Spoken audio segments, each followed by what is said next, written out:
Honourable Senators, Mr. President.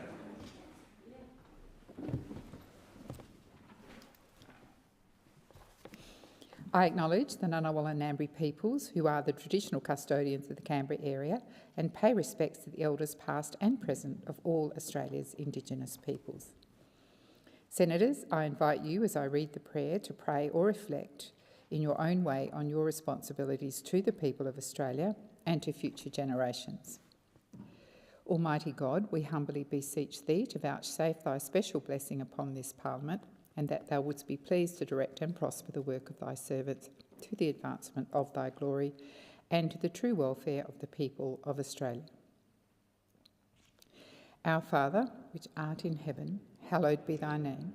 Thy kingdom come, Thy will be done in earth as it is in heaven. Give us this day our daily bread, and forgive us our trespasses as we forgive them that trespass against us. And lead us not into temptation, but deliver us from evil. For Thine is the kingdom and the power and the glory forever and ever. Amen. Are there any documents to be tabled by the clerk? Yes, President. I table documents pursuant to statute as listed on the dynamic red. Are there any proposals for committees to meet during the sittings of the Senate? Mr. President, a committee has lodged a proposal as shown at item 3 of today's order of business. If there is no objection, the meetings are authorised. Private Senators' bills. Oh, sorry, I didn't see you there. Amendment Accountability Bill 2025, resumption of second reading debate. And I am calling Senator Bragg. Well, thank you very much, Deputy President. And I rise to speak to the Housing Australia Amendment Accountability Bill 2025. And the purpose of this bill is to enact a system where there is going to be democratic accountability over the Housing Australia legislation. Because as it stands, the Minister is able to make material changes to Housing Australia programs, including the Home Guarantee Scheme, without any reference to this Parliament. And so we have a major problem in this country about the delegation of authority to ministers. Ministers make the law in too many cases without there being any reference to the elected assembly, otherwise known as the Parliament of Australia. And so in this particular case, the Home Guarantee Scheme, this has been materially changed. I would say completely debased. And those material changes to this scheme were made by a minister with a secret consultation without any ability for the Parliament to consider, without any ability for the Parliament to disallow. And so in this particular case, we see a targeted scheme for government mortgage insurance going from a product which was available to lower income earners now being made available to any first home owner, prospective first home owner, any. No income cap, no cap on places. And the result we've seen since 1 October, when these changes were made operative, is a big upshot in entry-level house prices. So let's assume that we have a government that is trying its best for the people. Let's assume that they are well-intentioned, they are trying to help prospective first home owners because they share the dream of home ownership. Let's assume that. The problem is that by uncapping the places and removing all means testing, is that people who do not need government assistance are participating in the scheme, and that is flooding entry-level housing at a point in time which is driving an uptick in prices. And what we're seeing is the biggest growth, the sharpest uptick in entry-level first home dwellings in Australia in living memory. What does that mean for people? It means it's harder to buy the first house, even harder with a 95% mortgage.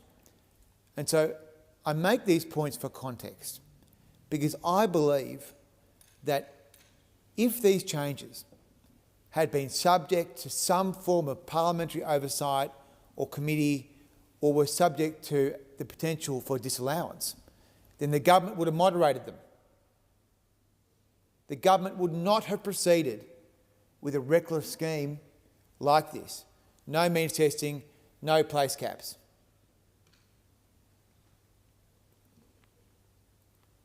In fact, it's quite clear to me that if those changes made by an instrument of the Minister for Housing would have been disallowed, they would have been, by this chamber, by virtue of reference to the statements made by the Coalition, statements made by the independent crossbench, statements made by the Australian Greens. Those changes that were made by the Minister would have been disallowed. But they won't be disallowed because the government has made the changes in accordance with the legislation, and they are not to be disallowed. They cannot be disallowed. So this is a real example here in Australia in October 2025 of the risk of over-delegation and destruction of democratic oversight from the legislative process. It was a very bad idea to have created this bill as it was then, as the former coalition government did. It was a big mistake, and the former coalition government should not have put through legislation which gave the minister unlimited godlike powers. That was a big mistake. And I make the point as a coalition member that legislation should not give a minister unfettered and unchecked power. Now, this government has a record of its own. Only just a few weeks ago, they wanted to give the Reserve Bank unlimited, unchecked, unfettered power over payments. Now, payments policy might not sound particularly sexy, but I would say to you that it's going to be one of the biggest levers of public policy in the future.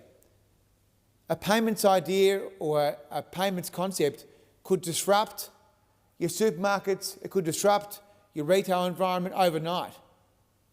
Could come from any other jurisdiction. And this government wanted to vest that power in the central bank without any capacity for democratic oversight or review. Now, who voted for the RBA? No one. What happens if the RBA makes a bad instrument? Do you walk down to Martin Place, burst through the renovation that's taken 100 years and cost billions of dollars and say, I want to see the governor? I don't think so. So this is not the way that we would have done payments reform. We would have vested those powers in the Treasury, in the Treasurer, because no matter how bad the Minister of the day is, they've got to take representations in some form. They've got to at least engage with their department. And so this government was happy to give the RBA unfettered power. Now, in this case, the Coalition worked with the Australian Greens and the crossbench to ensure that when the RBA does make payments rules, those will be subject to disallowance. That is a very good thing. And you know what that's going to do? It's going to make the RBA think very carefully. And it might do some more consultation. It might think very carefully about how it might deploy the surcharging proposal that's so heavily favoured by the Prime Minister. And so that would have been the case with the home guarantee scheme changes. That if there had been disallowance capacity, the government would have moderated the proposal, they would have retained some form of means testing, and they may have maintained some sort of place cap. But instead, we have this free-for-all which is pushing up prices. So I make the point, it's not just the coalition, it's not just the Greens, it's not just the independents in this place that are making the point about the loss of parliamentary oversight and how damaging that can be for the legislative process. It's also the Australian Law Reform Commission. It's also the Parliamentary Committee on Delegated Legislation. It's also the Centre for Public Integrity. It was also the position of the Prime Minister, who said in 2019, we don't need a culture of secrecy, we need a culture of disclosure, reform freedom of information laws so they can't be flouted as they have been by this government. And that is germane to these points. The same government that is obsessed with creating legislation where there is no parliamentary oversight or review is the same government that wants to gut the FOI laws. And after having presided over the worst compliance record of freedom of information rules since the Keating government, and after having flouted the Senate orders for production of documents, now they want to gut FOI rules. I mean, how low can you go? You want to be less transparent than a government where the Prime Minister had secret ministries. I mean, how low can you go? It is unbelievable to me the depths that this government can sink to. So I say to the government, as it cries a river of tears about the extension of question time because it wants to have more Dixes from its backbench to ask stupid questions that they already know the answer to. I mean, the government doesn't control the Senate. I make the point, the government doesn't control the Senate. And, you know, they can go away and they can threaten the coalition members of the House of Representatives with committee position, with committee position. I take the interjection. The government can go away and use its bully boy union tactics and threaten members of the House with committee positions and their own salaries. But you know what? You know what? We are not in the business of standing up or placing vested interests or our own individual interests above that of the communities that we serve. That is not the way we roll here. And the reality is that this government has governed the country for 3.5 years in advantage of vested interests only. And that is the problem the Australian people have now, that the government isn't interested in fashioning economic policies to solve the economic problems of the day. They're only interested in feathering the nests of the vested interests and the people that run their campaigns and give them donations. That is why I've said for a long time, this is the government for vested interests. It is not the government for Australians. And so we look forward, frankly, to the government issuing and executing its threats against members of the coalition who dared vote with the crossbench to ensure that there were production of documents. Who dared? I take the interjection, right? And here we go. We're back to the union tactics again. Well, it's always about the threats. And so I say through you, Deputy President, that this is one of the greatest outrages, that the same government that won't comply with freedom of information rules, which won't produce orders of the Senate, which will not provide democratic accountability on legislation, is now crying a river of tears about the extension of question time. Well, I'd say to the government, get used to it, because you don't control this Senate. You never will. You never will. And there will be further extension of these arrangements until such time as the government complies with the orders of the Senate. Because otherwise, what's the point of coming here? What's the point of coming here? I mean, seriously. The government assumes that the Australian people are stupid, that they're going to pay for us to fly down here and waste all this money to sit in this parliament and then not get any answers. I mean, the job of the non-government members in particular is to hold the executive to account, to make sure taxpayers are getting value for money, to make sure that programs aren't maladministered.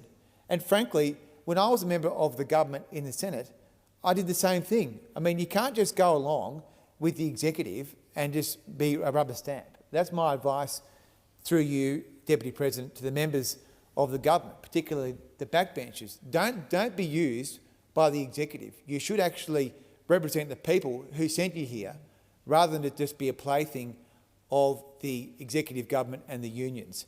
So I commend this bill to the Senate because we need more accountability in this country. We shouldn't have massive delegation of authority and parliamentary power to administer without any checks and balances. We do not live in medieval England. We live in 2025 Australia. So these godlike powers the government wants to issue itself across the board is an absolute disgrace. The Australian people would expect that we would be reviewing major decisions of government. The Australian people would expect that the parliament would have a say on how laws are made. The Australian people would expect that the people they pay to come to Canberra get to vote and have input on laws which affect them.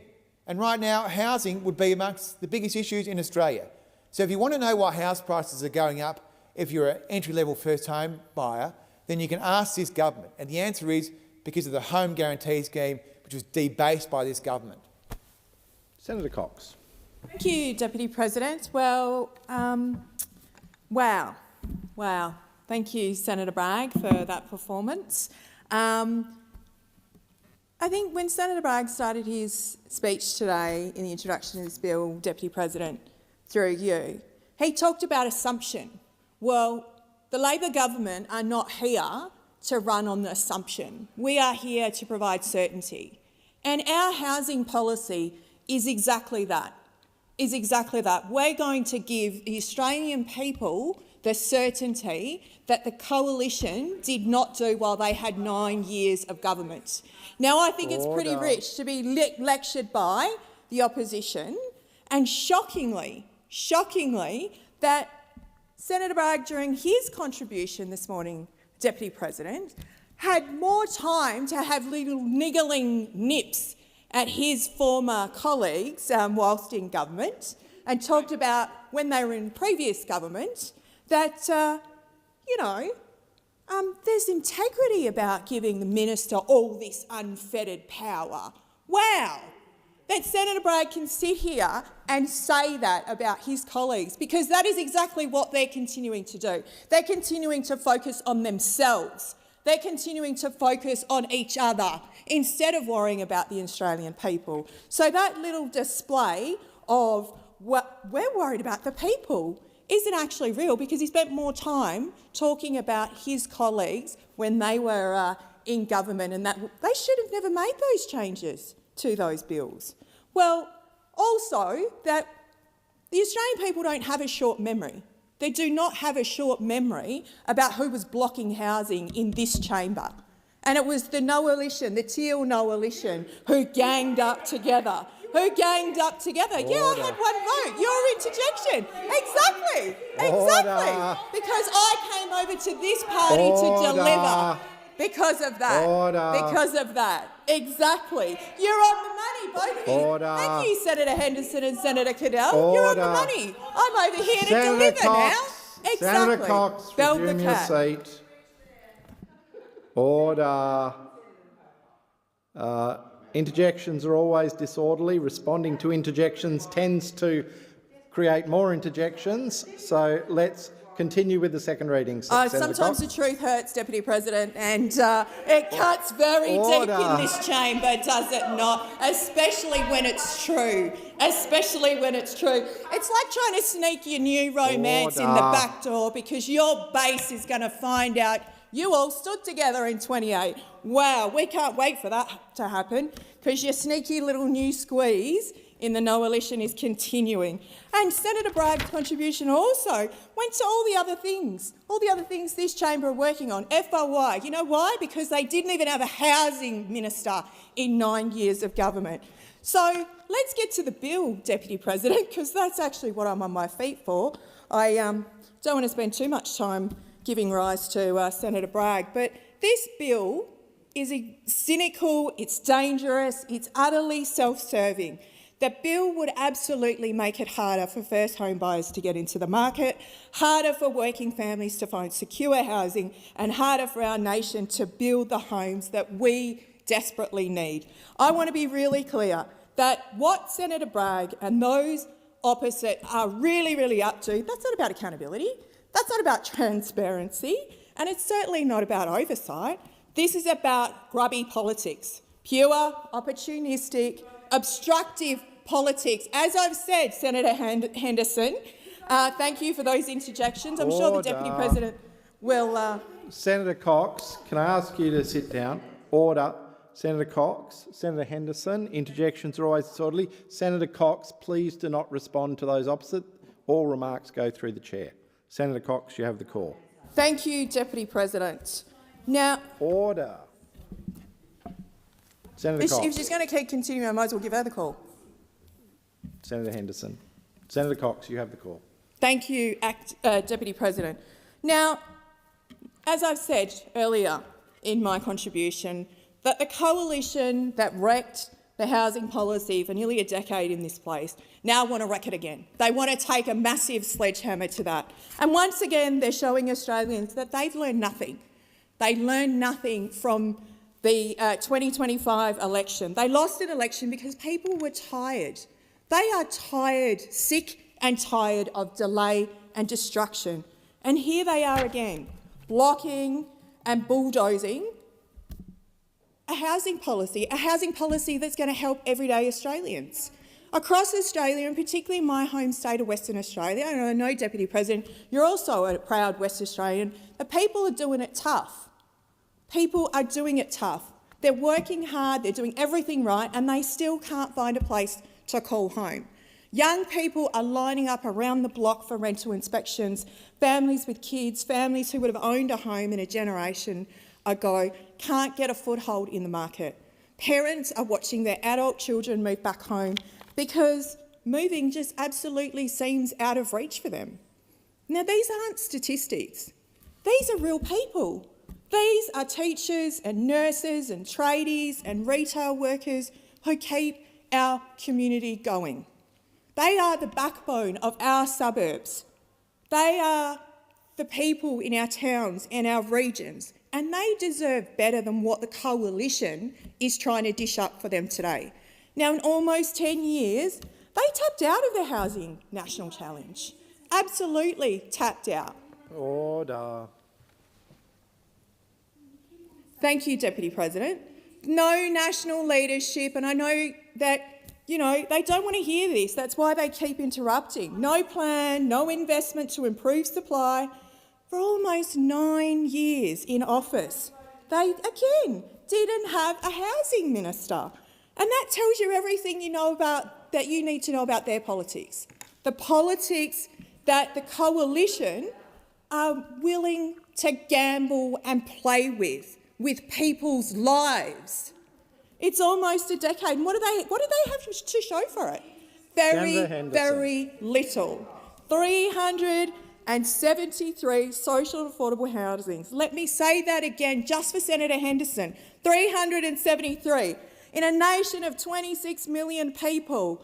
Oh my God, that you could come in this place with 373 homes that you built during your time. Now, that's a contrast with what Labor are doing and Labor's commitment to deliver 55,000 social and affordable homes, the boldest housing program since the post-war reconstruction.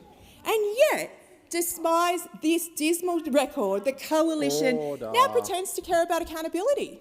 That's exactly what Senator Bragg came in here and talked about. Order. Senator Henderson. Senator Henderson. Senator Henderson. You might as well be in a debate with her. You're holding an event through Hutton. Come on. Order. Oh, is that right? Interjections. No. Order. Senator Henderson. Wow. Senator Mulholland. Having conversations across the chamber is not good Well, you Senate need to practice. pull her up. Senator Henderson. Deputy President, ask her to leave. She can't be quiet. Senator Henderson. Senator Cox, pretty you have clear. the call. And yet, despite that dismal record, the coalition now pretend to care about accountability. The same mob of sports rorts and secret ministers suddenly deserved a passion for transparency. Give me a break. Give us all a break. Now let's talk about Senator Bragg's so-called accountability bill and what it actually does. Because under the Housing Australia Act of 2018, the government issued investment mandate directions. Now these directions guided how programs like the Home Guarantee Scheme and the Housing Australia Future Fund facility operated. Now they provide flexibility and certainty, kind of certainty that investors, builders and home buyers rely on. And in Senator Bragg's bill that he's brought to the Senate, they would make those directions disallowable. And he talked in great length to us, Deputy President, about those, and allow either chamber of the Parliament to rip them up at any time. That would expose the 5% home guarantee scheme, which has already helped more than 185,000 Australians to their first home. 185,000. What a great figure. And that would endanger the upcoming Help to Buy program, which will help another 40,000 families. And it would threaten the HAF, the Housing Australia Future Fund, the cornerstone of our $43 billion housing agenda. Now that's not oversight, that's sabotage. That's taking a sledgehammer to all of that. Now what would that mean for real people? Well, it would mean tens of thousands of Australians saving for their first home, have their dreams snatched away from them.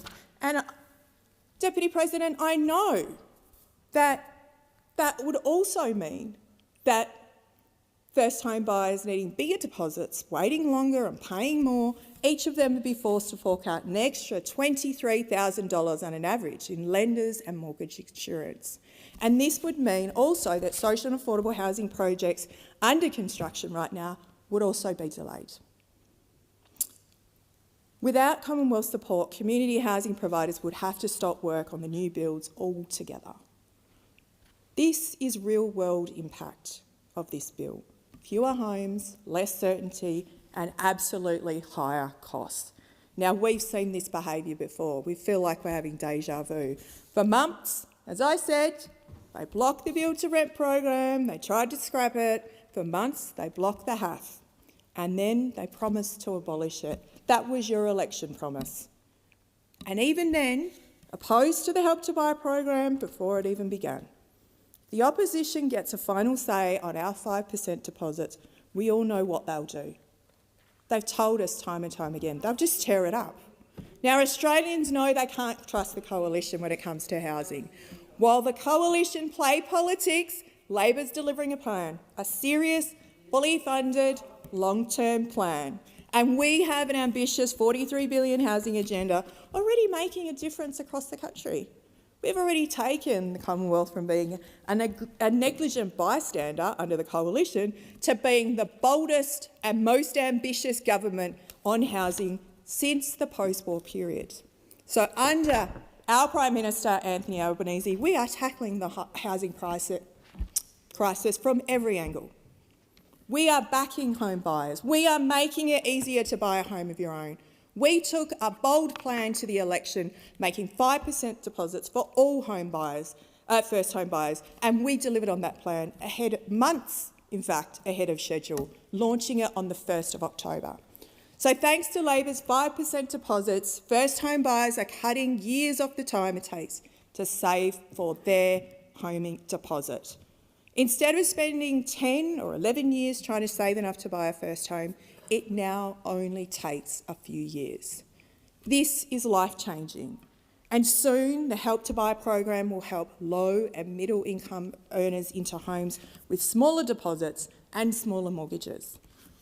We are partnering with states and territories to build 100,000 new homes reserved for first home buyers, homes that can't be snapped up by investors before families get a chance. We also know there's no single silver bullet for the housing crisis, but building more homes will ease the pressure for everyone, for renters and for buyers alike. That's why we're supporting the construction of 1.2 million homes nationwide. We're training more tradies, cutting red tape and investing in infrastructure that's needed to unlock supply. Now, through our Housing Future Fund, we are delivering 55,000 social and affordable homes for people who do vital work. As I said, our nurses, our teachers, our aged care workers, and people who should be able to live near where they work. As I said, under the Coalition, the magic number was 373. Under Labor, it will be 55,000. And that's the difference between neglect and nation building. Now, the opposition say, why not let the Parliament have oversight? Well, you know, that's exactly how this opposition works. Give them a lever and they will pull it to block progress. They've got form for years, blocking, delaying, bulldozing every housing initiative that's been put before them. And this is not about oversight. This is about control. This is about giving themselves power to tear down the government's agenda. And they're trying to do it now by stealth. Order. Senator Henderson, I've called you to order. Senator Cox. Thank you, Acting Deputy President. And it's not about oversight. Again, it's about control. It's about that lever they're trying to pull down our housing agenda by stealth. The truth is that these investment mandates or actions are administrative tools, not political playthings. Housing Australia needs stability to keep investors and builders on board. Constant political interference would spook the market and absolutely slow construction. Now, even the Senate's own scrutiny committees have recognised that these instruments must remain non-disallowable when financial certainty and investor confidence are at stake. If Senator Bragg's bill passes, that stability absolutely goes out the window. And to those who claim that Labor's 5% deposits are driving up prices, Treasury has been very clear. The impact is very modest and about half of 1% over 6 years.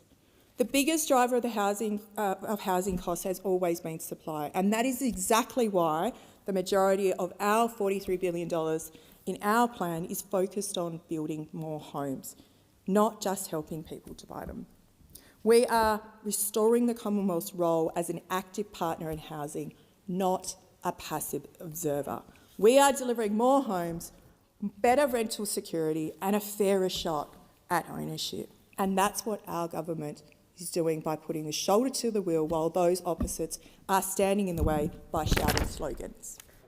Senator Barbara Pocock. Thank you, Acting Deputy President. I rise to speak to the Housing Australia Accountability Bill 2025, and I have to say that was a pretty incredible speech to listen to. Senator Cox is part of a government that is making the appalling, historic housing crisis worse. Worse for young people, worse for renters, worse for women suffering from domestic violence who can't find anywhere to sleep. Senator Pocock, can you resume your seat? I can't hear your contribution. I keep calling you to order. Could you please just let her speak in silence? Senator Pocock. Worse for young people, worse for renters, worse for women in my city who are trying to escape domestic violence and find themselves in a tent with a baby or in a car, worse for First Nations communities, for the women and children who can't find housing across Australia, worse for those communities who face increasing homelessness. This bill comes to us at a time when Australia is in a deep housing crisis, a crisis of affordability across our country, including in Western Australia, of affordability, accessibility and accountability. Across this country, people are being priced out of their own communities. It doesn't matter whether you're in Perth or Broome or in Adelaide or Whyalla or Mount Gambier, whether you're a renter, whether you're a home buyer, first home buyer, someone trying to find emergency accommodation. The story is the same. Rents are rocketing. The Australian dream of home ownership is on life support. For most Australians, this is a personal issue. We all know people who are trying to find a rental, who are trying to accumulate a deposit for their first home. It is personal and it shapes lifetime conditions for children and for those people in housing crisis. Over 120,000 Australians are experiencing homelessness. We are a rich country. Shame on us. Tens of thousands of Australians, including women, children, pensioners, disabled people, are sleeping in cars, on couches, in tents. Shame on us. Homelessness services are being pushed to the brink. For the first time in 70 years, Hutt Street, which provides services to homeless people in my city, is at the point where it can no longer take more people into its doors. It is facing a capacity problem. Homelessness services are right on the edge. 89% of Australians agree that this is a crisis. They know it. They experience in their homes, in their families. I'll say that again, 89%. Only 2% of people think this isn't a crisis. And what is the Labor government doing about it? At best, tinkering, and at worst, making things worse. Since the National Housing Accord was signed in October 2022, the national median house price has increased by $127,000. That's $42,000 a year for the past 3 years. Young people I know struggle now to open a newspaper or listen to the radio because every day, including today, there are worse stories of the crisis becoming worse. House prices have continued to explode under Labor's watch, and they must take accountability. And then there's the significant shortfalls in public and affordable housing in Australia. Social housing wait lists are longer than 10 years in every capital city. That's 640,000 households right now that need social housing. These massive wait lists are the direct result of underfunding our social housing stock, and that's on both the major parties. This is fuelling financial stress and housing insecurity for many vulnerable Australians. And housing is not just an economic issue. It's a social issue, it's a fairness issue, and it's an intergenerational issue. It affects everything, from children's education to health outcomes to community stability. It affects who ends up in prison. It becomes a generational lottery, a lottery where the winners are those who bought decades ago and the losers are locked into a lifetime of renting, insecurity and huge debt. Australia has a huge problem with intergenerational housing inequality, and it's growing wider every day. And what has this government done? They've only introduced one housing bill into this new parliament. Did it help aspiring homeowners to build their first home? Did it wind back the unfair tax handouts to wealthy property investors or fix the structural inequalities in our housing market? Did it directly invest in public housing that Australians desperately need? No. It builds public housing, but only for foreign troops and contractors under the AUKUS Pact. That's right, this government has deemed US troops and US contractors more worthy of public housing than people in Australia who desperately need a roof over their heads. There was no financial impact statement either on that build for the AUKUS, despite the efforts of the Greens to secure one. It's incredible. It defies belief. We have no idea how much public money Australia will allocate to building homes for the US military in Australia. The government knows it can build houses directly. It's doing it. It's doing it for the US military, but it chooses instead to do it only for US troops and contractors. So with all these pressing issues, you'd hope the government would be responding quickly to fix the crisis. Well, wrong. Instead, we have the disarray of Housing Australia and the slow, clumsy, costly Housing Australia Future Fund. The government loves to blame the Senate for not passing the HAF reforms sooner. But according to the ABC, Housing Australia wasn't even ready to hit the ground running. It took 4 months for them to start getting applications and more than 6 months to process them. And many of the homes approved by Housing Australia in October did not reach the contract signing phase until June.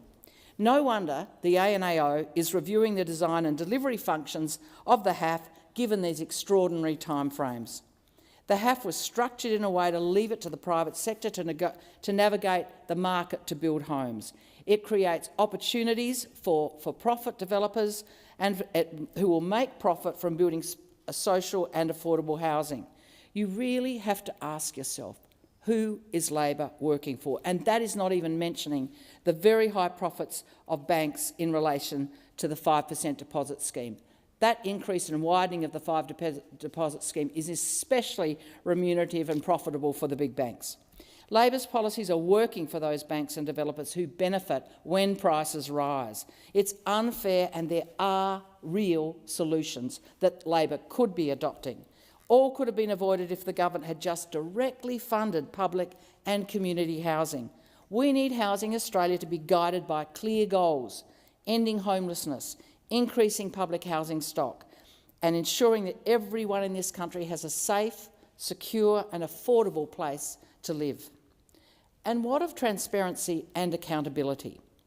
Our Senate must play a crucial role in reviewing and scrutinising government policy. That's the role of this chamber.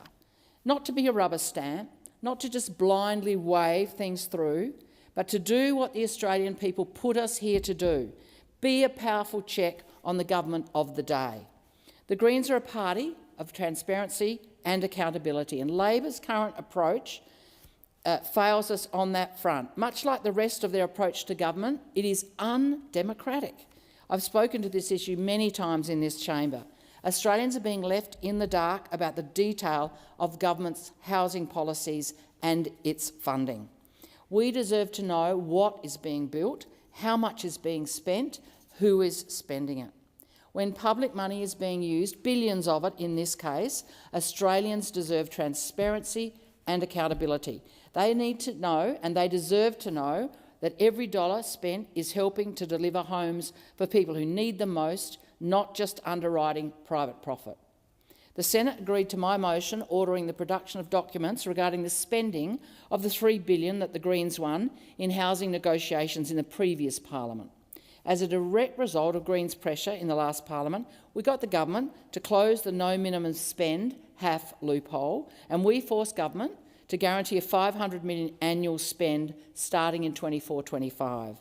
Previously, the government could spend anything from zero annually to the $500 million cap. We also got the government to spend a further $1 billion in immediate and direct spending on public and community housing. I simply asked for details, including how much has been spent and where, how much funding each state and territory has received, and the number of new and pre-existing dwellings, and so on. But this information should already be publicly accessible. It isn't. The documents were due to be tabled by the minister over a month ago now. There's been no interim response, no letter, no documents, no transparency as yet. Order for the production of documents are not requests. Compliance is not optional. They are orders. I urge Minister O'Neill to provide these documents to the chamber as soon as practicable, or the bare minimum provide an update as to why it's taking so long to tell the Australian community about what's being spent and how and on whom. Access to government information is crucial to democratic practice, and one of the most powerful tools for accessing this information is this chamber's ability to order the production of documents. But I'm far from the only senator who has not had their motion complied with. Last parliament, the Senate only complied with these orders 33% of the time, and that's 1 in 3. The Albanese government is worse than the Morrison government when it comes to refusing Senate orders, and that is really saying something. Just this week, the Centre for Public Integrity published a report titled "The Albanese Government's Integrity Report Card," and it showed the government is failing on 5 out of 6 integrity measures. They found this government is leaning into a culture of secrecy. It refused to release the Briggs report of public sector board appointments and has given jobs to mates despite promising to end the practice. It's failed to rein in the power of lobbyists. It's failed to support Parliament and its accountability function. For a government who promised to increase transparency, we're getting the reverse. So in closing, the Greens support stronger accountability. But let's not pretend that this bill alone will fix the broken problem. We need to continue to push for transparency, not just in Housing Australia, but across the whole housing system. This trend to legislating solely through non-disallowable instruments needs to end. This chamber needs to see real, substantial housing legislation from this government. Australia's housing crisis won't be solved by continuing to outsource public responsibility to the private sector. Housing is essential for Australians, just like healthcare, education and childcare, and we shouldn't be leaving it to the private market. Decades of profit-driven policies have left too many people with skyrocketing rents, substandard housing and long-term homelessness. In a housing crisis, the supply of homes cannot be left to private developers whose profits increase the more that house prices and rents go up. Bills like the Defence Housing Australia Act make it clear that the only public housing Labor really wants to spend money on is for the military and contractors living on Australian soil. We can build public housing. We can build it directly, but at the moment, this government is doing it only for US military and contractors, all while hundreds of thousands of Australians wait for decades on waiting lists. We will continue our fight for a public developer, one that delivers homes, not profits, a publicly owned, democratically accountable body that will build 610,000 homes over the next decade. We can do this. We must do this. This is the kind of ambition needed to fix the housing crisis, not just tinkering, and especially not tinkering in ways that drive demand, like the expansion of the 5% deposit scheme, and uncapped in the income and pushing up prices. The Australian people deserve more than spin and secrecy. They deserve homes they can afford in communities where they belong. Australia needs hundreds of thousands of new and genuinely affordable homes. Instead, we are seeing the consequences of this housing crisis every single day. We experience it personally, in our families, in our streets, in our communities. Record homelessness, record house and rental price rises, record profits for banks and big developers. We have fixed a housing crisis before. We did it in the immediate post-war period. We are spending billions of dollars out of this parliament on many things. The key thing for many people to a decent life chance is affordable and secure housing. The opportunity to make sure your family has a place with a roof over their head, and making sure that the vulnerable in our community are not living in tents. In my city, we see tents multiplying in our parklands and our streets, behind buildings. It is totally unacceptable that homelessness in our country has risen by 10% in the years of this Labor government. We must do better. We've got an obligation to do better. We've got the resources to do better. And this parliament needs to make sure we have transparency about every decision to deal with and respond to and end this crisis of homelessness and housing. Senator Hume. Thank you, Acting Deputy President. I rise to speak in support of the Housing Australia Amendment Accountability Bill 2025. This bill is fundamentally about three very basic things. It's about transparency, it's about oversight, and it's about protecting the Australian economy from reckless government policy. And more importantly, it's about reducing that risk of excessive executive overreach. The objective of the bill is straightforward. It provides an important parliamentary oversight on all the directions made under subsection 12(1) of the Housing Australia Act. But specifically, it relates to those directions that constitute the Housing Australia investment mandate. Which the Minister's on his feet, sorry. Minister. I draw the Senate to the state of the chamber. Yes, the chamber is not quorate, so we'll ring the bells and call for quorum.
Quorum is achieved. So we'll now resume. Senator Hume, you have the call. Thank you, Acting Deputy President. So the objective of this bill is straightforward. It provides important parliamentary oversight on all directions made under subsection 12(1) of the Housing Australia Act, and it specifically relates to those directions that constitute the Housing Australia investment mandate, which includes the Home Guarantee Scheme and the Housing Australia Future Facility. But the real impetus of this bill lies in the fundamental alteration and the expansion of the Home Guarantee Scheme, which came into effect earlier this month. So that expansion has now meant that there are no income caps on the Home Australia Scheme participants. There are no caps on the Home Guarantee Scheme places, and the scheme can now be used to purchase more expensive property. Now, Labor's expanded policy has fundamentally altered the original design and intent of the Home Guarantee Scheme, which the Coalition established as a highly targeted scheme for low-income earners who struggled specifically with low or no deposits. Now, these individuals still had great credit ratings, they were approved by banks, but they just couldn't get that deposit together. So this was that first rung on the ladder. But it limited the number of participants and it limited the number of houses that were available to be purchased by capping the cost of those houses. Essentially, this program now is a free-for-all. It's a free-for-all. And under the existing law, these material changes to the directions that are governing the mandate can now be enacted by not a policy that needs to go through the chamber, but instead by a simple instrument that's issued by the minister. So crucially, this instrument is not disallowable by the Parliament, a fundamental tenet of good governance and good government. The process is not in the spirit of transparent, of democratic of government. It's regulation that's intended. Regulation is there to fill in detail. It's not there to implement substantive changes that impact the functioning of the Australian economy, but that's what this bill will prevent. It will prevent that massive executive overreach. It seeks to protect Australians from the whims of a government that are making significant decisions without meaningful consultation and without parliamentary oversight, which is exactly what this chamber is here to do. The government's hesitance to properly consult and their broad use of delegated legislation align with evidence suggesting that this is one of the least transparent governments in Australian history, and it seems to be increasingly so. Senator Hume, Senator Sheldon, point of order. They're called quorum. Oh, Barley. It shows attention to the state of the chamber. Okay. We don't have 19 in the room. We still would not be quorate. Sorry, quorum wasn't called at that point. Given the state of the chamber, then we'll ring the bells. I've asked for the bells to be rung, Senator.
Quorum has been achieved. Thank you. Senator Hume. You Acting Deputy President. Well, isn't it extraordinary that the moment I start talking about transparency and a lack of it from this government, that games start being played that do exactly that? What has just happened twice is that Labor have shut down private senators' time. We're not talking about what they want to talk about, so they have shut it down twice for no reason. Can I point out that one senator was actually in the chamber when quorum was called and ran outside. Now, I know you're new, but that's not possible. You can't do that. You can't duck outside the chamber after quorum has been called. Senator, you can address your comments through the chair. Thank you. Chair, I will tell you that senators cannot duck outside after quorum has been called, and perhaps that was something that you should have pulled up. You should have pulled up, Acting Deputy President. Excuse me, Senator? Perhaps, Acting Deputy President, you should have pulled up the senator that ran outside when quorum was called. This is a lack of transparency that is becoming the... Resume your seat. You do not have the call. Senator Hume, if you are seeking to make a point of order on me calling quorum, you may do so. Senator Hume, is this a point of order, or is this part of your debate? I'd like to continue with my contribution on our private senators' time. Now, I know that this is not Labor's favourite time of the day, but we are going to make sure that Labor has a lot of not very favourite times of the day. Because as long as you behave this way, as long as you are hiding in the shadows, as long as you play games, well, unfortunately, you might think that you can crunch the opposition whenever you choose to do so. But you don't own the chamber. There is, in fact, more of us around the ends than there are over there. Now, you can hide. You can refuse to produce documents. You can try and create legislation that has no oversight, no ability for scrutiny, but it will not stand. You who stood so gallantly prior to an election said, we will be the most transparent government that this country has ever seen. That didn't last long, did it? It didn't last long. Senator Pocock pointed out that only 33%, 1 in 3 of your orders for production of documents have come through. 1 in 3. Aren't you ashamed? Aren't you embarrassed? You should be embarrassed. This bill today that we're talking about is to improve transparency. It's to improve accountability. It's to improve governance. Now, these are issues that you said are important to you. And yet somehow, when it's convenient for Labor, those principles are simply set aside. They're set aside. And the behaviour we've seen in the chamber today has demonstrated that. Just for the sake of the Hansard transcript, I think it's probably worth noting that just today, we have seen Labor respond to, in the most sort of petulant and sulky way, a requirement of this chamber that they provide documents. And we have said around this chamber that we have the numbers to make sure that they do. And if they don't, well, we will extend question time. Senator Hume, can I just have you take your seat? Senator Grogan. Acting Deputy President. I thought this debate was about housing. Sorry. Relevance is the point of order. What's your point of order? Please make it succinctly. I didn't hear a... OK. Senator Grogan, have you finished? Because I haven't heard you make a point of order just yet. Point of order is on relevance. The member is talking about a whole range of other things. The senator is talking about a whole range of other things, but I'm not hearing much about housing. I will continue. I've only just stepped into the chair, so with the benefit of the chamber, I'll just continue listening, and if I concur with what you're saying, I will call the senator to get back to it. But Senator Hume... Acting Deputy President, I was talking about housing. I was talking about the lack of scrutiny that this government wants for their housing policy. I mean, this housing policy is so bad that the ANAO, the Auditor General, has now decided that it requires additional scrutiny. We've seen the chair of Housing Australia resign under suspicious circumstances. There were allegations of bullying. Now that's gone. We tried to have additional time with Housing Australia at Senate estimates. They were pushed out to the middle of the night, last thing at the middle of the night. Now, thank heavens the Senate has the power to compel Housing Australia to come back, and we will see Housing Australia at Senate estimates at a spillover next week. But my goodness, it has been like pulling teeth to get this government to talk about its housing policy because it is so ashamed. It's so ashamed of the fact that it hasn't actually built any bloody houses. Excuse my language, Acting Deputy President. It is so ashamed because it hasn't actually built any houses. It spent $60 billion and yet it hasn't built any houses. That's taxpayer money. That's money that's been borrowed through the Housing Australia Future Fund and delivered nothing. The Housing Australia Future Fund has been operating for 2 years. 2 years. Do you know how many houses it's built? Donuts, nothing, zip, squat, zero, nothing. It hasn't built a house yet. Now that's your money they're using. And today, they are hiding from you. Not only are they hiding from you, but they're playing games in the chamber so they don't have to respond to questions about it. Now this bill, that is private senators' time, not government time, private senators' time, will at least go some way to helping provide transparency, to helping prevent this executive overreach, to ensuring that we have accountability for decisions that are made and the ability for this chamber to do its job, not have games played, the ability for this chamber to scrutinise legislation, not have a minister have a free rein.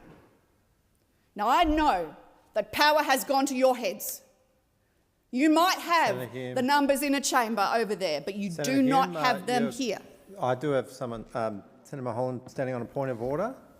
Acting Deputy President, I call your attention to the state of the chamber at the moment. Right. Okay. Quorum's required. Ring the bells. You know you're doing this in front of the public. I mean, they can see what you're doing. Aren't you embarrassed for them? They didn't answer. Not allowed to.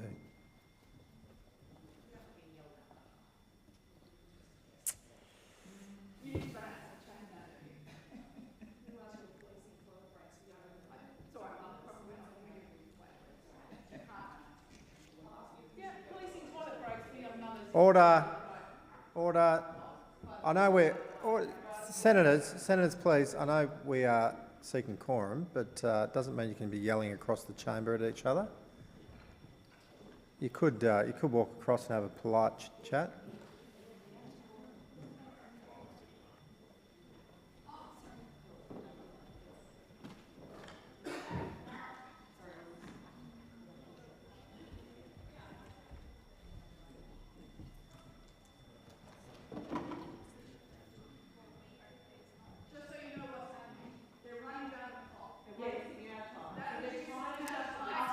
Okay, order. Senators on my left, it's not appropriate to be referring up to the chat. Okay, thank you.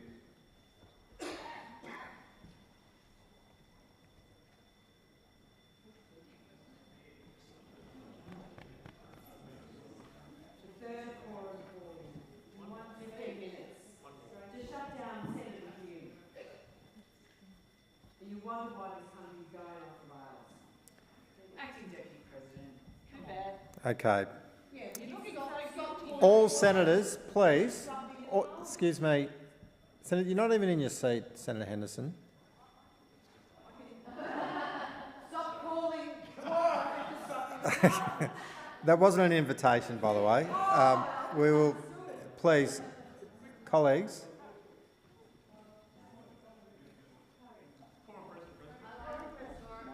No. Hang on, I need advice from the clerk. Quorum present, thank you. Senator Hume, you may continue. Thank you very much, Acting Deputy President. Well, I want to talk about this housing guarantee scheme, and I want to talk about the private senators' bill that's been brought in to introduce more scrutiny, more transparency and more accountability. But unfortunately, I keep getting disrupted. And the reason why I keep getting disrupted, can I be very clear, is because Labor are refusing to produce a document that they have been we've requested to see this for 2 years. They're refusing to produce a document which, ironically, is a review Senator Hume, please into direct jobs your for comments through mates. the chair. Ironically, it is a review into jobs for mates. Now, they were given this review and they've said that it's under consideration of Cabinet. Well, this is a nonsense. It's been around now for more than 2 years. And it was commissioned by the government themselves as part of their commitment to transparency and accountability. It is. It's totally ironic, Senator Scarr, because let's face it, this is not a government that wants scrutiny. It is not a government that takes accountability seriously. It is not a government that wants questions asked. It simply wants to use its numbers wherever it can, use games to get away with whatever they can. Now, what they've got away with in housing is outrageous. $60 billion. $60 billion. That's your money they're spending. And did you know that this government has built fewer houses each year than the Coalition did in 9 years? We didn't spend $60 billion to do it either. The Home Guarantee Scheme is an initiative of a coalition government, but it was small, it was targeted, and it was done intentionally to help young people that might have great credit risk but be unable to get a deposit together to get that first rung on the ladder. But it was so limited, it had no effect on housing prices. Labor have taken the lid off and said this is a free-for-all. And now we've got Reserve Bank governors, we've got economists warning, we've even got Treasury warning that this is a policy that will push housing prices up. But they do not care. They do not care. At the same time, we've got the Housing Australia Future Fund, the greatest white elephant, the most expensive white elephant that this country has ever seen, that has not built a single house, not a one. But it borrowed $10 billion of your money to do that. Not only did it not build a house, it actually bought a Senator Hume, it will assist me to maintain order in the chamber if you could direct your Thank you, Acting comments Deputy through the chair, President. please. I actually will. The Albanese government's decision to expand this scheme, the Housing Guarantee Scheme, without any corresponding plan to increase supply is reckless. More buyers, fewer homes. That means that house prices will skyrocket, and experts are predicting exactly that. In fact, they're potentially saying up to $90,000 increases in Sydney. $90,000 because of Labor's policy, directly because of Labor's policy.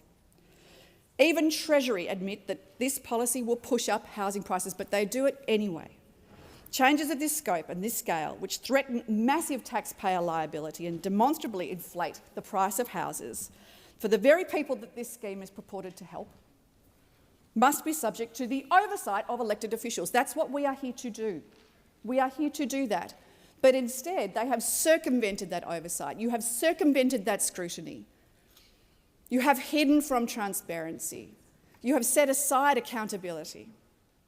The bill that is before us today, a bill that has been put forward by the Coalition, by Senator Bragg, will ensure that Australians are protected from that arbitrary government decision-making, that they are protected from executive overreach, that they are protected from the desire for this government, and I'm using their words, not mine, to crunch the opposition, crunch the crossbench. You said you would use your numbers and you have done so effectively, but you do not own this chamber. You do not own this chamber.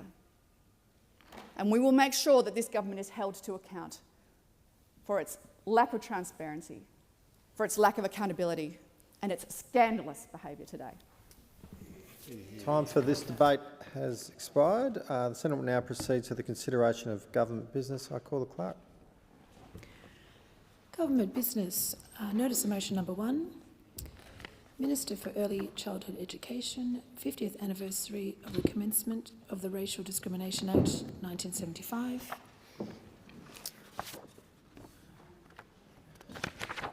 I don't have a speakers list in front of me, but I'll call the Minister. Minister. Thank you, Acting Deputy President. I rise on behalf of the government and I move the motion. 50 years ago tomorrow, a piece of legislation was proclaimed that would fundamentally change Australia. 31st of October will mark half a century of the Racial Discrimination Act 1975. When the Whitlam government introduced the Racial Discrimination Act, or RDA, it was groundbreaking. It was the first Commonwealth law to prohibit discrimination on the basis of race, colour, national origin or ethnic origin. But beyond that, it was the first law regarding human rights and discrimination at all. It marked a historic shift. It set into the law a new standard for all Australians to aspire to, a society that says no to racism. But under that lofty goal, in its practice, the Racial Discrimination Act, or RDA, provided Australians of all backgrounds a bedrock to stand on to assert their equality under the law. 50 years ago, the RDA explicitly targeted insidious and all too common forms of discrimination: access to accommodation, to facilities, to housing, to goods in shops, to services, to employment. Those forms of discrimination remain all too familiar to many Australians. We cannot pretend that this Act has eliminated racism in Australia. It hasn't. But the legislation was never meant to do that. The Whitlam government understood that you wouldn't end racism overnight with a bill. They were building cultural change, a better Australia. In his second reading speech, Attorney General Kep Enderby said that the new legal sanctions against discrimination would, and I quote, make people more aware of the evils of discrimination and make them more obvious and conspicuous. And for those discriminated against, the fact that racial discrimination is unlawful will make it easier to resist social pressures that result in discrimination. In 1995, when the Act was expanded to prohibit racial vilification, Attorney General Michael Lavarche summed it up well. The Racial Discrimination Act does not eliminate racist attitudes. It does not try to, for a law cannot change what people think, but it does target behaviour that causes an individual to suffer discrimination. But the genius of the RDA was not just its effect on citizens' behaviour. Its genius was also its effect on government. For 50 years, the Racial Discrimination Act has sunk roots into our constitutional architecture, and quietly those roots have taken hold, ensuring governments, not just citizens, are prevented from discriminating on the basis of race. Nowhere is this clearer than in the RDA's protection of First Nations title to land. Australians know Mabo, the 1992 case that recognised native title in Australian law, but many will not know that case is Mabo number 2. Mabo number 1 came to the High Court first after Queensland legislation was passed to preempt and extinguish any title rights of Eddie Mabo and the Meriam people, what would be recognised as their native title rights. In Mabo number 1, the High Court found that the Queensland legislation was invalid. The RDA, namely Section 10, Equality Before the Law, prevented Queensland from singling out the Meriam people's rights on the basis they were Indigenous rights. Without the RDA, there could be no Mabo number 2. There could be no native title in Australian law as we know it. Without the RDA, these steps towards justice in Australia could have been stripped away with the flick of a minister's pen. First Nations people's relationship with country over countless generations never relied on any Commonwealth law, but it took the RDA to begin to dismantle the law's 200-year-long ignorance, cruelty and violence to First Nations Australians to begin to be dismantled. The Racial Discrimination Act passed 2 weeks before the Whitlam government was removed. It's daunting to imagine what a delay to the legislation could have meant. It paved the way for the Sex Discrimination Act in 1984, the Disability Discrimination Act 1992 and the Age Discrimination Act in 2004. So in recognition of Australians of all backgrounds, that the assertion of equality under the law is the RDA. Bawjibara. Senator Ruston. Thank you, Deputy President. Will I too rise to speak on behalf of the opposition to mark tomorrow as the 50 years since the Racial Discrimination Act came into force It was a pivotal moment in Australian history and a journey towards social cohesion. The Act passed with bipartisan support, reflecting our shared national commitment for a fair go for all Australians. The RDA established the legal protections against racial discrimination in employment, housing, education and public life. Australia is a proud multicultural nation, and the Act laid the foundations of our reputation as a leader in human rights and multicultural policy. It has been instrumental in building the inclusive, diverse society that we all celebrate today. As a South Australian, I am particularly proud of our state's multicultural history. South Australia was founded on the principles of religious freedom and tolerance. And can I acknowledge the work of the former Labor Premier, Don Dunstan, who oversaw South Australia leading the country on transformative racial discrimination legislation. Through his work in 1966, 9 years before the Federal Act, South Australia became the first Australian state to outlaw racial discrimination. Today, according to the 2021 census, our state is home to people from more than 214 nations, speak 248 languages and practice 128 religions. I come from the Riverland in South Australia. This is an area that is absolutely been enriched by waves of migration, from Italian and Greek families who transformed our horticultural industries following the war, to more recent arrivals from Afghanistan, Sudan and Myanmar. South Australia's wine industry, tourism sector and regional communities have all flourished because of this cultural diversity. Coalition governments have consistently upheld the Racial Discrimination Act and its principles, and we have focused on practical measures to support the diversity of our communities, including targeted education, employment and health programs for Indigenous and migrant Australians. Our core, we believe, it is individual rights and freedoms, including robust protections from discrimination.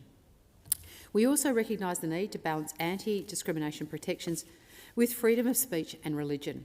Our approach is driven by the importance of social cohesion, national unity and celebrating the vibrant cultural diversity within our Australian identity.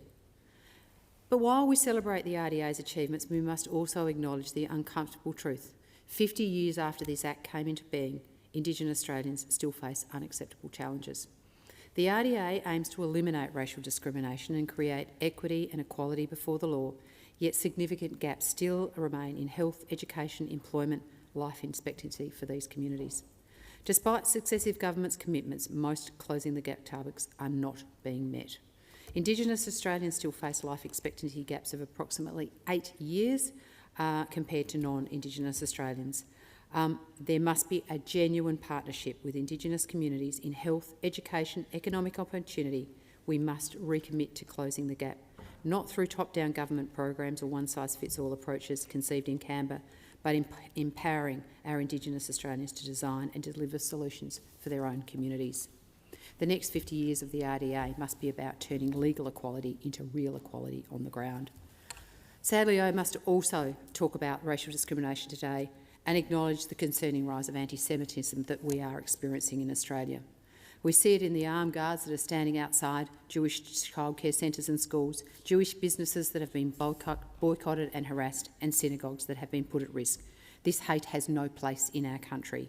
And we recognise the anniversary of the Racial Discrimination Act. We must also stand united as Australia against hate. The Coalition reaffirms our commitment to a society free of discrimination. We must remain vigilant in ensuring anti-discrimination laws are fair, effective and respect fundamental freedoms. Ongoing education, community engagement, social cohesion and courageous leadership are essential in combating prejudice. We must be flexible to ensure the RDA Act responds to emerging challenges like modern technology as it plays a role in evolving forms of discrimination. We must continue closing the gap for Indigenous Australians. We must support new migrants, standing against hate and celebrating diversity across our country. Tomorrow is a day when we can acknowledge all those who have contributed to the progress made over the past 50 years. We have come a long way, but there is still much to do to achieve true equality and harmony. Together, we must continue to build a fair Australia. Senator Faruqi. Thank you. Well, 50 years ago this week, the Racial Discrimination Act came into force. Australia's first federal human rights law. It was a landmark moment, born of struggle and courage, at a time when people around the country were demanding that racism and discrimination be named for what they are, a blight on any so-called fair and democratic society. It's worth remembering that this law was passed in the shadow of the White Australia policy and on the shoulders of the civil rights and land rights movements. 50 years on, I want to say this very clearly. The Racial Discrimination Act remains vital. But racism is still everywhere in this country, woven into our institutions, our systems, and our public life. The race power in the Constitution, enacted on the basis of white supremacy, still exists. We only need to look around. The racist abuse hurled at First Nations players on the field, to the appalling rhetoric, including from the most senior politicians in this country, directed at migrants and people of color, to the racial profiling, the deportations, and the incarceration. This country has never truly reckoned with the violence of colonization or the racism that continues to sustain it. Until we do, our laws, even those as important as the Racial Discrimination Act, will only be a partial shield against ongoing injustice. For First Nations people, racism is not history, it is daily reality. The same state that passed the Racial Discrimination Act still oversees the removal of First Nations children at alarming rates, still locks up First Nation kids in prisons, still lets police kill with impunity, with more than 600 First Nations deaths in custody since the Royal Commission, and no one has ever been held to account. If we are to honor the spirit of the Racial Discrimination Act, then we must listen to First Nations people calling for truth-telling, for justice, for land back, and for treaties. That is what reckoning looks like. Islamophobia is rife in this country, and we have never even reckoned with the reality that Australia produced the Christchurch mosque murderer.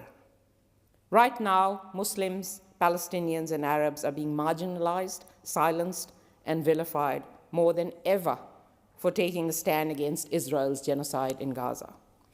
The far right here is more brazen and violent than I have ever seen in my time. And sadly, we don't have a prime minister with the courage that Whitlam had to fight it. The Racial Discrimination Act is also deeply personal to me.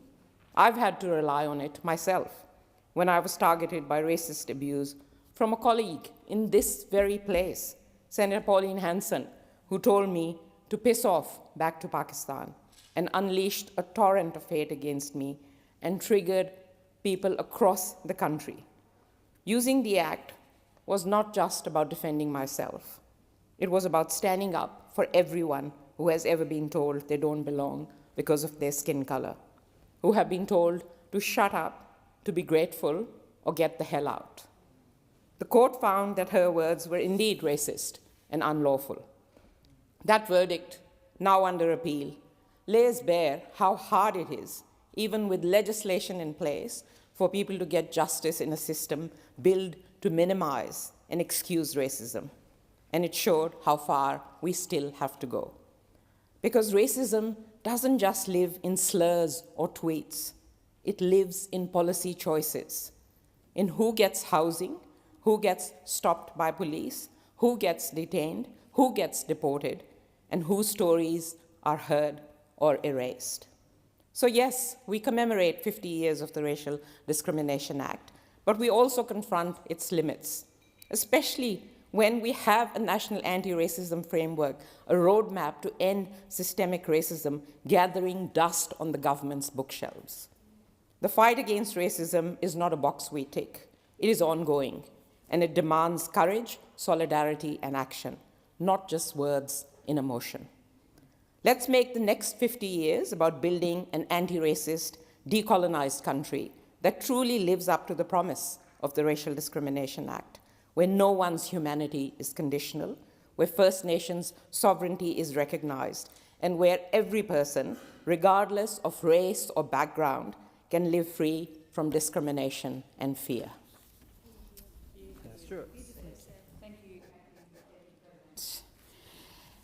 Well, it's 1975.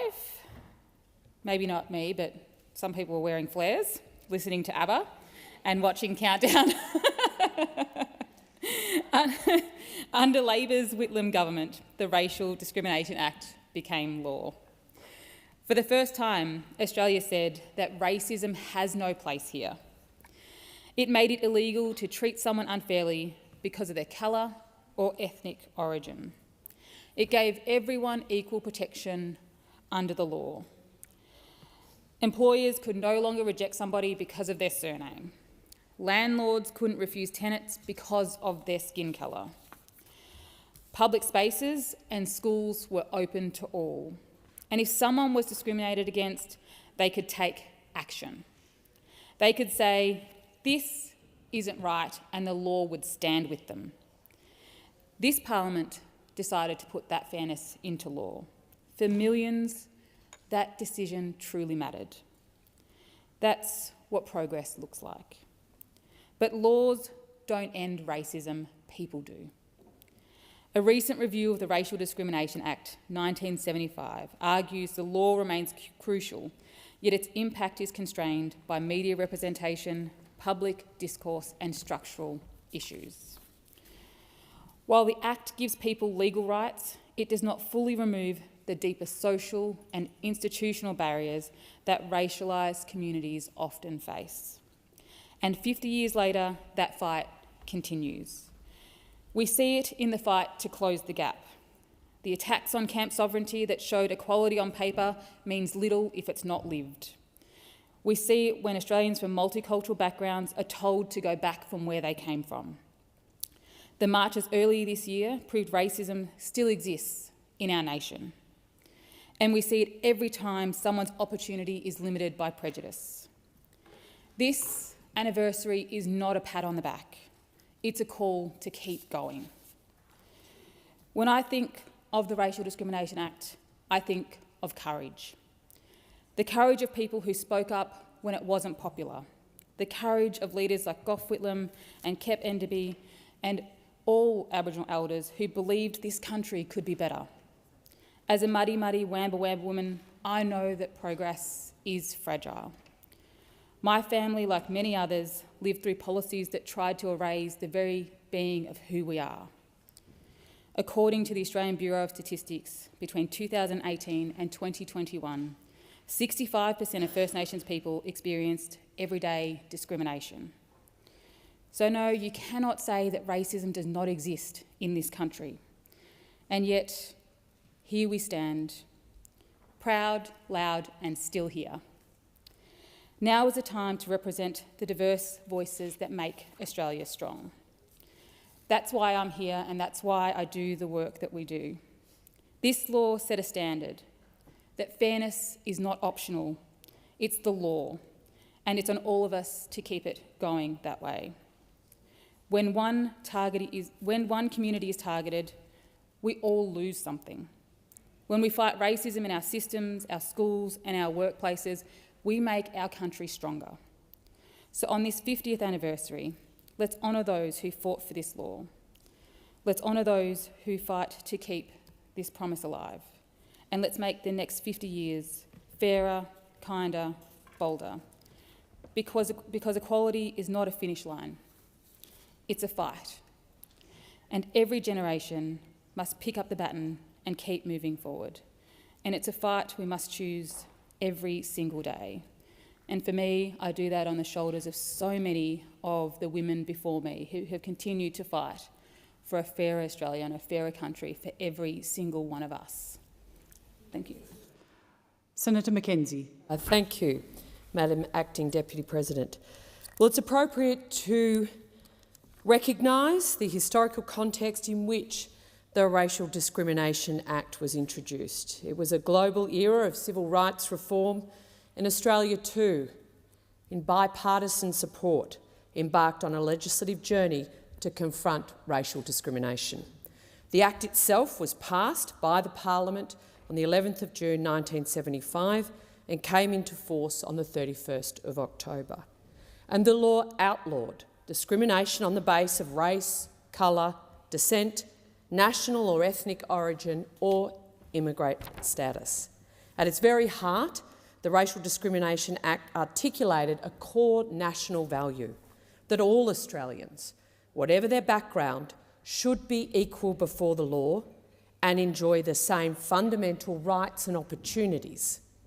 From a conservative standpoint, two principles frame our approach: the protection of individual rights and the preservation of freedom, including speech and religion, within an inclusive society. The Racial Discrimination Act represents a legislative foundation for a fair go for all, a value intrinsic to the National Party that reaffirms our commitment to uphold equality before the law, to protect individual rights and to ensure that every single Australian has access to opportunity, no matter what their colour, gender or religion or where they live. Importantly, the Act has contributed to Australia's evolution into a more multicultural, inclusive society, one which increasingly recognises that cultural diversity is a source of national strength, especially to our rural and regional communities. The National Party, as a representative voice for regional Australia, brings to this discussion a particular perspective, one grounded in practical reality, one grounded in opportunity, community empowerment and the promotion of secure, inclusive regional communities. Our own policy framework states clearly that we want to see a stronger, more secure, sustainable local communities that provide the opportunity for everyone to prosper, delivering a stronger, more secure and sustainable nation. Now, when I think about Aboriginal and Torres Strait Islander population out in the rural and regional communities, it is National Party electorates like the electorate of Parkes, New England, Cowper, Maranoa, Page, Flint, Dawson, Lyne, Riverina and even Capricornia are all in the top 20 electorates around this country of high proportions of Indigenous Australians. So it is very much in our interest to have an inclusive society and for all Australians to experience equality under law and in community, that is very much something that National Party MPs and senators uphold. But it has often been the case, and it's been so even in this chamber this week, that confusing concerns, legitimate concerns in the community about high immigration under this current government, or voting no at a referendum on the Voice somehow means Australia is a racist country, is wrong, is absolutely wrong. Is there more work to do? Absolutely. Is it beholden on everybody in this chamber and outside of Parliament to take individual and collective responsibility for that? Yes, it is. But it shouldn't be an excuse to shut down legitimate debates and concerns about real problems in our broader community. We need to recognise and understand that living in rural and regional Australia does bring unique demographic challenges, but also significant opportunities. We're increasingly multicultural with migrant arrivals, seasonal workforce movements, local governments' jurisdictions managing very, very diverse needs. And we need to ensure that the protections of the Racial Discrimination Act are operational in these settings as both a moral and an economic imperative. 50-year milestone, our work is far from complete, but we need to ensure that the Racial Discrimination Act remains a cornerstone to enlighten all of our individual and collective behaviour to make sure Australia remains inclusive for everybody who chooses to build a future here. Thank you, Senator Mackenzie. Senator Waters. Thanks, Acting Deputy President. This year marks the 50th anniversary of the Racial Discrimination Act, a landmark piece of legislation that was designed to ensure that all of us are treated equally, regardless of race, ethnicity, background or the colour of our skin. The Racial Discrimination Act also laid the groundwork for the Sex Discrimination Act and the Disability Discrimination Act, both of which have helped us build a more inclusive society. And we should commemorate this anniversary and how far we've come. but we should also use it as a call to action for how much more we can do to stamp out racism in our communities and make our society more equal for all Australians and for all people who call Australia home. Late last year, the Australian Human Rights Commission launched the National Anti-Racism Framework, with recommendations and a roadmap for governments, business and community organisations to address all forms of racism in Australia. The recommendations in that framework call on the Australian Government to lead a national response to eliminating racism, starting with truth-telling for First Nations peoples and embedding their right to self-determination. It also recommends the implementation of anti-racism action across all sectors, including health, education, the media, the arts and the justice system. So far, those recommendations have been left to gather dust. There's been no formal response from the Labor government and, crucially, no funding for the Australian Human Rights Commission to start implementing that framework.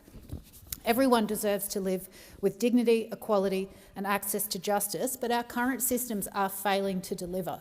50 years on from the Racial Discrimination Act, it remains a vital tool in the fight against racism, but it cannot be the only tool. It's not enough to say that racial discrimination is illegal. We need to be actively anti-racist. Wherever we are in this nation, we are living and working on stolen and unceded land, and we still have a long way to go before we can achieve any semblance of racial equality with First Nations people, let alone justice. First Nations kids are 26 times more likely to be imprisoned than non-Indigenous kids. First Nations women are 33 times as likely to be hospitalised for family violence as non-Indigenous Australians. And it's 2025 and we still don't have a truth-telling process in this country.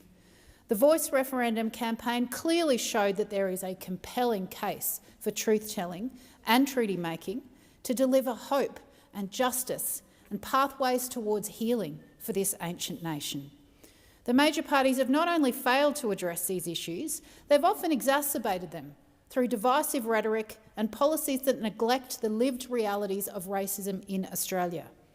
Australia is a country built on immigration, and we should be proud of that fact. We are enriched to have diverse communities with cultural, linguistic and spiritual traditions, but those communities face systemic racism and discrimination. We've seen an increase in Islamophobia, in anti-Palestinian racism and anti-Semitic threats and attacks alike. These are not isolated incidents. They are part of a deeply worrying trend that demands urgent action. This year, we've seen those on the opposite side of the political spectrum ramp up their attempts to harness people's rightful anger at housing and the cost of living crisis, and to try to twist that into an unfounded attack on migrants. We cannot let the major parties or those on the far right demonise migrants and use them to distract from their own failings. The reality is it's inequality and not immigration that people should be angry about. And the Greens are the only party with a standalone anti-racism portfolio held by our fabulous and staunch Deputy Leader, Senator Faruqi. And we're the only party with a plan to build an anti-racist and genuinely multicultural country. We are the ones in this place encouraging people to direct their anger at the real cause of inequality in this country, the big corporations and the ultra-wealthy individuals who are pulling the strings behind the two major parties. Everyone has the right to live without fear of racial violence, abuse and discrimination, and the Greens will always support people and communities left behind by systemic racism in the face of major parties that seem hell-bent on upholding policies that entrench inequality and injustice. Thank you. Senator Cox. Thank you, Acting Deputy President. As a Noongar Yamaji woman and as a Labor Senator for WA, I stand here with deep pride and reflection to mark the 50-year anniversary of the Racial Discrimination Act of 1975. It's one of the most important and transformative pieces of legislation in our nation's history. And when the Parliament of Australia passed the Racial Discrimination Act in 1975, it became the first federal law to make it unlawful to treat someone unfairly because of their race, their colour, their descent and nationhood or ethnic origin. It was an extraordinary moment in the story of this country, and it came decades after the struggle for Aboriginal and Torres Strait Islander people and by migrant communities who demanded recognition equality and respect. And it came after the shame of the White Australia policy and after generations of exclusion that denied so many people of their basic rights. This landmark reform was the work of a Labor government. It was the Whitlam Labor government that introduced and passed the Act, drawing inspiration from the United Nations Convention on the Elimination of All Forms of Racial Discrimination. And in doing so, Labor placed Australia firmly on the side of equality and human rights. Prime Minister Gough Whitlam called it a historical measure to entrench new attitudes of tolerance and understanding in the hearts and minds of the people. It was Labor's belief in fairness, in the dignity of every person and in the power of government to deliver social justice that made this Act possible. For my people, as First Nations and First Australians, the Act was part of a much longer journey towards equality. It didn't erase the wounds of dispossession or the pain of the stolen generation, but offered a new framework for justice.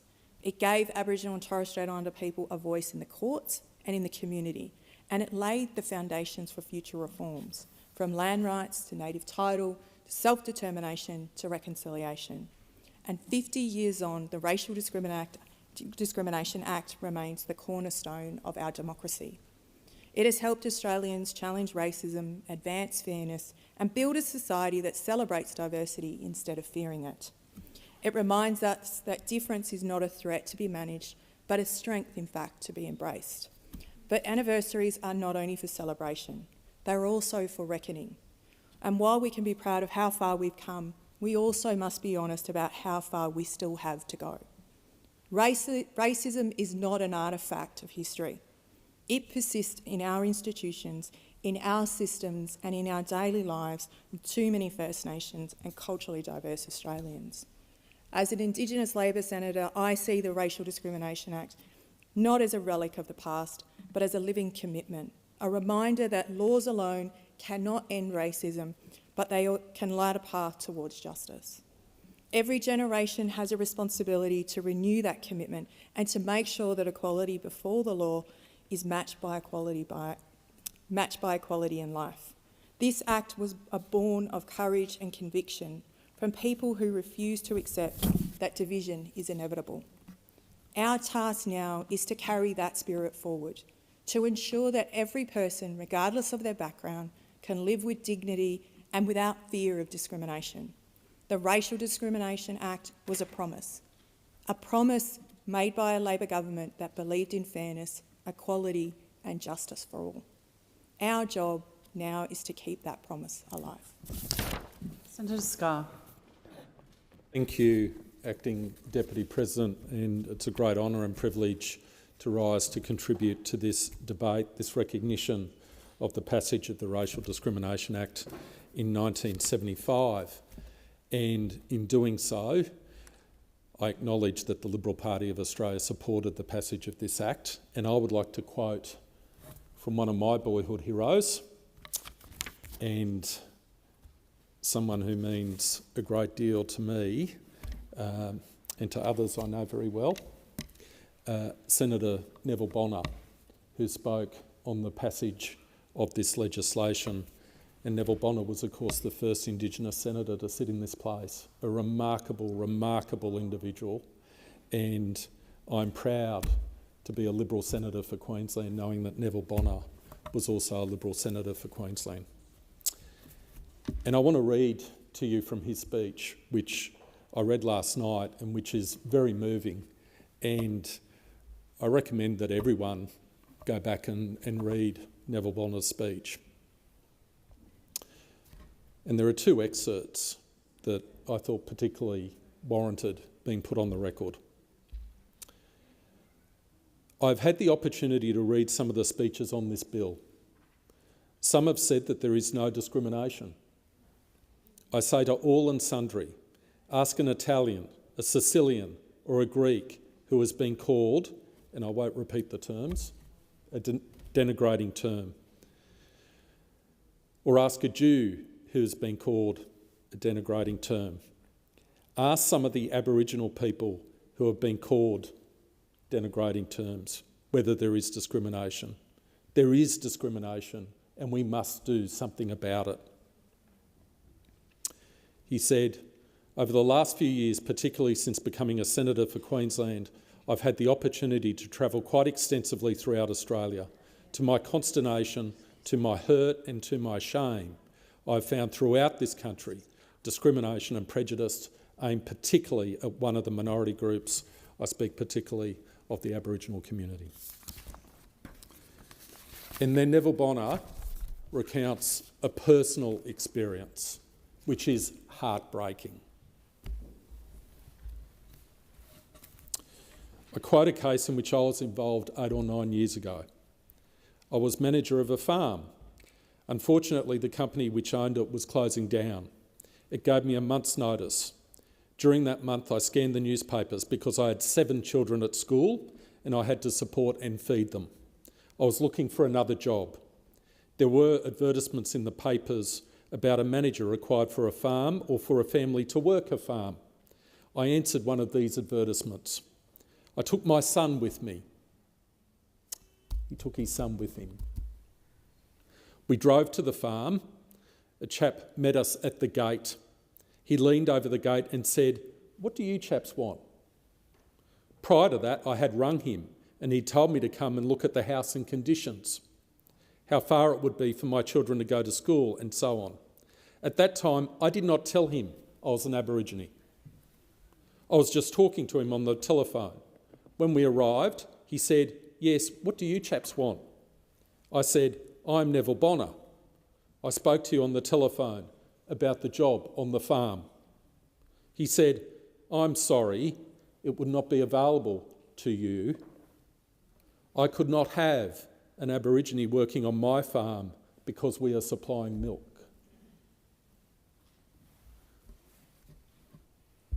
And as Neville Bonner said, there is no discrimination according to some people. So I find it difficult to place anything on the record that has the resonance of what Neville Bonner said in relation to this matter. I simply say all of us as Australians have a deep responsibility to do everything that we can to combat racism and discrimination in all of its forms and to bring Australians together and not to divide them. Thank you, Senator Scarr. Could I remind senators that the noise of conversation travels through the chamber and others should be given the opportunity to be heard in quiet. Please, Senator Thorpe, you have the call. Thank you. How wonderful of the government to celebrate half a century of solving racism in this country. Of course, in the last 50 years since the introduction of the Racial Discrimination Act, First Peoples and people of colour have experienced no racism and discrimination at all. Lol.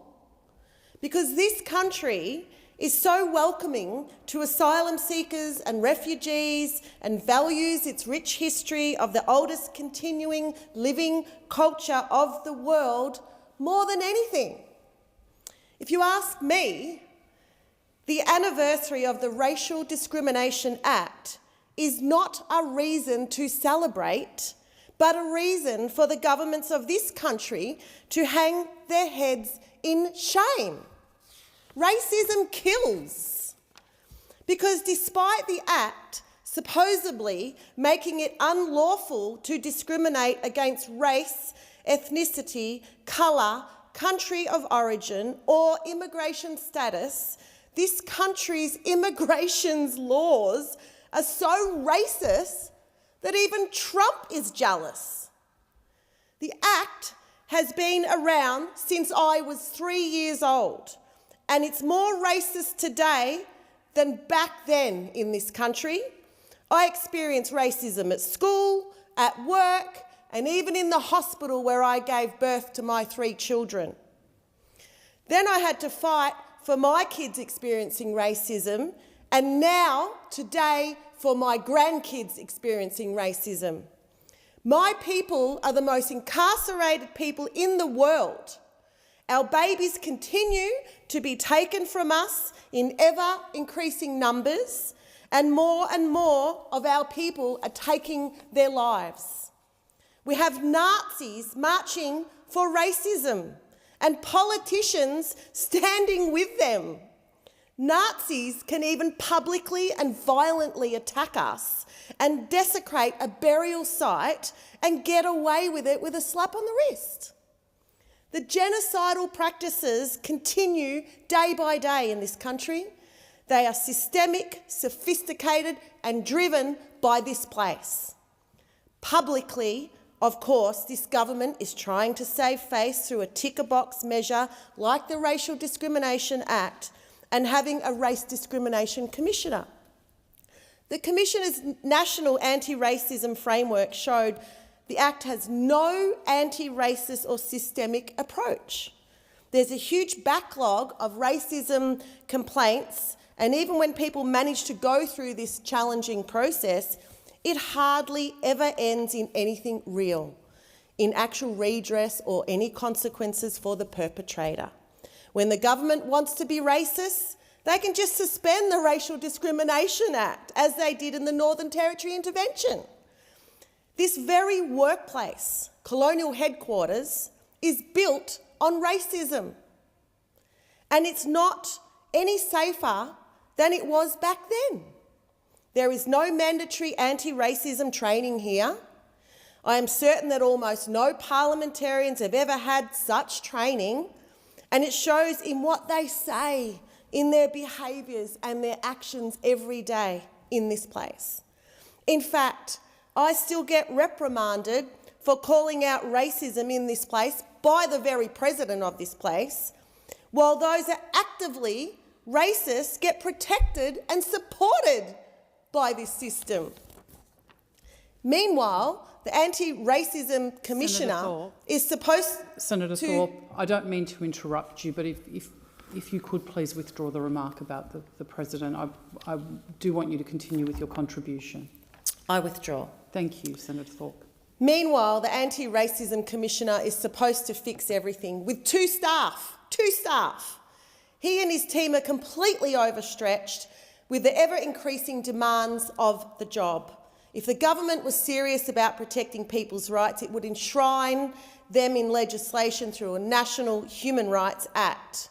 And let's be clear, this government is not serious about tackling racism in this country.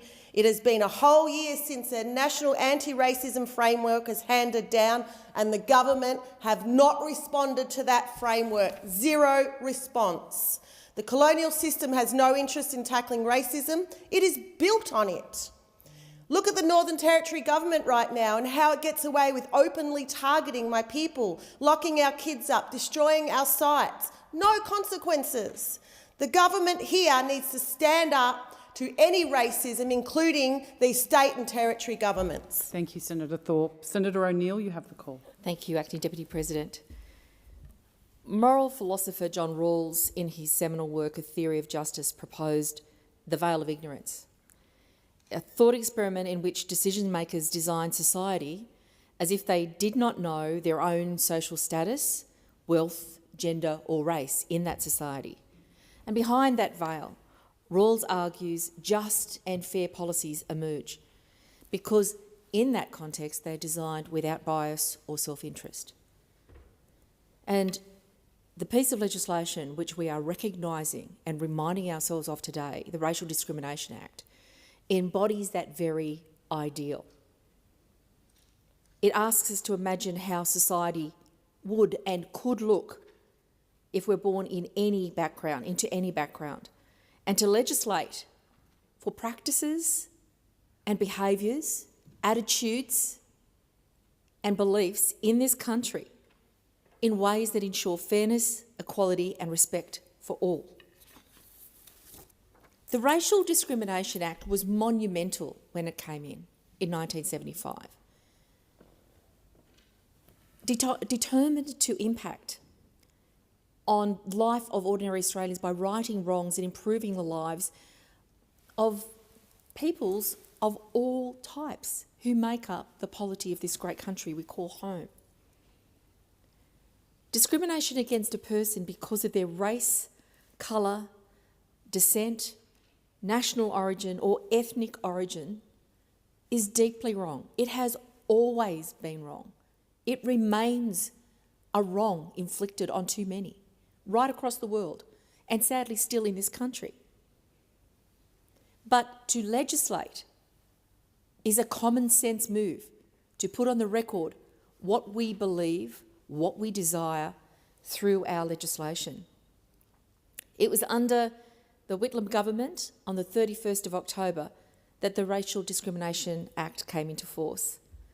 And it implemented in Australian law a critical United Nations International Convention on the elimination of all forms of racial discrimination.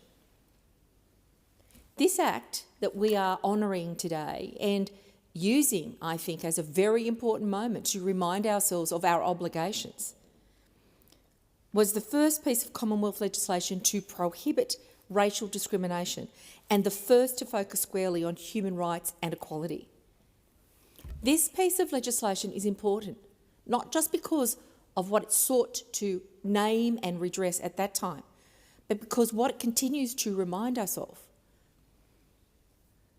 It marked a decisive shift, one that said to the nation and to the world that discrimination based on race has no place in Australian life. Now, the reality of hate unleashed across communities, sadly, is something we still continue to see. But this law is a vital line in the sand that clearly indicates what Australia expects. It is unlawful to discriminate against a person because of their race, whether doing that directly or indirectly, in the way that Senator Scarr has just contributed with Neville Bonner's story. It's unlawful to discriminate when discrimination undermines the equal recognition or enjoyment of basic human rights. This law, now 50 years old, was put in to protect against discrimination in access for people to places, to facilities, access to housing, access to goods and services, access to employment, and the right to participate in trade unions.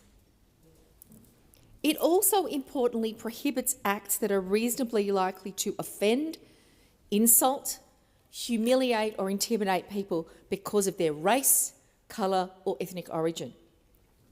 What we're talking about with this piece of legislation of 50 years are not abstract protections.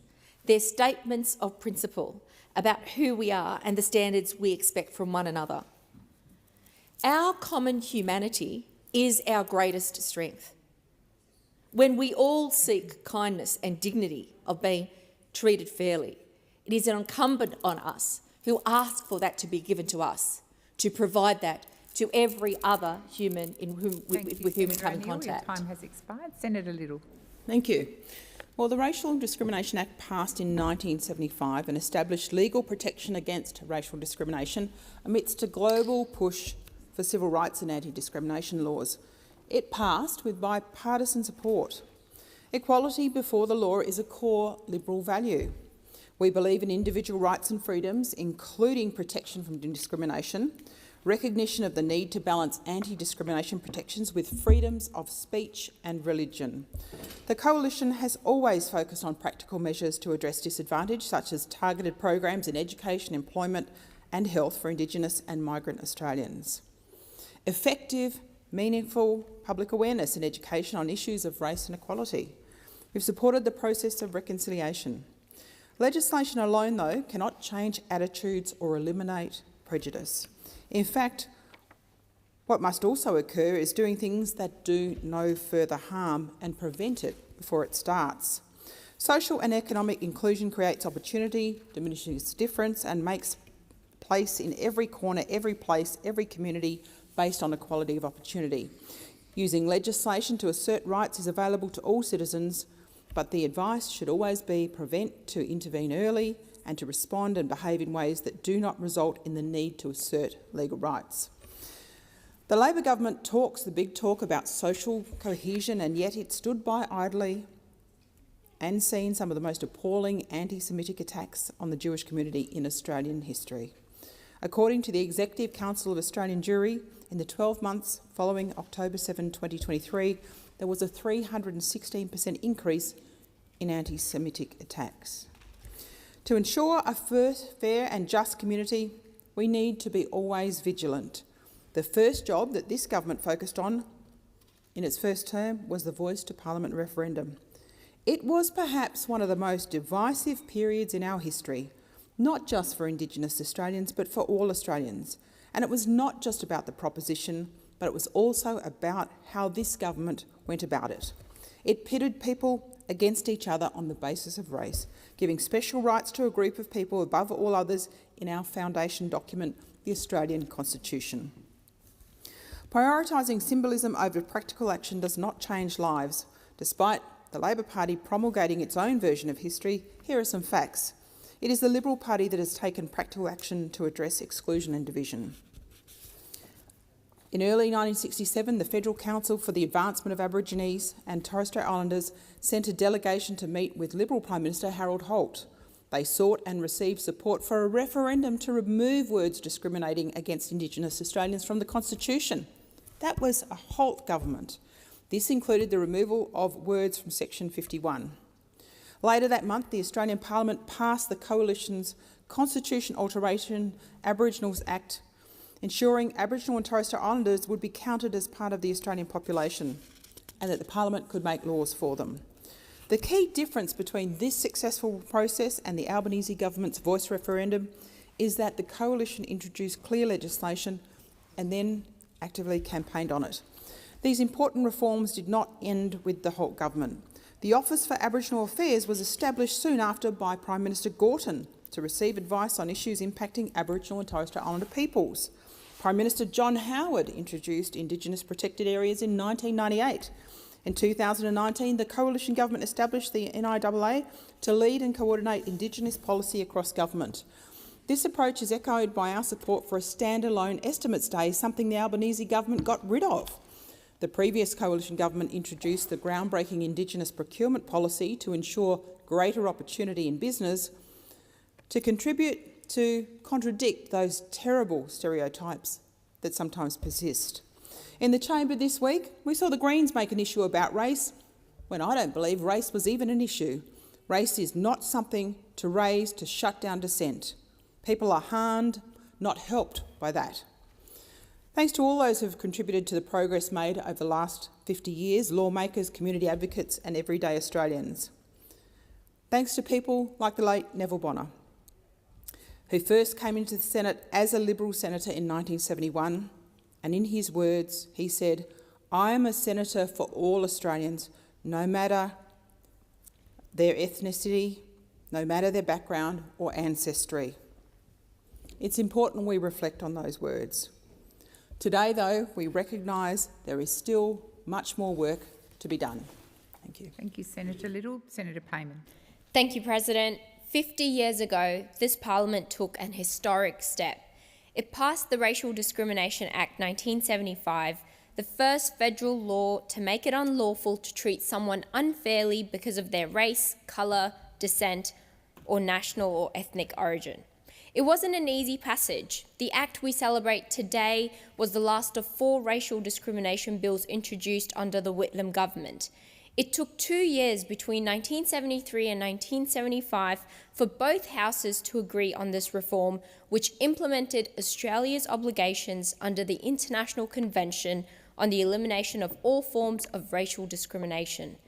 Australia signed that convention on 13th of October 1966, yet it took almost a decade and a change of government for this nation to honour its promise.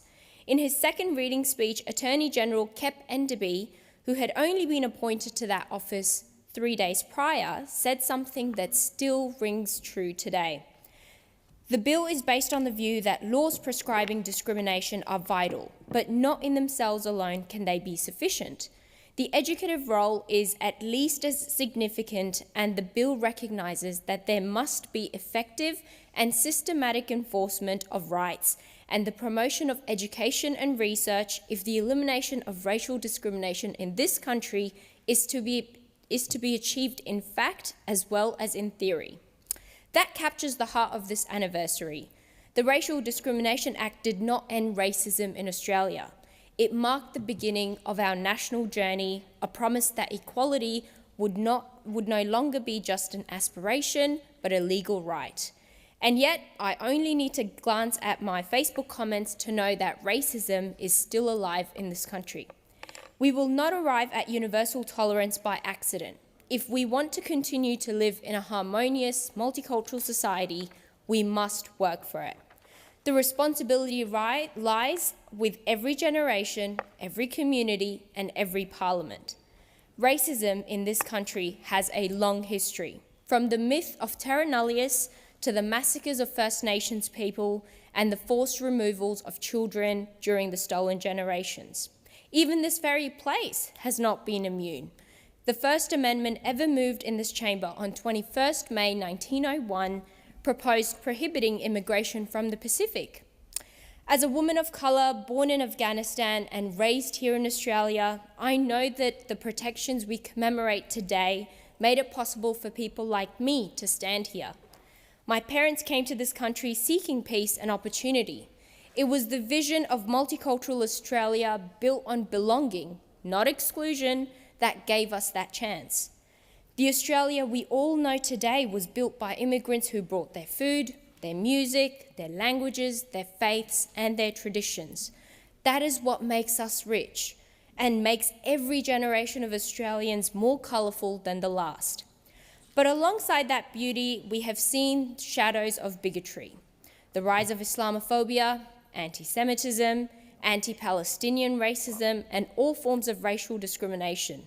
The re-emergence of neo-Nazi movements on our streets, and politicians who trade in fear using division as a tool. This is not who we're meant to be. When hatred is normalised, when migrants and refugees are scapegoated, when truth-telling and treaty are ignored, we betray the progress of the last 50 years. We must remember that education, empathy, and equality are the antidotes to prejudice. That is why the next step in this journey must be the introduction of a National Human Rights Act. Australia remains the only liberal democracy in the world without one. Right now, our protections and laws are patchy and incomplete. The Racial Discrimination Act was a huge milestone. A Human Rights Act would be a natural successor, guaranteeing that no matter who you are, where you come from, or what you believe, your rights are protected by law. So as we mark 50 years since the Parliament took the courageous step under Gough Whitlam's leadership, we should ask ourselves, what will the next 50 years demand of us? We must summon the same courage, the same moral clarity, and the same resolve.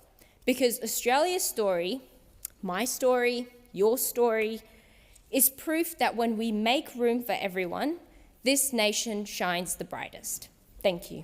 Thank you, Senator Payman. Senator Darmanin. Racism in all its forms is ultimately a denial of dignity and respect. And today we mark the anniversary of the Racial Discrimination Act, but let's also remark on its continuing aspirations into the future. Because the Act doesn't prevent these denials from continuing to happen. Those of us here in this place know well, but it sets the standard for how we should approach these denials, and it sets a framework for how we should respond. We have witnessed stunts to shock and divide, entering this chamber in cultural or religious dress, not as a sign of respect, but as a prop to ridicule. We have seen senators turn their backs on acknowledgement of country, a small but deeply significant act of respect to the First Nations of peoples of this land. We hear inflammatory claims that entire communities are a threat to public safety, seeking to weaken racial vilification protections under 18C of the Racial Discrimination Act, framed as free speech. Thank you, Senator Darmanin. The time has expired. So the question is, the motion is moved by Minister McCarthy, be agreed to. Those of that opinion say aye. Against? I believe the ayes have it. It being 11:15, I will ask if there's any notice of motion to be given for another day.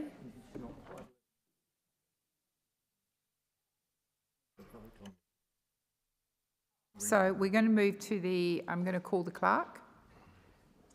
Government Business Order of the Day number 1, Private Health Insurance National Joint Replacement Register Levy Amendment Bill 2025. Vote to be taken on the second reading amendment moved by Senator Ruston. So the question is that the motion is moved by Senator Ruston be agreed to. Those of that opinion say aye. Against? I believe the noes have it. The noes have it. Division required. Ring the bells for 4 minutes.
Lock the doors.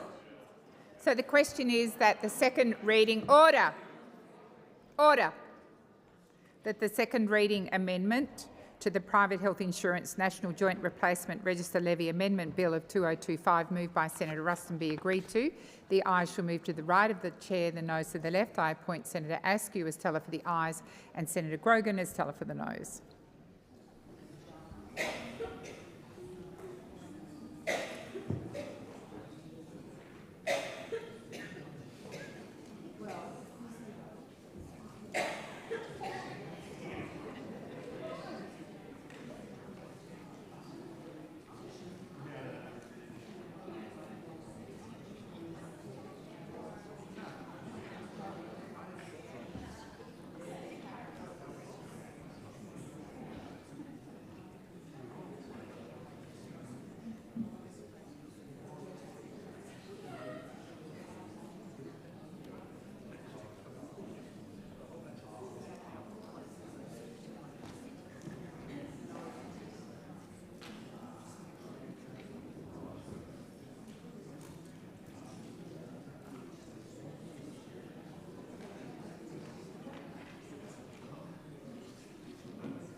Order. There being 38 ayes and 25 noes, the matter is resolved in the affirmative. It now being passed.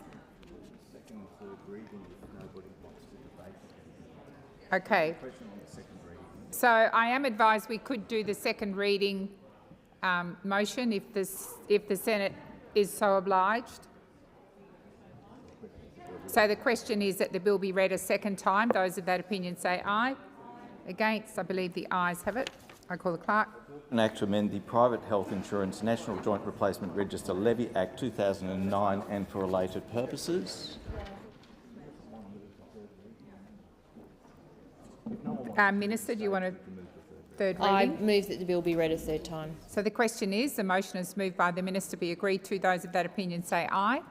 Against, I believe the ayes have it. I call the clerk. Bill for an act to amend the Private Health Insurance National Joint Replacement Register Levy Act 2009 and for related purposes.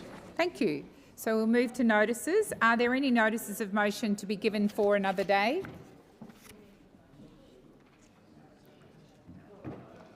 Notices of motion for another day?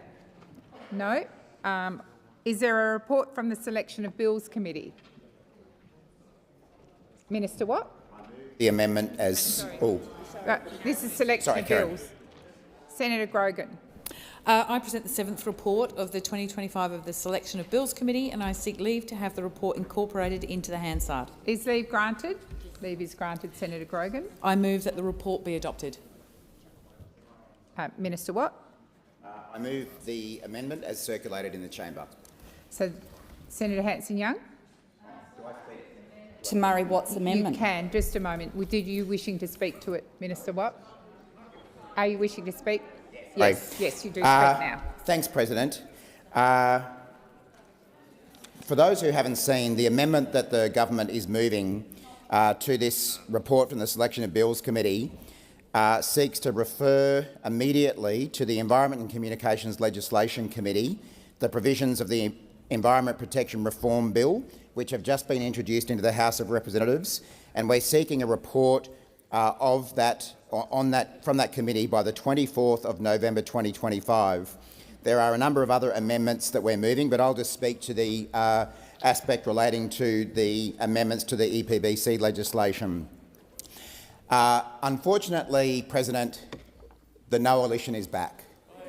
The no-alition that slowed down, got in the way, blocked and obstructed housing reform, environmental reform, health measures, all sorts of other reforms that the Albanese government sought to achieve in our first term, and they enjoyed the experience so much that they've decided to do it all over again when it comes to environmental reform. I am surprised that they enjoyed the no-alition as much as it appears they did, because the Australian people didn't enjoy it very much, and the Australian people had their say about the no-alition at the last federal election, where we saw both the Coalition and the Greens pay an electoral price for the no-alition and for consistently obstructing and blocking progress that the Albanese government was seeking to achieve. I have made no secret of the fact that we believe, and I believe the Australian people want, changes and amendments to the Environmental Protection and Biodiversity Conservation Act made now. Not in another 5 years, not in another few months, not when we want to get around to it, when the no-alition sort of breaks up temporarily, but now.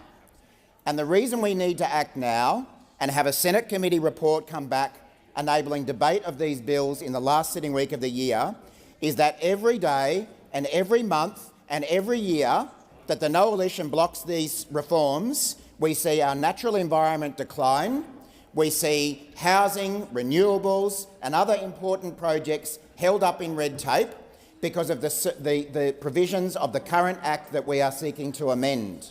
Now, the bills that we have introduced into the House of Representatives today put forward a balanced package of reform that delivers real gains for nature and for approvals processes which business is desperately seeking. Those reforms in the bills also dramatically improve the transparency and accountability of decision-making when it comes to the environment in this country, in particular through the creation of Australia's first ever National Environment Protection Agency, a proud Labor achievement. something that we've taken to 2 federal elections in a row, been endorsed by the Australian people 2 elections in a row, but blocked yet again by the no-alition of the Coalition and the Greens. Now, it's about time that the Coalition and the Greens recognised that continued frustration of these reforms is leading to a decline in nature. Now, the Greens party, they say, or some of them say, their reason for being is to protect the environment. Some of them say it's about just having protests outside electorate offices. But some of the Greens say that their reason for being is to protect the environment. They have an opportunity to do that right now with the Environment Protection Reform Bill, which has been introduced in the House, and we're seeking to have referred to a Senate inquiry to report back by the last sitting week so that we can get on with it and pass these reforms. And the Coalition, they have an opportunity to listen to the voices of business, who they say back them, but half the time I'm not really sure that's right, who they say back them, who desperately want changes made to the processes that are strangling investment, strangling productivity, strangling housing developments, strangling renewable energy and other economic projects. We saw this week the business community oppose the actions by the opposition leader, Susan Lee, when she called for the bill to be split. She couldn't even get business groups to back her in on that, trying to split a bill to avoid a split in her own party room. That's what we saw from Susan Lee this week. We have the opportunity to move now. It is 5 years since Graham Samuel tabled his review for the then Environment Minister Susan Lee, which recommended changes for nature, changes for business. It has been 5 years, and since then we've been spinning wheels, seeing attempt after attempt to pass these laws blocked by the no-alition, and they're back at it. We should get on with it, and we should get a Senate inquiry happening now. Thank you, Minister. Senator Hanson-Young. Thank you. I seek leave to move the amendment as circulated. Senator Hanson-Young, you don't need leave. Okay, thank you. Well, I've circulated amendment to Minister Watt's amendment to give this bill the scrutiny it deserves and it needs, to send this to an inquiry where the Australian people can have a good look at the stitch-up that this government has done with the big business lobby, the miners and the loggers.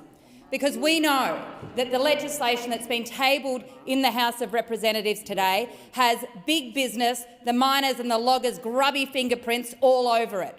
There are more loopholes. There are more get-out-of-jail-free cards for the business lobby and the miners and the loggers. There is no guaranteed protections, however, for our forests, for our climate. There's no guaranteed protections for our endangered species. This bill, this package of bills, 7 bills, hundreds of pages, does not do what it says on the tin. It does not do what it says on the tin.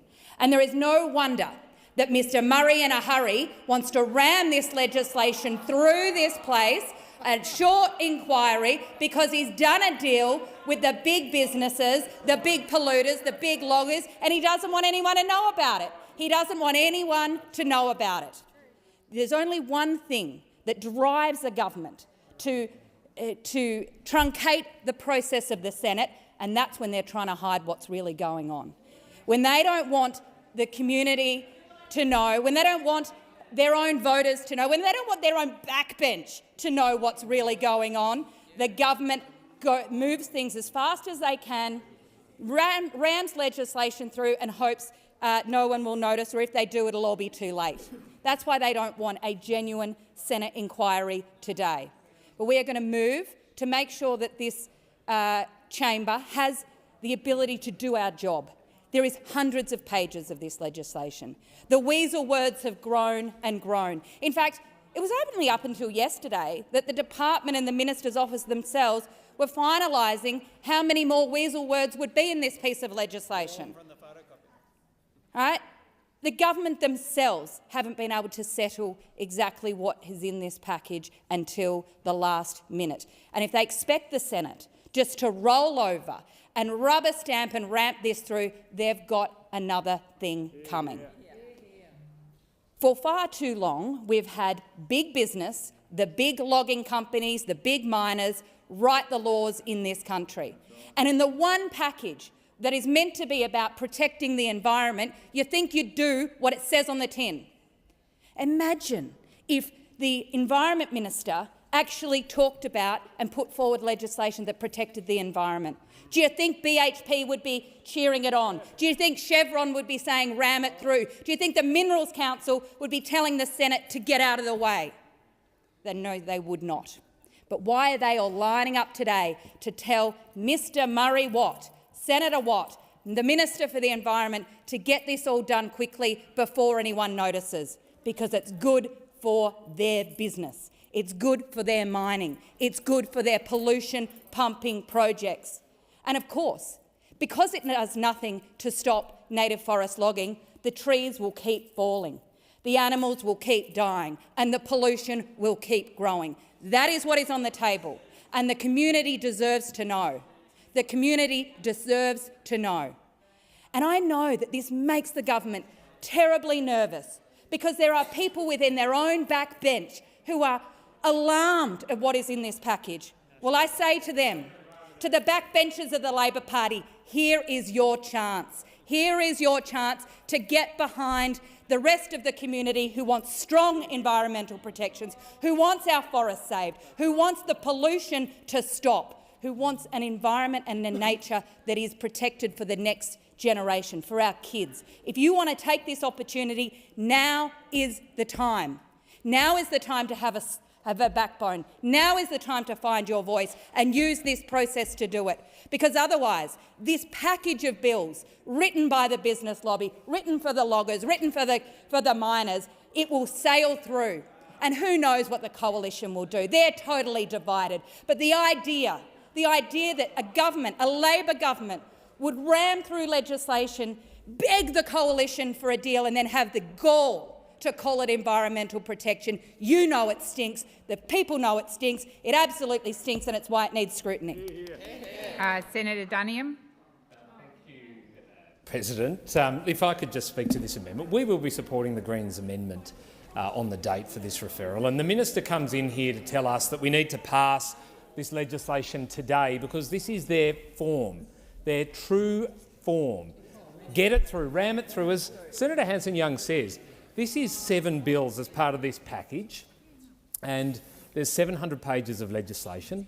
An EM, which I understand is 700 pages long as well. Tabled today, incomplete, elements still not finalised. And if you talk to the business community, Senator Watt tells us the business community are sending strong messages. They want time to scrutinise this as well, because it's all been rushed. Now, let's go back over the history of what's actually happened here. Senator Watt tells us it's 5 years since the Samuel review was tabled. Well, what happened for the last 3 years was you had an Environment Minister, Tanya Plibersek, the member for Sydney, former Environment Minister, sacked at the end of the last term because she couldn't do her job. So much so that now she doesn't even represent the Environment Minister in the other place. You'd think the former minister would actually have that job over there to represent the Environment Minister in the Senate in the other place. Nope, don't even trust her with that. So badly did she handle this portfolio and squander 3 years of opportunity. You had a coalition that wanted to work with the government to get this legislation through, but instead this minister refused to work with us. You had a Prime Minister who saw sense, and he stopped the minister from doing these dodgy, dirty deals that we knew about. We had documents released under FOI, big black swathes, again, true to form from this Labor government, wanting to make sure no one knew what was really going on. Deals done between the Minister Plibersek, the Australian Greens, and of course other crossbenchers. Who knows what the detail of those deals were? We will never know, because it was all part of this secret arrangement this government wants to keep going in this place. And we've seen that again this week. The idea of scrutiny is abhorrent to them. So can I tell you, of course, the Australian Labor Party senators who aren't in their seats and continue to interject, of course, because they've got a lot to say about the need to back in a minister who wants to rush this bill through the Senate, to avoid scrutiny, avoid any accountability like they do every other day of the week. Well, can I tell you, we've had enough in this place of this government seeking to just run the show in accordance with their own tune, not seek any input from anyone else. We're happy to work with the government on the nature of this legislation and to get a good outcome for this country. We've laid down some key markers about what it is we think needs to change in this legislation. And the Shadow Minister, Ms Bell, has been very clear about that. Of course, the government, doing what they do, attacking everyone else rather than actually working constructively with them, of course will take issue with that. But can I tell you, we are ready to work with the government, and we're not going to just rush it through at your demand. This is a democratic institution. And 3 of those years, I'll take the interjection from the minister, 3 of the 5 years that we've had since Samuel tabled his report, wasted by you. You could have had this done in the last term, but you chose not to. That's right. You have dark, smoke-filled rooms over there, doing deals with the business lobby, the Green groups, whoever it was. We don't know, because there were all these non-disclosure agreements signed. Again, a hallmark of this government, a lack of transparency. And all of these Labor senators who think it's funny to deal with the public good, the environment, providing investor certainty is just a laughing matter. Well, I'm sorry, it's not. That's why this Senate needs to do its job. That's why we're holding the government to account. And today, can I tell you, we will ensure that there is scrutiny applied to this legislation, as is required, not bowing to the minister's demands and just acquiescing and rolling over and being compliant. I'm sorry, it doesn't work like that. This legislation will come out the other end looking much better than it's gone in, and we will actually see what this government intends to do for this country, whether they're serious about wanting to do a good job for the environment, for business. At this point, we don't know, because what's been tabled in the other place isn't even complete. Lobby groups are telling us they need the time. Both environmental and business groups want to look at this legislation properly. So we will support the extension for this inquiry, because it's important to have this scrutiny, but we're not going to roll over. We're sick of being told what to do by a government that doesn't know what it's doing. Minister Gallagher. Thank you, President. And those remarks from Senator Duniam really were a way to let the Senate know that— Order. Sorry, Senator Henderson, you don't have the call and you're not in your chair. Well, Senator Henderson, actually, just a moment. I'll make this point now. Prior to this matter coming on, we'd had a vote, so many of you are not in your correct seats. It is absolutely against the rules to be interjecting when you are not in your seat, so the silence will continue. Thank you, Minister. Thank you very much. About why environmental law reform can't be progressed this year. Again, another year where environmental law reform doesn't progress. And I know how many meetings Senator Watt has had with members of this place and with other stakeholders to ensure that this bill has the smoothest or quickest passage through with appropriate scrutiny. The fact that the minister has spent since May working on this and working with colleagues, and he's outlined the arguments to this chamber. But we accept that the view of those on the opposition benches, the Greens and others, want to delay the passage of this bill. That's what's happening here this morning on the environmental law reform. On the other bills, and I note there are a number of amendments that are going to be moved across a number of bills. I just wanted to take the opportunity to outline the government's position outside of, obviously, environmental protection reform, which we'd like a short committee process to report by the 24th of November. But there are a number of other pieces of legislation on payday superannuation. Again, this is an issue unsurprising that the opposition would be seeking to delay the passage of this bill.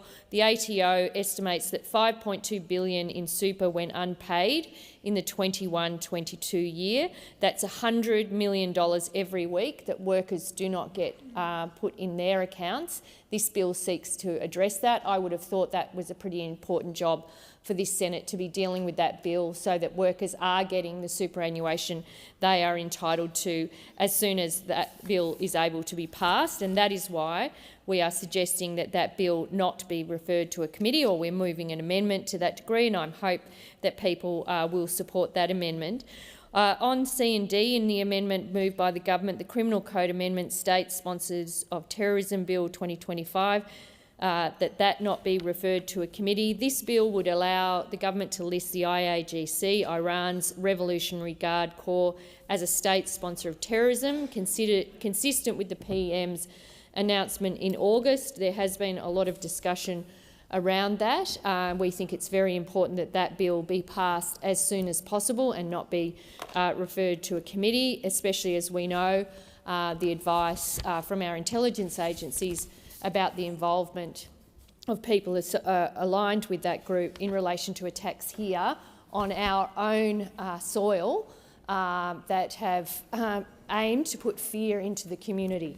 This bill deals with that. And again, I would hope that we get the support of the chamber not to refer that to the committee. The provisions of a Defence Amendment Parliamentary Joint Committee on Defence Bill 25 not be referred to a committee. This important bill will allow the establishment of a committee to provide increased transparency on AUKUS and allow the Parliament to continue to scrutinise this important project. This is going to be done through this bill, and we again would urge the chamber to not refer that to a committee. On the final point I want to make is in relation to Senator Roberts' amendment that's foreshadowed to be moved in this part, which is on the Fair Work Amendment Bill, Baby Priya's Bill 2025. Senator Roberts seeks to move that to a report by the 27th of February 2026. The government does not support that. This bill will provide clarity and consistency about eligibility for paid parental leave. The bill uses existing definitions that already apply to unpaid parental leave in the Fair Work Act and government-funded paid parental leave in the Paid Parental Leave Act. And the loss of a child is one of the most devastating things a parent can experience. It has a profound and long-lasting impact on parents, families and their communities. These are very difficult circumstances for workers and employers to navigate. We feel this bill provides certainty, and we are, as we have heard in speeches in the other place, we are deeply disappointed that a very small minority have tried to hijack this bill and pretend it is about something that it is not. And on those grounds, the government will not be supporting Senator Roberts' amendment and don't support the inquiry that he's proposed until the end of February next year. Thank you, Minister. Senator Whish-Wilson. It's Senator McKim. Oh, beg your pardon. Sorry. I'm happy to take the call, President. I'm happy to... It's flattering to at least one of you. Senator McKim, my apologies. I'm going to leave that where it is. Thank you for that, Dorothy Dixer, President. But look, I'll tell you what the Australian Greens are not going to cop.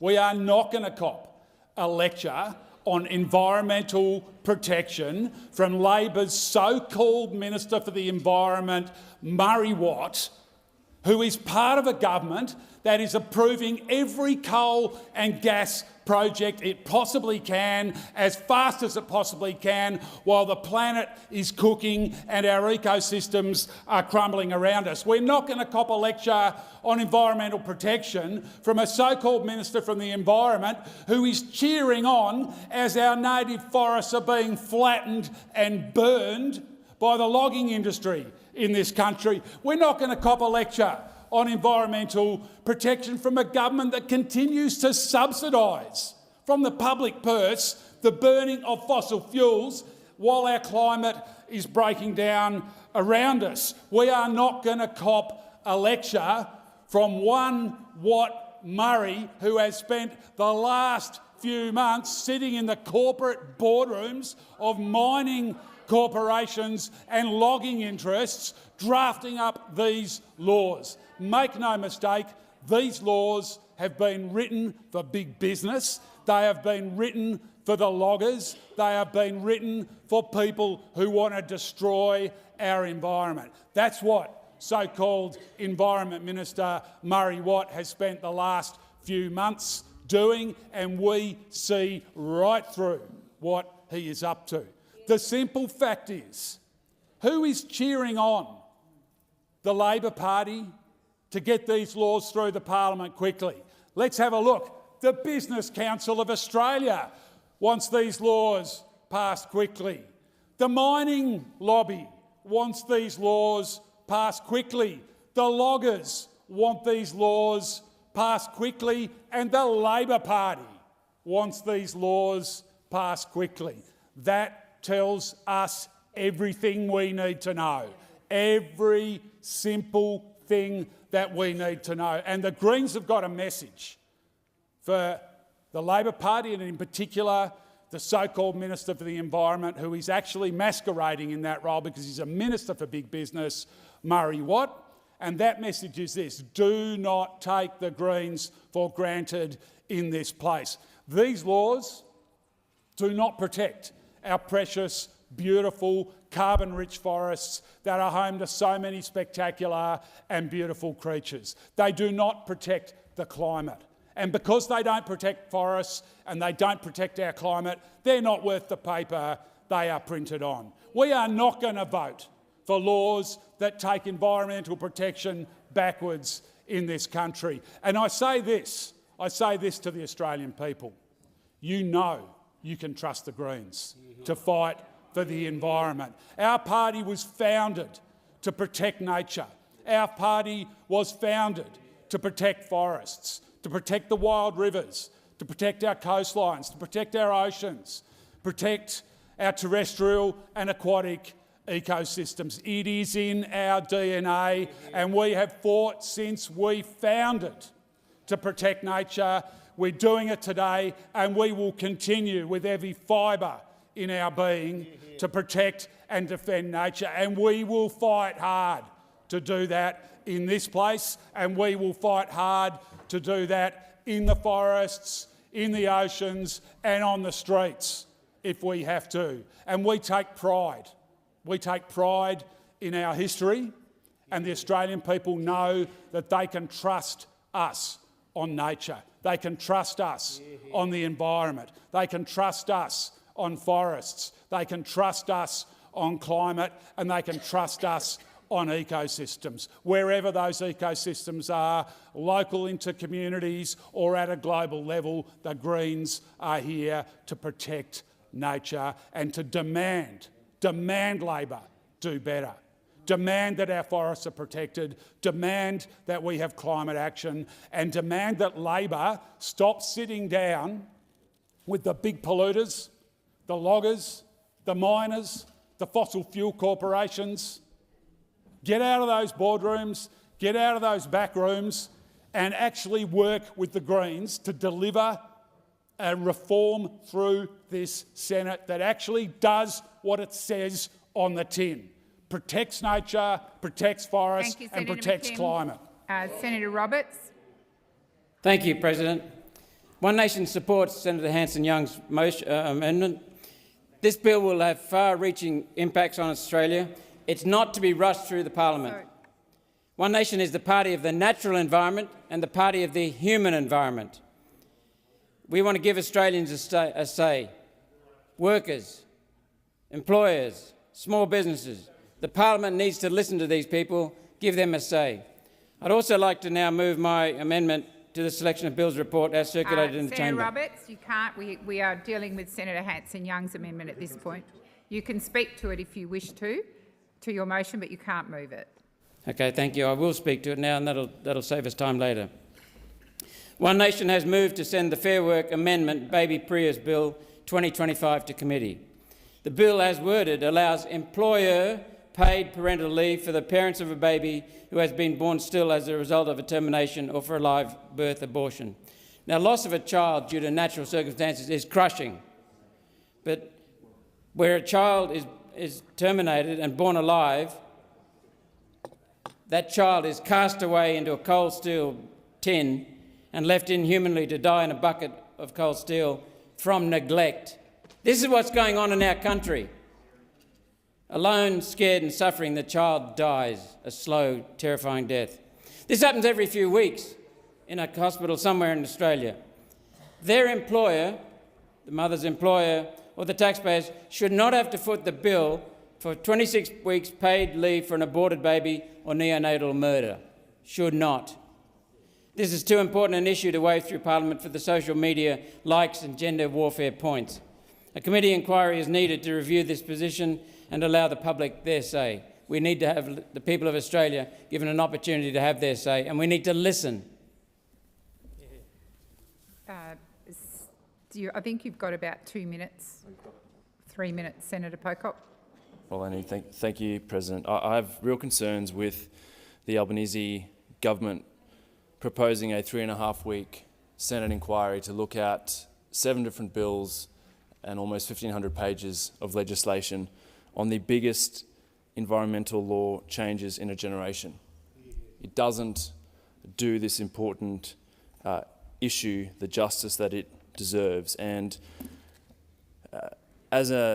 like many Australians, I'm a first-generation migrant and have fallen in love with this incredible place, this continent that we call home, and the incredible natural beauty. And we are doing a pretty shocking job of looking after it. We're the world leaders in mammal extinctions. We all know that. We all know that the status quo is not going to turn things around. And even if you don't necessarily care about numbats or potoroos or Tassie devils or spotted-tailed quolls or whatever it might be, as a senator, I think we should care about something in this bill which I think is a huge red flag. Minister Burke, when introducing in the other place, said the package of bills remains faithful to our commitment to follow the spirit of the Samuel Review. One of Graham Samuel's biggest issues was the powers that the Environment Minister had. He said that they should be scaled right back. And yet the Labor government is handing the executive even more powers. They're handing the Environment Minister even more powers. That is directly opposed to what the Samuel Review said. And like they're doing with FOI and Robodebt, where Robodebt said, don't do this to FOI, the government is doing that to FOI and trying to use Robodebt as justification. The exact same thing is happening with the Graham Samuel Review. We cannot continue to give the executive more and more power.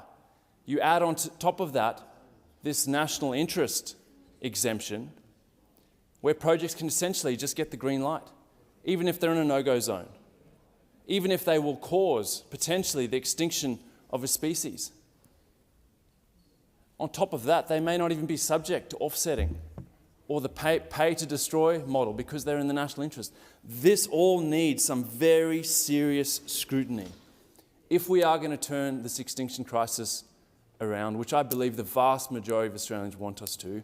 This bill deserves scrutiny, it deserves strengthening, it deserves consultation. And we've seen a number of groups come out and say that they were not consulted on the 1,400 or so pages in this. And so I thank Senator Hanson-Young for putting forward this extension, and I thank the Coalition, despite disagreeing with some of the direction that you're taking on this, giving the Senate extra time to look at it.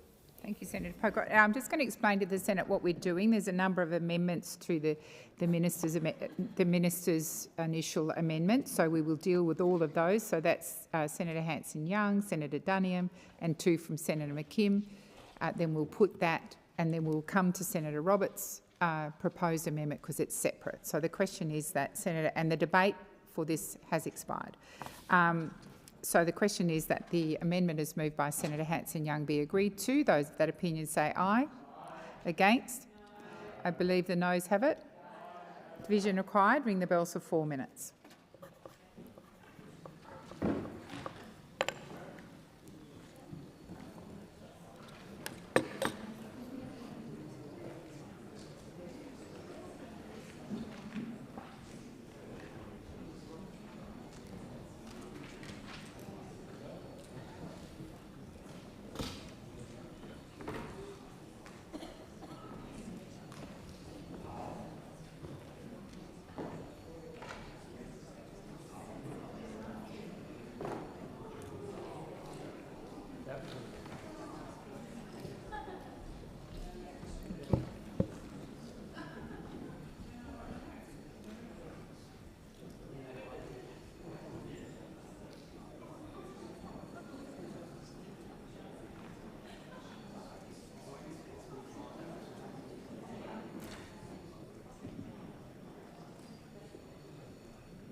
Lock the doors.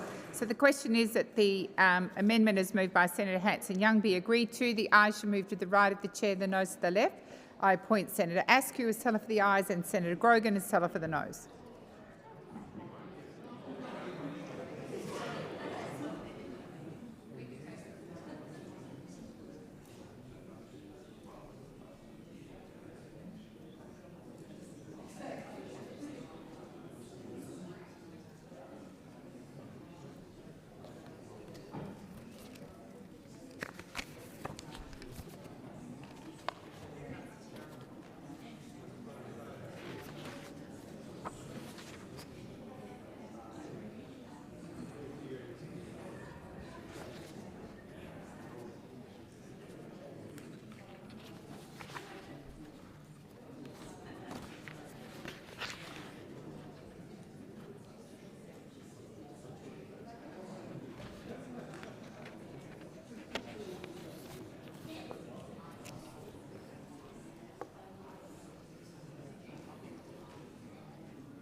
Order. There being 38 ayes and 22 noes, the matter is resolved in the affirmative. Senator Duniam.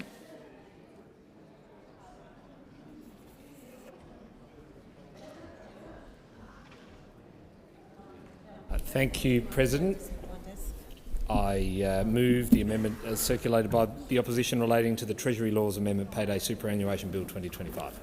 So the question is, the motion is moved by Senator Duniam be agreed to. Those of that opinion say aye. Against? I believe the noes have it. Ayes have it. Division required. Ring the bells for 1 minute.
Lock the doors.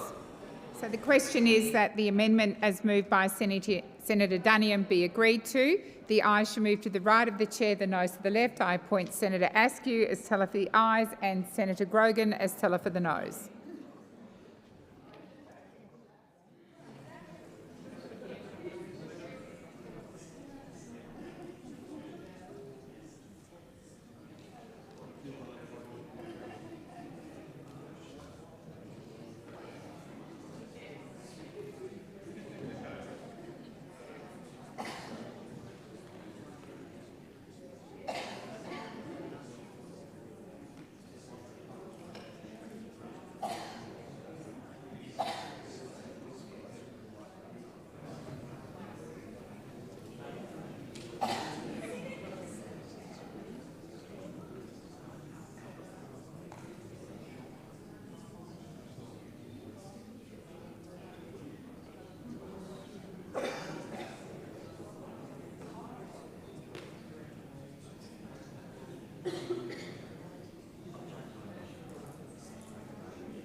Order. There being 27 ayes and 32 noes, the matter is resolved in the negative. Senator McKim.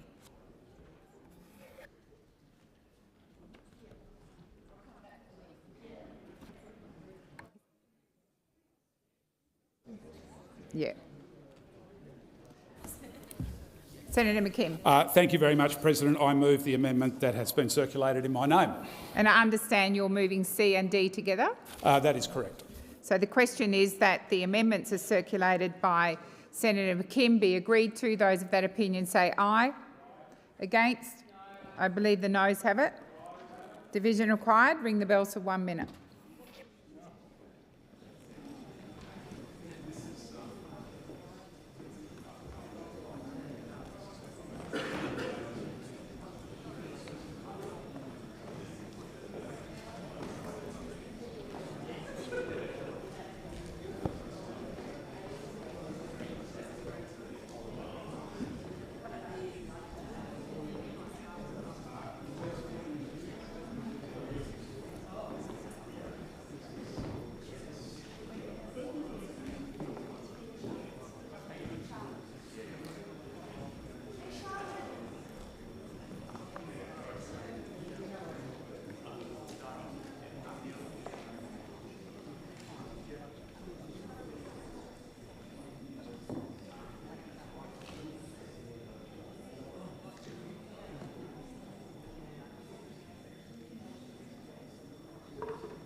Lock the doors. So the question is that the amendment standing in the name of Senator McKim be agreed to. Those of the ayes shall move to the right of the chair, the noes to the left.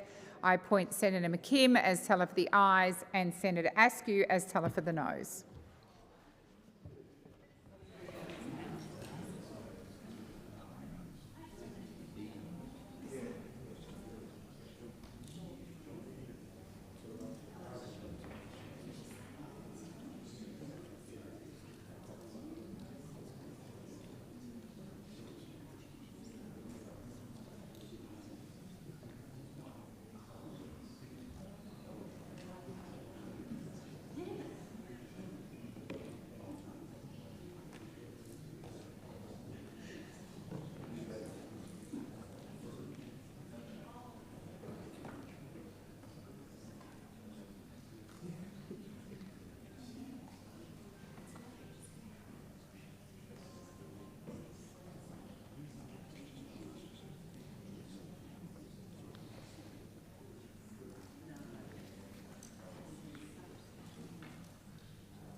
Order. There being 17 ayes and 22 noes, the matter is resolved in the negative. I'm now going to put the original motion as amended, as moved by Minister Watt.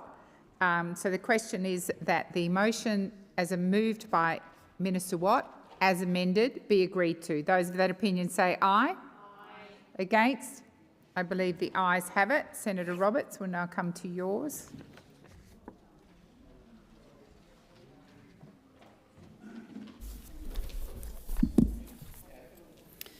Thank you, President. I move an amendment to the selection of bills report as circulated in the chamber. So the question is that the amendment as moved by Senator Roberts be agreed to. Those of that opinion say aye. Aye. Against? No. I believe the noes have it. Aye. Division required. Ring the bells for 1 minute.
Lock the doors. So the question is that the amendment is moved by Senator Roberts be agreed to. The ayes shall move to the right of the chair, the noes to the left. I appoint Senator Roberts as teller for the ayes and Senator Askew as teller for the noes. Oh, Grogan, sorry.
Order. There being 4 ayes and 37 noes, the matter is resolved in the negative. I will now move the Selection of Bills Committee as amended. Those of that opinion say aye. Against? I believe the ayes have it. The ayes have it. I shall now proceed to the placing of business. Is it desired to postpone or rearrange the business? Minister Gallagher.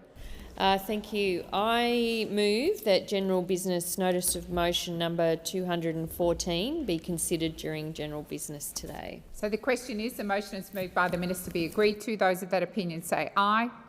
Against? I believe the ayes have it. Is anyone seeking leave for senators? I'm going to call the clerk. I'll call the clerk.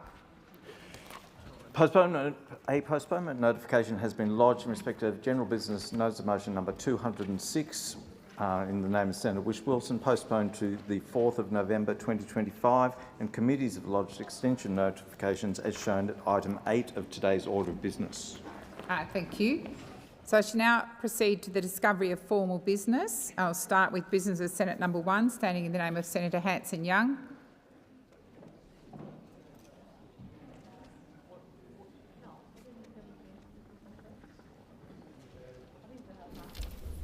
Thank you, President. I ask that business of the Senate notice of motion number 1 be taken as formal. Is there any objection to this motion being taken as formal? There being none, I'll call Senator Hanson-Young. I move the motion.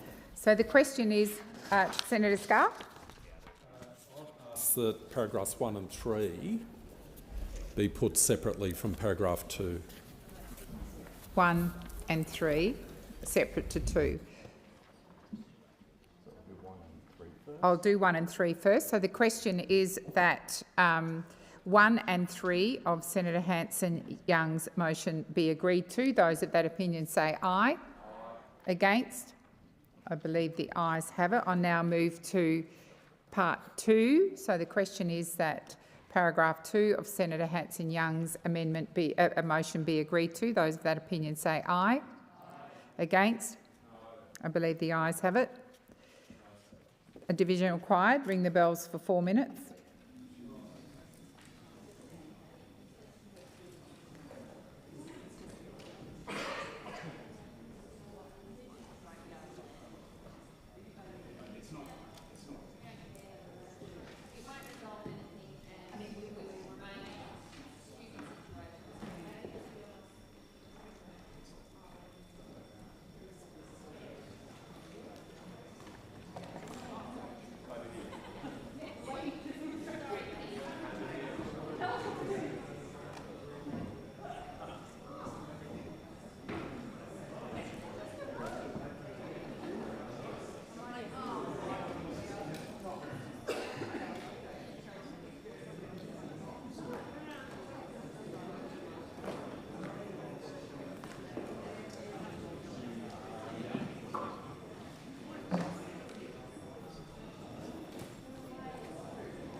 Lock the doors. So the question is that business of the Senate in the name of Senator Hanson-Young, number 2, be agreed to. The ayes shall move to the right of the chair, the noes to the left. I appoint Senator Sheldon as teller for the ayes and Senator Askew as teller for the noes.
Order. There being 39 ayes and 21 noes, the matter is resolved in the affirmative.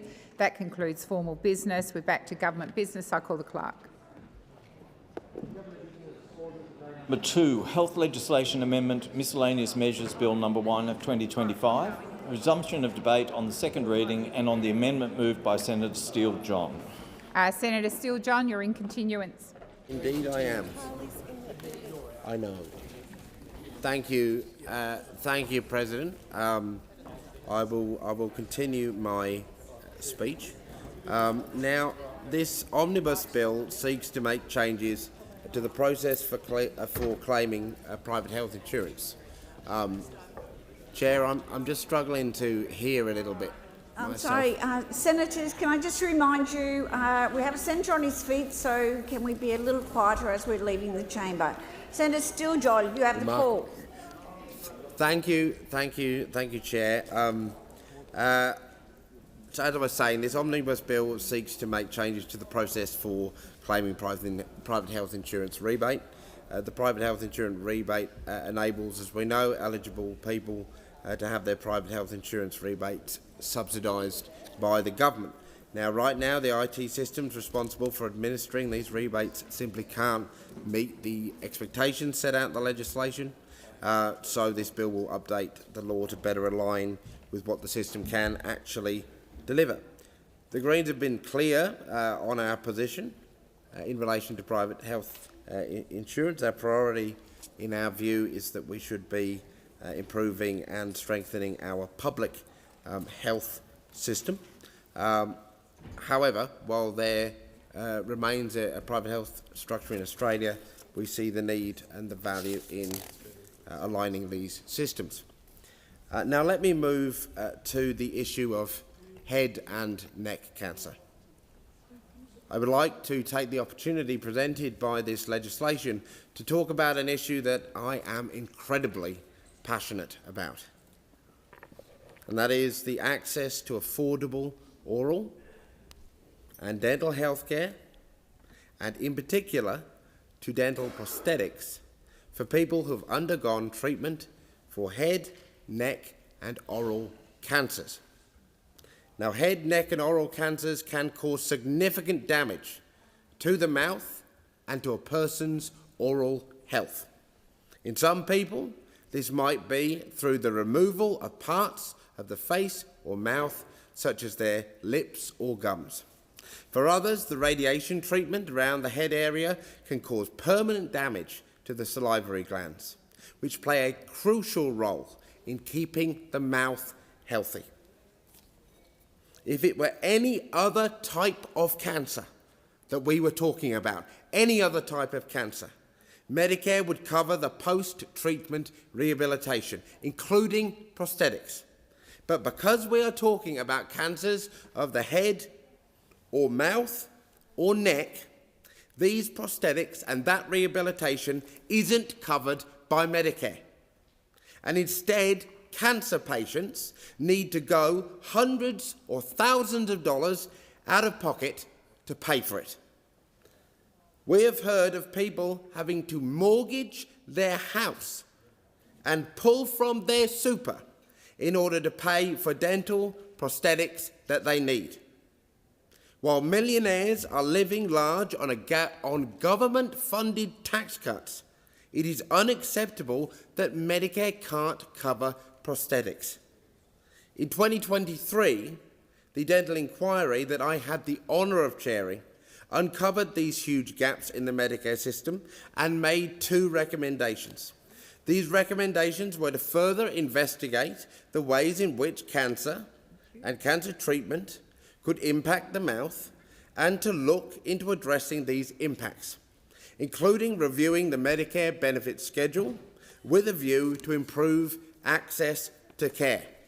Today, I call on the government to implement those recommendations so that survivors of head and neck cancer can access prosthetics and post-treatment care that they need without going broke to afford it. I move the second reading amendment in my name. In fact, I moved it last night during the debate. And I would ask the government to consider support of that amendment and to action those recommendations. Somebody who has won the battle with cancer of their head or their neck or their mouth should never have to then think about where they will find the money for the post-cancer treatment or the prosthetics that they may need. I am so sick and tired of hearing that yet another member of my WA community had survived cancer after a battle that has claimed a large section of their face, a large part of their mouth. It has taken their ability to produce spit in their mouths. Can anybody actually imagine what that is like, to live with that as a reality, day in, day out? And that's their life. The one thing that it can collectively be done is to make sure that when they are in need of medical treatment and prosthetics, they can get it through Medicare. I'm often asked where we should begin in the work of bringing dental care into Medicare. Well, here is an opportunity. Let us start by uniting around the idea that people who have survived cancer should be able to get rehabilitative treatment covered under Medicare, regardless of where on the body that care needs to be administered or where the prosthetic might need to be attached. Can we all just do that? Could we all just agree that that is something that should be done? Back this amendment. Let's have it be a unanimous position of this Senate that it should be the case, that head, neck and oral cancers are covered under Medicare, that you can get the prosthetics and the treatment that you need without having to mortgage your house. Come on, let us do this together. It's a good thing. The time has come. Senator Cox, you have the call. Thank you very much, Acting Deputy President, and I rise today in support of the Health Legislation Amendment Miscellaneous Measures Number 1 Bill 2025, because this bill strengthens Medicare. It modernises our health system and makes it fairer for patients, for doctors and communities right across Australia. Now, for West Australians, particularly those in our regions and our remote areas, this bill is about more than just administrative fixes. It's about addressing those inequities. Inequities in access, in workforce and in the outcomes that have persisted for far too long. Medicare is one of Labor's proudest achievements, and it was built on the belief that no matter your postcode, your income or your background, you should be able to see a doctor when you need one. This bill carries a vision forward that absolutely is about cutting red tape and modernising the systems that support our health workers. And right now, it takes too long for new doctors and health practitioners to get their Medicare provider number. For overseas trained professionals, that delay can be up to a couple of months. So months that could be about treating patients in our communities that are absolutely crying out for care. This legislation changes that. It allows the Chief Executive of Medicare to use secure computer systems to automatically issue provider numbers where the decision is straightforward while keeping human oversight in place for anything that's absolutely complex or discretionary. It is a simple, practical change that means doctors and nurses and allied health professionals can start the work that they need to do much sooner. And in places like the Goldfields, the Wheat Belt and the Great Southern areas of my home state in Western Australia, where the nearest GP can be up to hundreds of kilometres away, that matters a lot. Another key part of this bill is it's making bulk billing fit for the 21st century, a law that underpins bulk billing that was written when everything was still done on paper. This bill gives patients and doctors the flexibility to assign Medicare benefits digitally and securely, and it also extends the time for clinics and software providers to transition their new systems, ensuring that absolutely no one misses out on the care that they need. Labor is delivering on the largest investment in bulk billing in Medicare's history. $7.9 billion to make sure that all you need is your Medicare card, not your credit card, to access world-class healthcare. This legislation ensures that Labor can deliver on those reforms.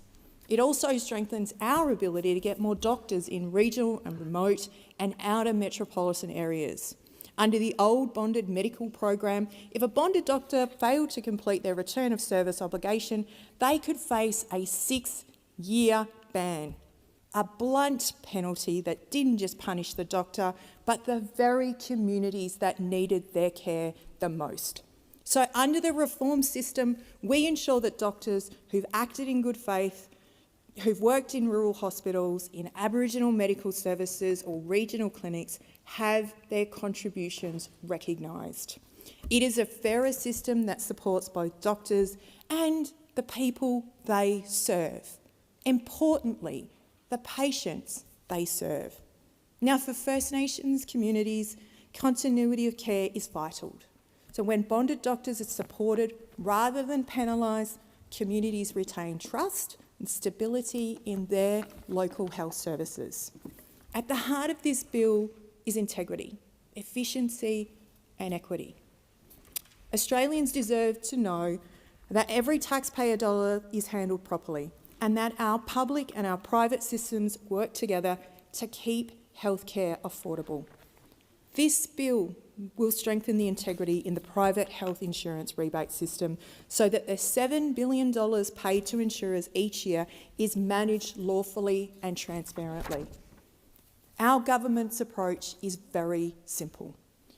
We modernise where it makes sense, we reduce red tape when it gets in the way, and we make sure fairness and accountability stay at the core of Medicare. As a Yamatji Noongar woman who was born in the Great Southern region, in my hometown of Kojonup in regional WA, I know that the health system has not always worked equally for everyone. Too many regional and remote communities still face unacceptable gaps in accessing doctors, specialists and mental health care. And that's why bills like this one are so important, because every time we make Medicare faster, fairer and stronger, we take another step towards health equity, towards a system that truly serves all Australians. It's really simple. This bill is about making healthcare and the healthcare system work better for patients, for healthcare workers and for communities that rely on them. It's about ensuring that the next doctor who wants to serve in Kalgoorlie or Albany does not have to wait months for a provider number. It's about ensuring that a patient in Leonora can bulk bill their GP service, their GP visit just as easily as someone in Fremantle. It's about ensuring that Medicare, one of Labor's proudest legacies, continues to grow stronger for generations to come, and I commend this bill to the Senate. Thank you, and I call Senator Brown. Thank you, Acting Deputy President. This bill is about strengthening Medicare. It's about making sure Australians can see a doctor when they need to, that our health system keeps up with modern technology, and that every dollar of public investment in health delivers better care for patients. For more than 40 years, Medicare has been at the heart of who we are as a nation. It reflects our belief that access to health care should depend on your Medicare card, not your credit card. Under the Albanese Labor government, Medicare has been renewed and strengthened through cheaper medicines, record investment in bulk billing, new Medicare urgent care clinics and support for doctors and nurses across the country. This bill builds on that work. It makes practical, sensible changes to help health professionals do their jobs and make it easier for Australians to get the care they need. It also helps protect the integrity of Medicare, ensuring that systems, payments and regulations are modern, secure and fair. This bill makes targeted amendments to 4 main areas: automating the allocation of Medicare provider numbers, strengthening the private health insurance rebate system, supporting the transition to modern digital bulk billing and simplified billing, and updating the bonded medical program to better reflect today's workforce realities. Each of these changes contributes to a stronger, more efficient and fairer healthcare system. The first part of the bill deals with Medicare provider numbers, the unique numbers that identify health professionals and their practice locations. Under current arrangements, new practitioners, especially overseas trained doctors, often wait weeks or even months before receiving their provider number. That means they cannot bill Medicare even if they're ready and qualified to work. The review that was conducted into this, an independent review of Australia's regulatory settings for overseas health practitioners, found that in some cases these delays can stretch to 3 months. During that time, doctors are unable to see patients and communities go without much needed care. This bill fixes that. It allows the Chief Executive of Medicare to approve the use of secure computer systems to allocate provider numbers automatically, where all eligibility checks have been met. Importantly, any decision to refuse an application will still be made by a person, not a computer, ensuring human oversight and accountability. This reform will speed up the process for new practitioners to begin work, reduce administrative burden, and help address workforce shortages, particularly in areas where doctors are needed most. It is a practical measure that reflects modern realities. We should not have highly trained doctors sitting idle because of paperwork delays. By supporting automation where appropriate, this bill will make it faster and easier for health professionals to start treating patients while maintaining strong safeguards that protect patients and uphold Medicare integrity. The second key reform in this bill ensures that the private health insurance rebate system operates consistently with the law and continues to support affordability for millions of Australians. The Australian government spends about $7.8 billion each year helping Australians with the cost of private health insurance premiums. These rebates are an important part of keeping private cover affordable and relieving pressure on the public hospital system. However, over time, some administrative systems used to process these rebates have not fully aligned with legislative requirements. The bill corrects that, aligning the registration and claims process under the Private Health Insurance Act 2007 with current technology and practices.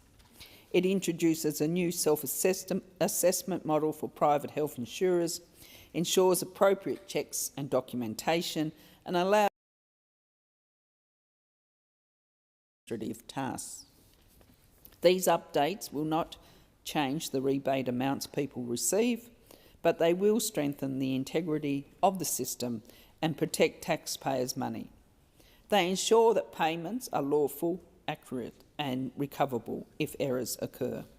This is about making sure every rebate dollar is correctly spent and that consumers continue to benefit from affordable health insurance. The third and perhaps most significant part of this bill focuses on modernising the assignment of Medicare benefits, the process that underpins bulk billing. When a patient assigns their right to a Medicare benefit to their doctor or clinic, Medicare pays that benefit directly to the provider. That simple transaction, signing over your benefit so you pay nothing up front, is what makes bulk billing possible. But for decades, that process has been based on outdated paper-based systems designed in the 1980s. This bill brings Medicare into the digital age. It remedies technical issues identified in the Health Insurance Legislation Amendment Assignment of Medicare Benefits Act 2024 and allows time for the new digital assignment systems to be built, tested and adopted safely.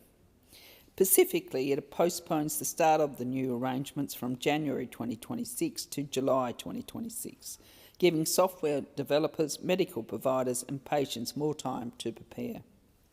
These changes are essential to ensure a smooth transition. By allowing digital assignment of Medicare benefits, Australians will be able to bulk bill without needing to sign paper forms. It will make life easier for patients and providers alike. And because the Albanese Labor government has tripled the bulk billing incentive for pensioners, concession card holders and families with children, this bill will help make sure that those new incentives flow smoothly and securely through the digital system. This work is part of Labor's broader commitment to strengthen Medicare and to make it easier to see a doctor. Labor's reforms have restored bulk billing for 11 million Australians and delivered on an extra 6 million bulk billed visits across the country.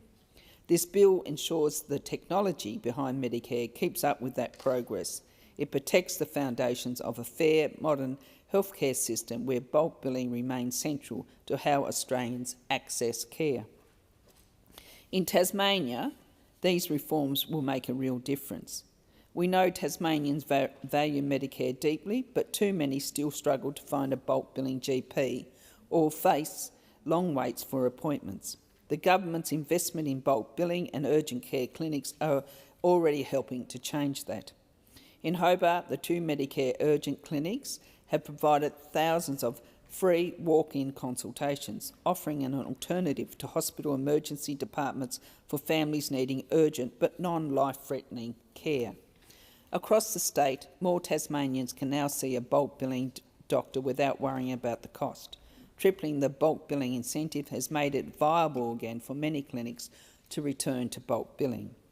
This bill ensures that those new incentives roll out from the 1st of November 2020. The technology and payment system of supporting them are up to date and functioning properly.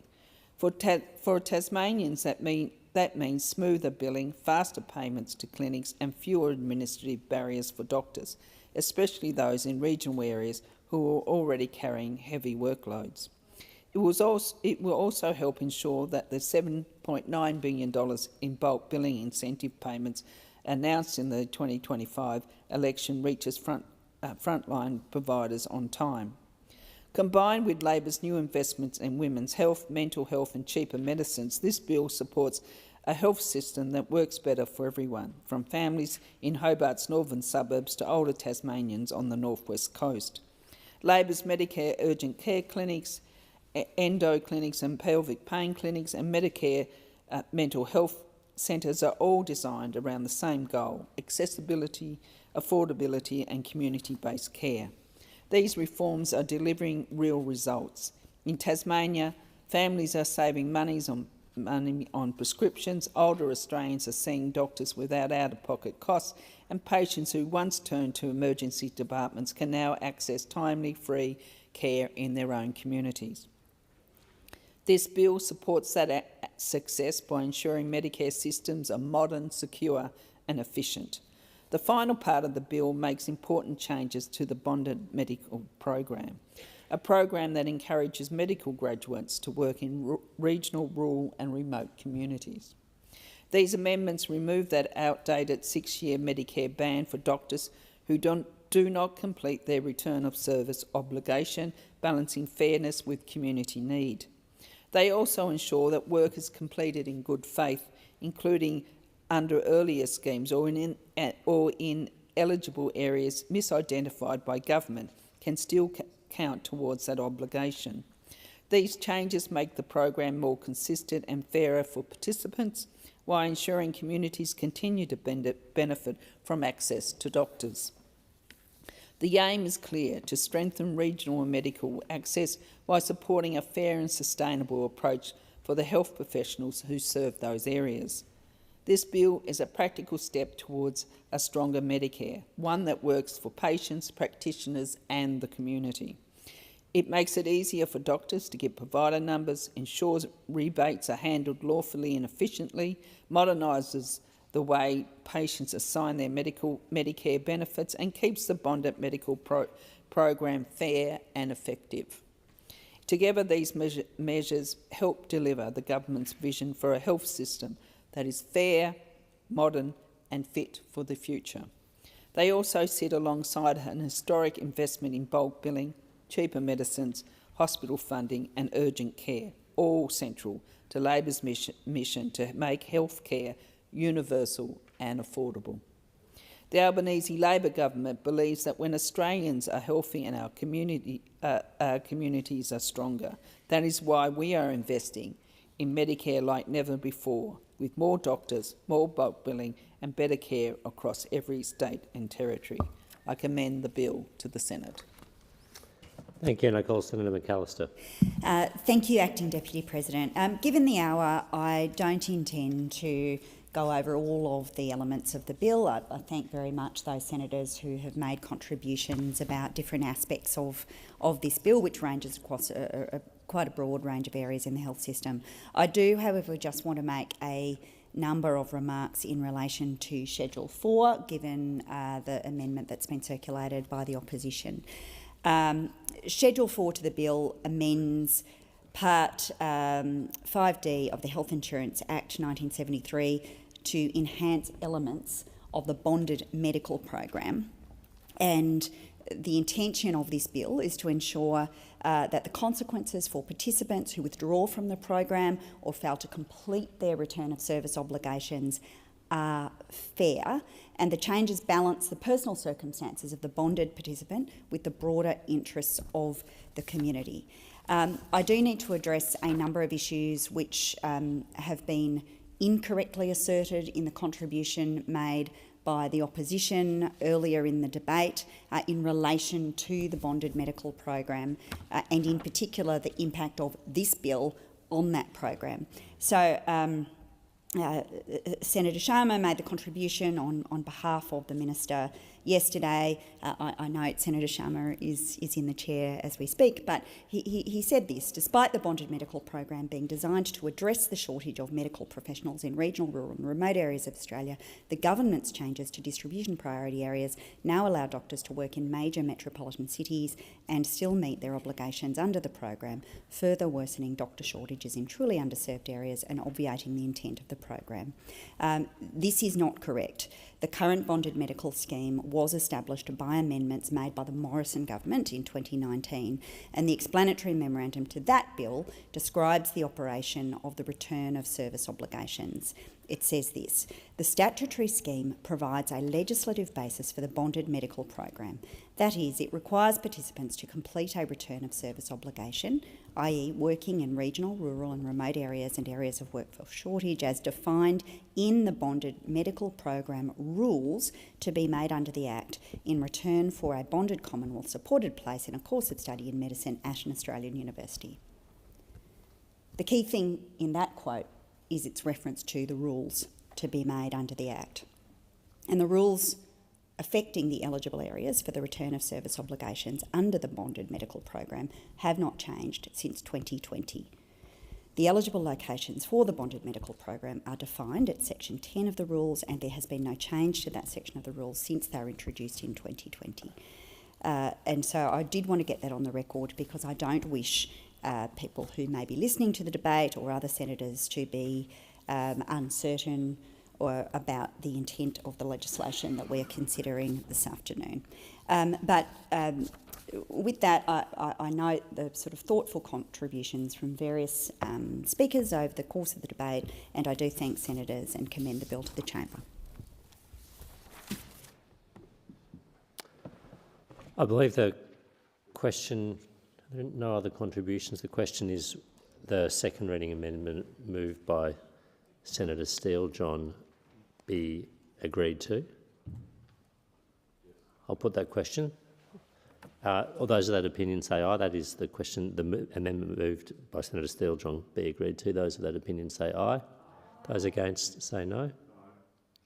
Believe the ayes have it. The ayes have it.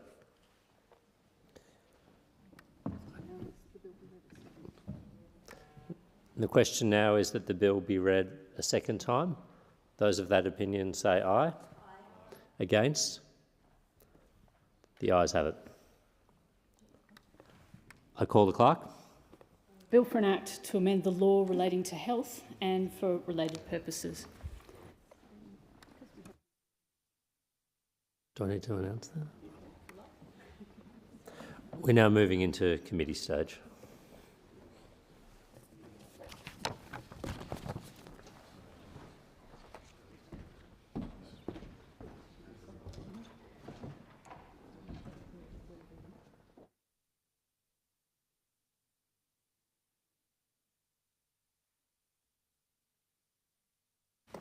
Is it the wish of the committee that the bill be taken as a whole?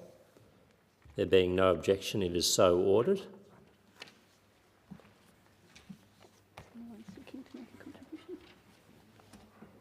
Senator McGrath? Yes. Wish to make a contribution? I seek leave to move together amendments 1 and 2 on sheet 3452. Is leave granted? Leave is granted. You don't wish to speak in favour of those, Senator McGrath? Senator McAllister? I simply wish to indicate that the government does not support the amendment that's been circulated by the opposition, essentially because, as I indicated in my contribution just at the end of the second reading debate, these amendments are important to make sure that the obligations placed on participants in the bonded medical program and some of the programs that preceded it are fair and in the national interest, that is aligned with the public health interests that the program overall seeks to support. And I want to particularly draw senators' attention to the consequences of the current arrangements for students who commence a medical degree but withdraw. So this bill seeks to change that to make it fairer. Presently, a student must withdraw before the census date in their second year of study, and if the student withdraws after that date, they incur a debt to the Commonwealth equal to the full cost of their Commonwealth-supported place up to the date of withdrawal. And this bill seeks to extend the existing grace period from the HEC census date in the second year of study to the award of the medical degree.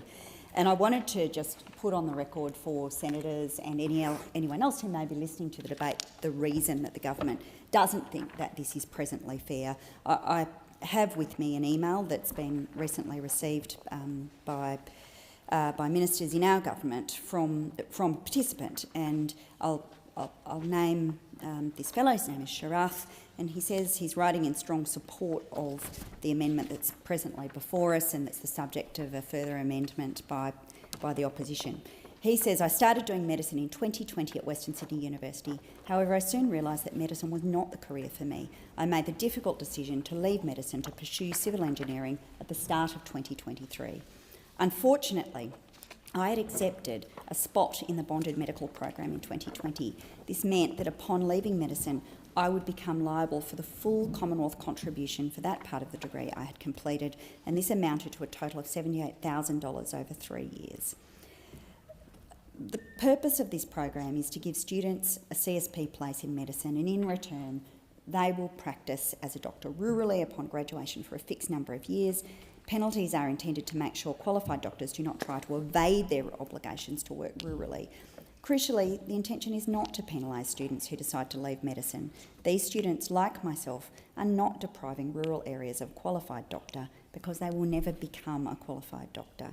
And so he goes on in his email to talk about this further. He says, this has caused me undue amounts of distress. Since February 2023, when I deferred my medicine degree, I've dreaded the day that I would need to begin repaying the amount I owed. To avoid triggering repayments, I've deferred my degree ever since 2023. Of course, I knew I could not defer my degree forever. I was delaying the inevitable.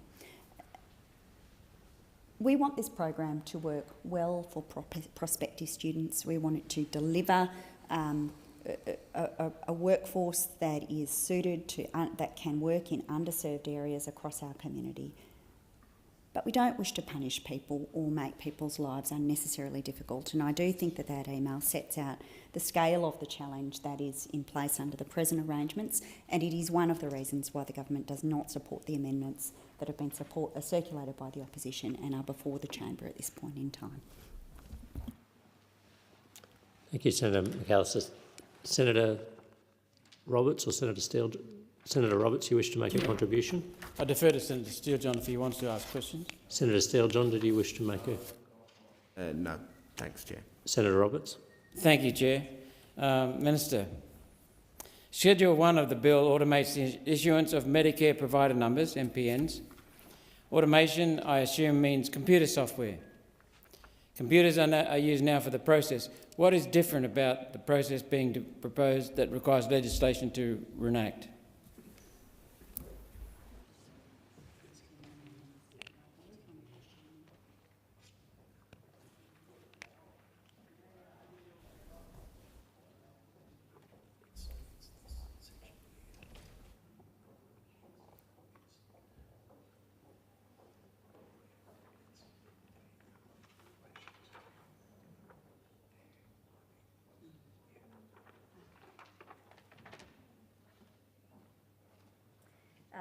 Thank you, Senator Roberts, and thank you for your patience. I was just obtaining advice so I could advise you correctly.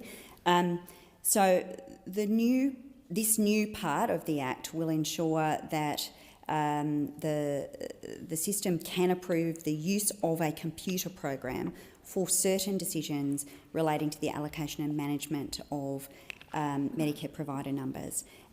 It won't, and this is, I think, will be important to you, Senator, it will not enable the approval of the use of a computer program to make decisions about revoking a Medicare provider number or suspending a Medicare provider where the suspension is not at the request of a health professional, and it'll also include safeguards around the use of computer programs to make decisions relating to Medicare provider numbers. And those safeguards include requirements to notify a person where a computer program was used to make a decision about their Medicare provider number, requirements to make public when the use of a computer program to make decisions about Medicare provider numbers has been approved, and a power to make substitute decisions where they are satisfied that a decision made by operation of a computer program is incorrect, and to include information in the Services Australia annual report about the number and type of substituted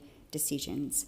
Importantly, these things introduce safeguards, and they also, as is indicated in the explanatory memorandum, provide legislative support for an existing practice where some Medicare provided numbers have been allocated by use of a computer program rather than by a human delegate. Senator Roberts. Thank you, Minister. I think you anticipated one of my further future questions, but in the meantime, who decides if a person is qualified for a Medicare provider number, including the decision to give a Medicare provider number to a new arrival in the country? And I'm asking to see how this automation will impinge on the process of determining qualification.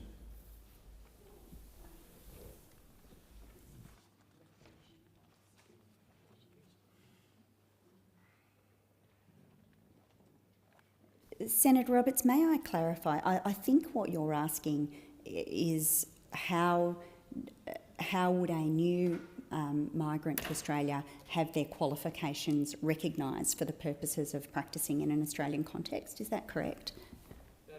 That's part of the question. The other part is any Australian who's here right now, how would they be qualified?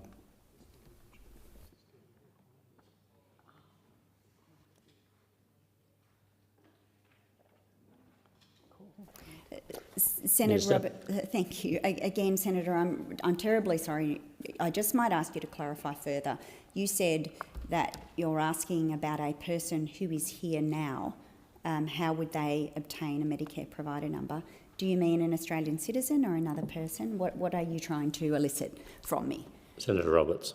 Thank you. Anybody who's qualified to get a Medicare provider number, how would you make sure they are qualified? And how would you make sure that we're not excluding people?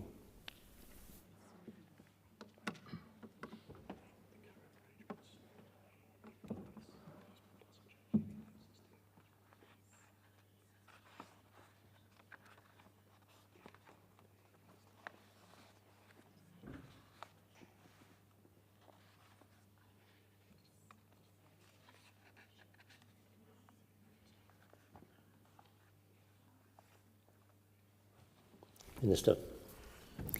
Senator Roberts, the advice I have is that the bill that's before us doesn't change any of the existing arrangements. Those arrangements, of course, do include a series of processes to ensure that the person seeking to practice within the Medicare system is qualified. Senator Roberts. Thank you, Chair. How extensive are the checks, and is there any hint of automation being more than just a computer software? Is the bill intending to allow for the use of AI for automatic NPNs? Minister. Sorry. Thank you, Chair. Senator Roberts, no. Senator Roberts. Thank you, Chair. So there's no provision or no requirement for artificial intelligence to be used in allocating NPNs? Minister. That is no, Senator. Senator Roberts. I'll quote from the... Thank you, Minister. I'll quote from the explanatory memorandum.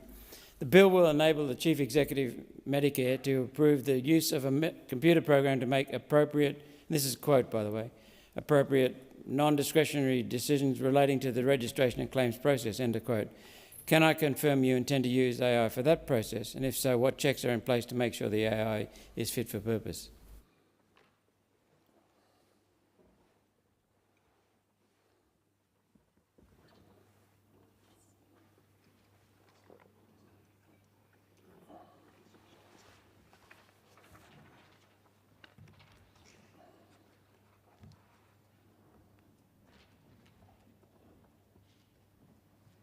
Minister.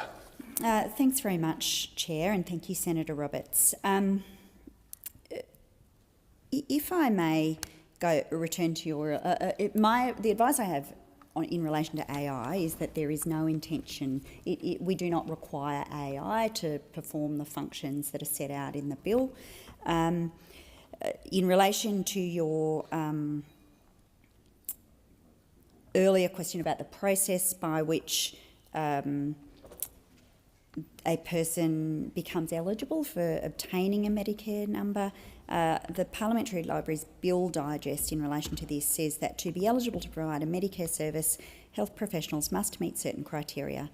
Practitioners eligible to have Medicare benefits payable for their services at the place of practice, as well as refer patients to other health professionals for Medicare eligible services such as pathology and diagnostic imaging from the place of practice, may apply online or in writing to Services Australia for a Medicare provider number for the locations where these services, referrals and requests will be provided.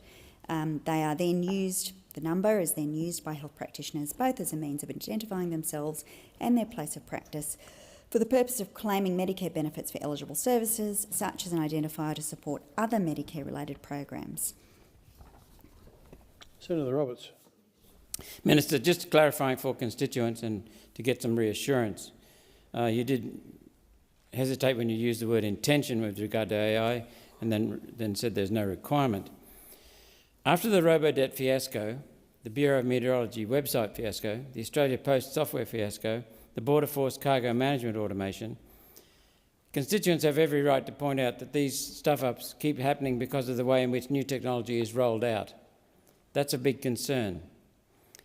Now you're giving the software decision-making powers, and it sounds like there are no plans to do that with due care.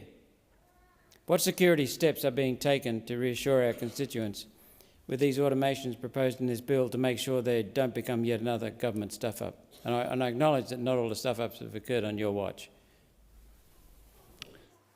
Minister. Thank you, Chair. Senator Roberts, this bill puts in place safeguards to ensure that to the extent that a computer is utilised, it is made very explicit the circumstances in which a computer is being used, and also to put some constraints around the kinds of decisions that may be used by a computer in the context of that may be taken by a computer in the context of this process. That is the process of obtaining a Medicare provider number. I read to you earlier some of those safeguards which are set out in the explanatory memorandum. as I indicated to you, the advice I have is that this process, which involves the use of a computer for certain purposes that are quite tightly defined and constrained, does not require the use of AI. Senator Roberts. Thank you, Chair. Thank you, Minister. Final question. It's a lengthy preamble. Item 3, 124ZH1. This item removes the requirement for students who do not complete their degree to repay the Commonwealth supported place cost. Students can currently withdraw from the program without consequence up to the HECS census date in their second year of study. If the student withdraws after that date, they incur a debt to the Commonwealth equal to the full cost of their Commonwealth supported place up to the date of withdrawal, in addition to any HECS or HELP liability.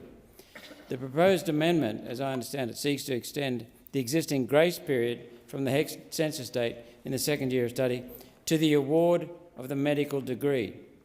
Can you please explain that provision? It sounds like they can pull out right at the end of their degree and not have to pay back the debt, the cost. Is that right? Minister. Senator, you're correct that a person who withdraws from the degree at the moment doesn't need to pay the cost of the scholarship back if they do so prior to the census date that you alluded to. I believe that they do remain liable for the HECS costs incurred by them in the pursuit of their studies up to that point. You are also correct that the purpose of this bill is to extend the period to, during which a person may withdraw without requiring to pay back any debt, without incurring a debt associated with their receipt of Commonwealth payments. Senator Roberts. Sorry, that was my second last question. I've just got another one now. What is the rationale behind extending the date where they won't have to pay back? Minister. Earlier in the debate, I read an email from a person who has incurred a debt in precisely these circumstances, and they spoke about the hardship that they'd experienced as a consequence of that. And this person made the point that the purpose of the bonded nature of this program is to ensure that people who do qualify as medical professionals fulfil their obligation to work in an area that is underserved by medical practitioners. The purpose is not in itself to recoup funds from students, and we simply seek to make the system fairer. If there are no further questions, then I will put the question that parts 1 and 3 of Schedule 4 stand as printed. Those of that opinion say aye. Against, no. The ayes have it. Division required. Ring the bells.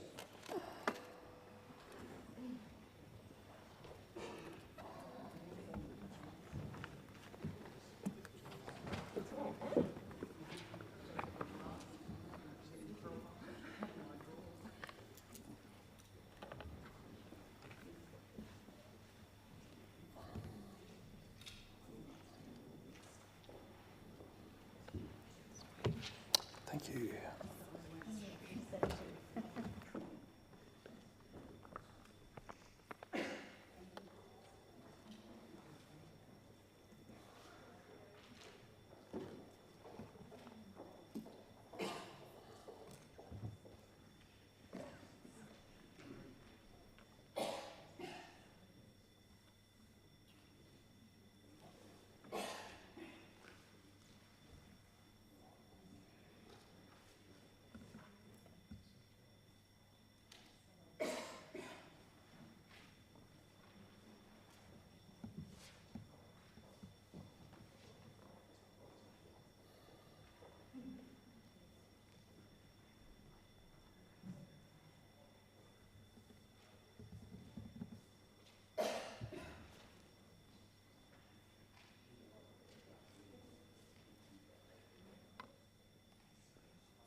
chair feels real low.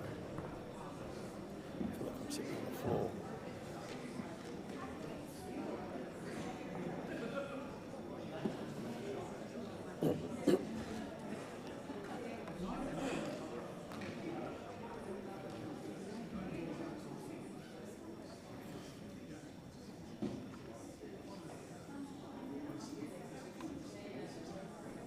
Lock the doors, lock the doors.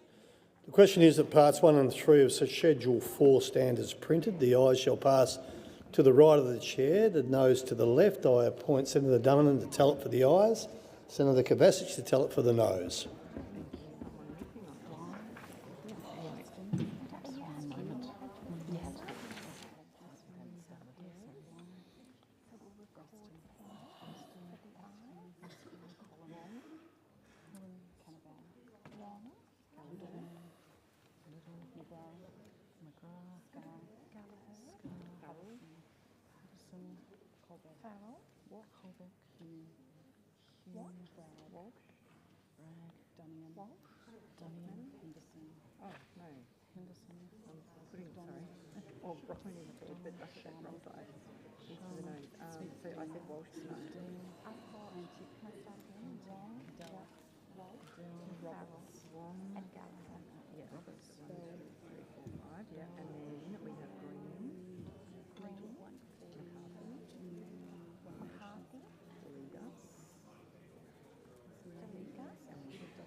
I'm watching.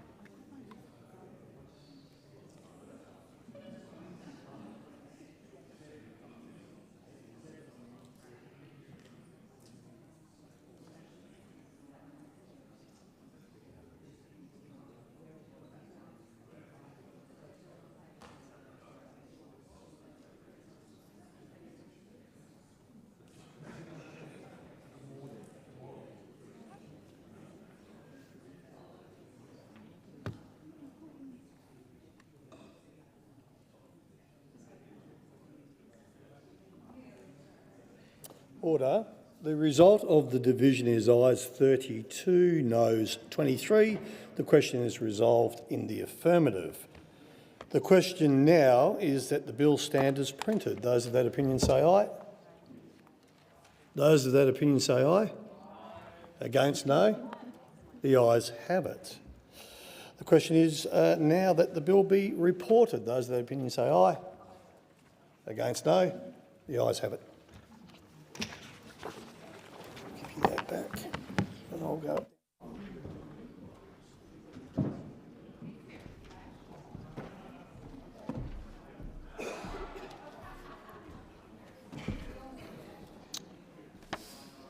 The committee has considered the Health Legislation Amendment Miscellaneous Measures No. 1 Bill 2025 and agreed to it without amendments. Clerk. Oh, I'm sorry, Minister. My apologies, Minister. Thank you, Acting Deputy President. I move that the report of the committee be adopted. Okay, I'll put the question. Those of that opinion say aye.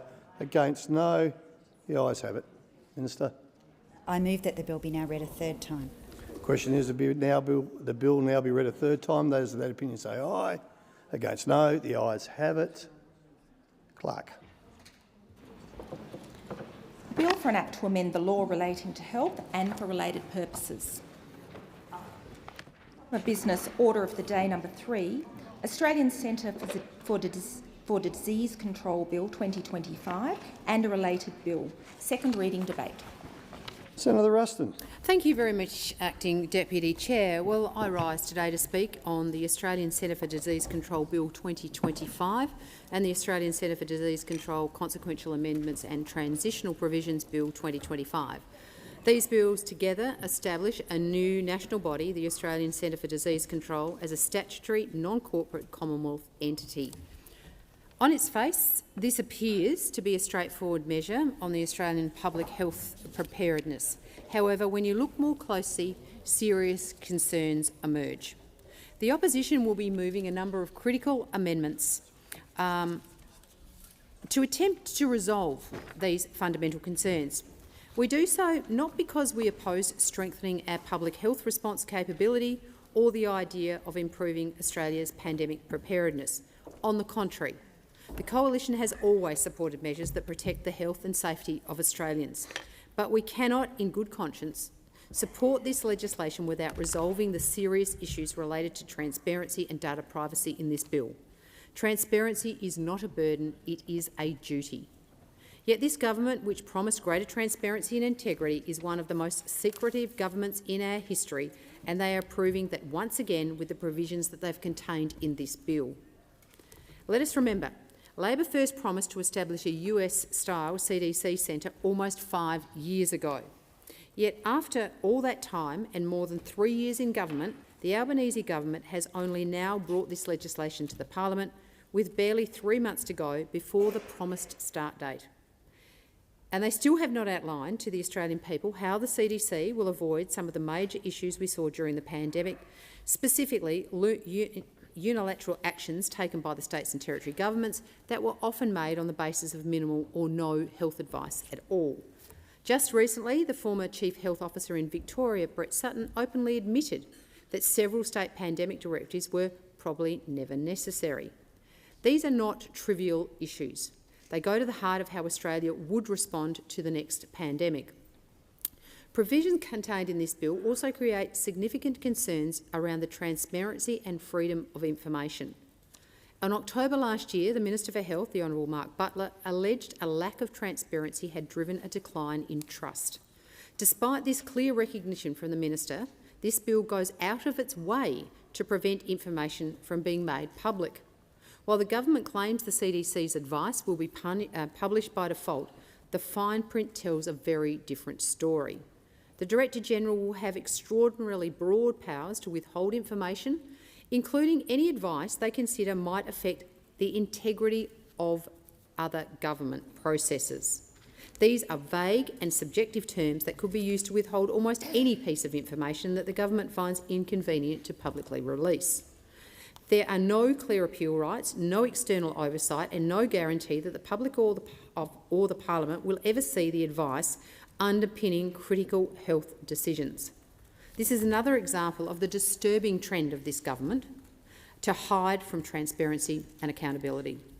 These concerns have been raised by experts and the government's own Information Commissioner. In the Royal Australasian College of Surgeons' submission to the inquiry, it said that these provisions, and I quote, may erode the transparency needed to inform authorities based on balancing infection control with perioperative continuity of care. The Office of the Australian Information Commissioner also noted that, and I quote, the CDC's determinations of whether documents are exempt under the FOI Act and therefore not required to be published would not be subject to any overarching review or accountability mechanisms. That is not transparency. This is another concerning move from a government who has proposed a truth tax on FOI applications. That is why we'll be moving an amendment to the bill to remove these proposed additional provisions which strengthen the government's already concerning level of secrecy. Even with the removal of these provisions, the CDC and the Directorate General can still rely on existing provisions in the FOI Act that apply to other agencies, which are already quite broad. The bill also raises concerns about privacy and data sharing. Under Clause 67, the Director-General can issue a data sharing declaration that overrides normal privacy protections. While this may be necessary in a true public health emergency, there are no clear safeguards, no independent oversight and no limits on which agencies can receive that data. This would place our amendment would place additional and independent oversight of the release of sensitive information to ensure it is reasonable and proportionate, which is imperative. The bill also downgrades the role of the Commonwealth Chief Medical Officer by transferring all functions, powers and duties of the Director of Human Biosecurity to the Secretary of the Department of Health and Ageing instead of the CMO. This is despite the Director of Human Biosecurity being a role that requires medical expertise. This shift risks undermining public confidence by placing key health decisions in the hands of individuals without clinical background, and it risks undermining Australia's trusted CMO and Deputy CMO roles, which performed effectively during the COVID pandemic. Indeed, Professor Michael Kidd, who served as the Deputy CMO during the pandemic, has been appointed to the role of CMO under this government, an appointment the Coalition supports in recognition of his strong contribution to our pandemic response. The Director-General of the CDC will also chair the CDC's Advisory Council, effectively advising themselves. Multiple stakeholders have rightly pointed out that this structure contradicts best practice and invites conflicts of interest. That is why the Coalition will be moving an amendment to place an additional requirement that all data sharing declarations must be approved by the Office of the Information Commissioner prior to execution. We should remember that Australia ranks second in the world for pandemic and epidemic preparedness in the 2021 Johns Hopkins Global Health Security Index. Our pandemic response was described internationally as the gold standard. So the question remains for the government to explain how this CDC will improve Australia's approach and add value to existing structures. Labor's had 5 years to make the case for this policy, and they have still failed to do so. Now they are attempting to ram this policy through in 5 minutes. Until the critical issues that I have outlined in this contribution are resolved, the Coalition cannot support the establishment of this CDC, designed in secrecy, designated significant powers and shielded from transparency. The Australian people deserve confidence that their public health institutions are robust, transparent and accountable. They do not need additional layers of bureaucracy and secrecy. For these reasons, the opposition calls on the government to support our amendments to the bill, which are fundamental to the operation of transparency and good governance. The government must put their own rhetoric into action, improve transparency and restore public trust by supporting our amendments, or we cannot support this bill. Senator Brown, and I just will let you know, Senator Brown, we have a hard marker at 1:30. Okay, thank you, Acting Deputy President. I rise to speak in support of the Australian Centre for Disease Control Bill 2025 and the related consequential amendments and transitional provisions bill. These bills deliver on one of the Albanese Labor government's most important commitments to establish an independent Australian Centre for Disease Control, CDC. For the first time, Australia will have a dedicated national body bringing together experts, data and public health leadership to prepare for and respond to future health threats. Before Labor came to government, Australia was the only country in the OECD without a Centre for Disease Control. That absence left us exposed when the COVID-19 pandemic struck.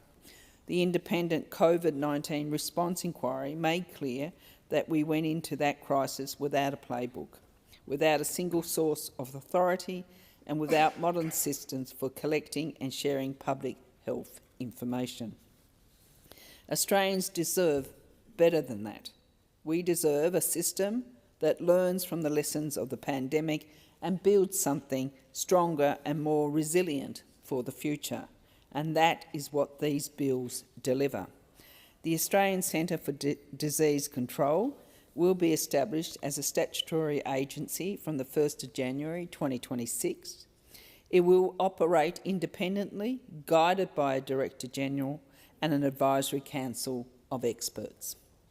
The CDC's purpose is simple but vital: to protect Australians from health threats and to make sure our country is ready for the next crisis, whether it is a pandemic, an outbreak of infectious disease, or the health impacts of climate change. The bill ensures the CDC can collect, analyse and share public health data, provide independent, evidence-based advice to governments and the public, support national consistency in public health responses across state and territory borders, publish its advice openly to build public trust and transparency. The Director-General will be an independent statutory appointment. Their advice to government will be based on evidence, not politics. Importantly, they cannot be directed by the Minister. That independence matters. Australians must be able to trust that public health advice is based on science, not ideology. The CDC will focus first on communicable diseases and pandemic preparedness, with its remit expanding over time to include chronic and environmental health risks. The accompanying bill, the Consequential Amendments and Transitional Provisions Bill, will transfer certain statutory health functions to the new CDC, including key responses under the Biosecurity Act, the National Health Security Act, and the National Occupational and Respiratory Disease Registry Act. This ensures the CDC starts its work with the right authority and expertise from day one. We all remember what it felt like in 2020, the uncertainty. The COVID-19 inquiry found that Australia's pandemic response was often slow, fragmented, and undermined by poor data sharing between governments. It's not enough to say we'll do better next time. We need to build the systems now that make sure that we can. That's why this reform matters. The Australian CDC will give our country the tools to detect risk early, respond faster, and provide clear and trusted information to the public. It will link health data from across states and territories so we can see the full national picture. It will help us understand how diseases spread, how interventions work, and where resources are most needed. Better data means better decisions, and transparency will be at the heart of this new agency. The bill requires the CDC to publish, by default, any advice it provides to governments that contains recommendations to act or not act.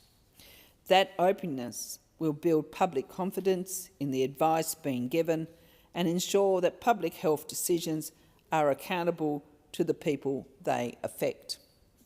The CDC will operate under a One Health framework, recognising that the health of people, animals and the environment are all interconnected. This is a forward-looking approach that reflects the real-world causes of emerging diseases. It is how we will manage risks like zoonotic spillovers and the growing health impacts of climate change. The CDC will work with universities, hospitals and research bodies to provide high-quality, evidence-based advice.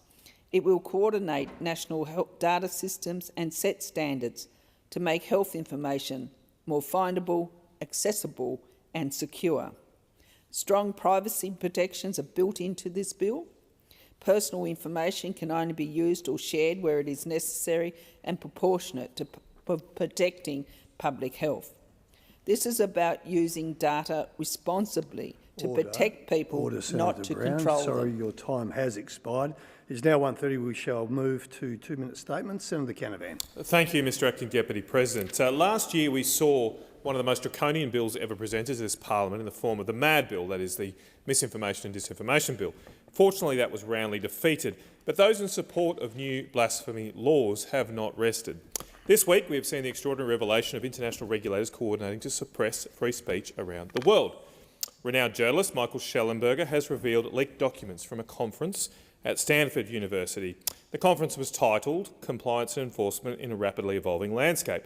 The stated purpose of the conference was to bring together policymakers, academics and experienced Silicon Valley experts to discuss the state of compliance and enforcement of existing regulations related to online trust and safety. This might all sound very benign, but the attendees have been on the front lines of seeking to suppress speech online.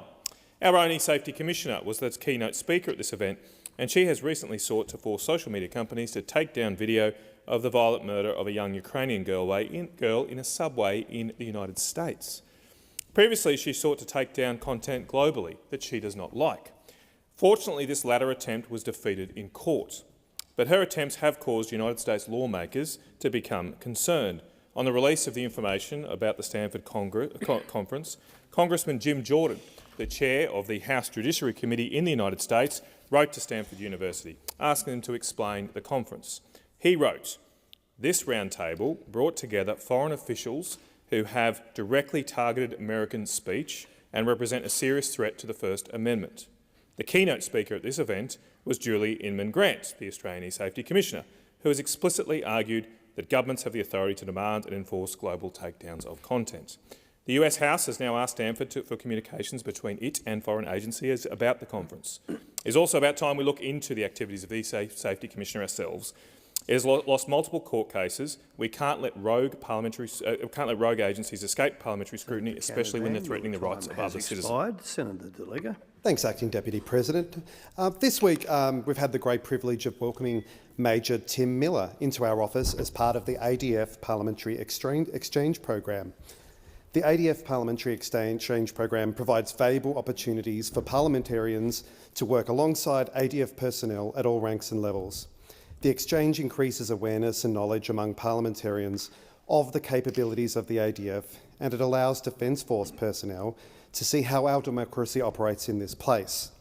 Major Miller, or Tim as he's insisted to be known throughout the week, was born in Hobart, joining the military in 2001 at the age of 21. Major Miller rose through the ranks, being promoted to corporal in 2004, to sergeant in 2008, to Warrant Officer Class 2 in 2014, and in 2021 he was commissioned to the rank of Major. Major Miller has proudly served across the world, putting others before himself. Major Miller is a proud family man. He is married and has 3 children. Throughout the week, it's been great having the Major in the office with us. He has displayed a profound understanding and appreciation of politics, and is enthusiastically engaged with many events throughout the building, including question time, where I'm sure everyone will agree and probably the tone in the place is much different to what he's used to in the Defence Force.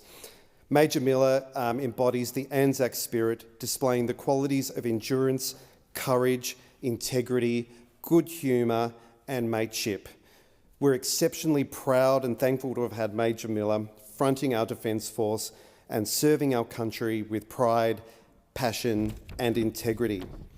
We do have the best Defence Force in the world, and people like Major Miller serve as proof of this. And as part of the exchange program, I'm really looking forward to spending time with the ADF in the Cyber and Space Domain Operations Centre in a couple of weeks' time. Thank you, Senator De Liga. Senator Shoebridge.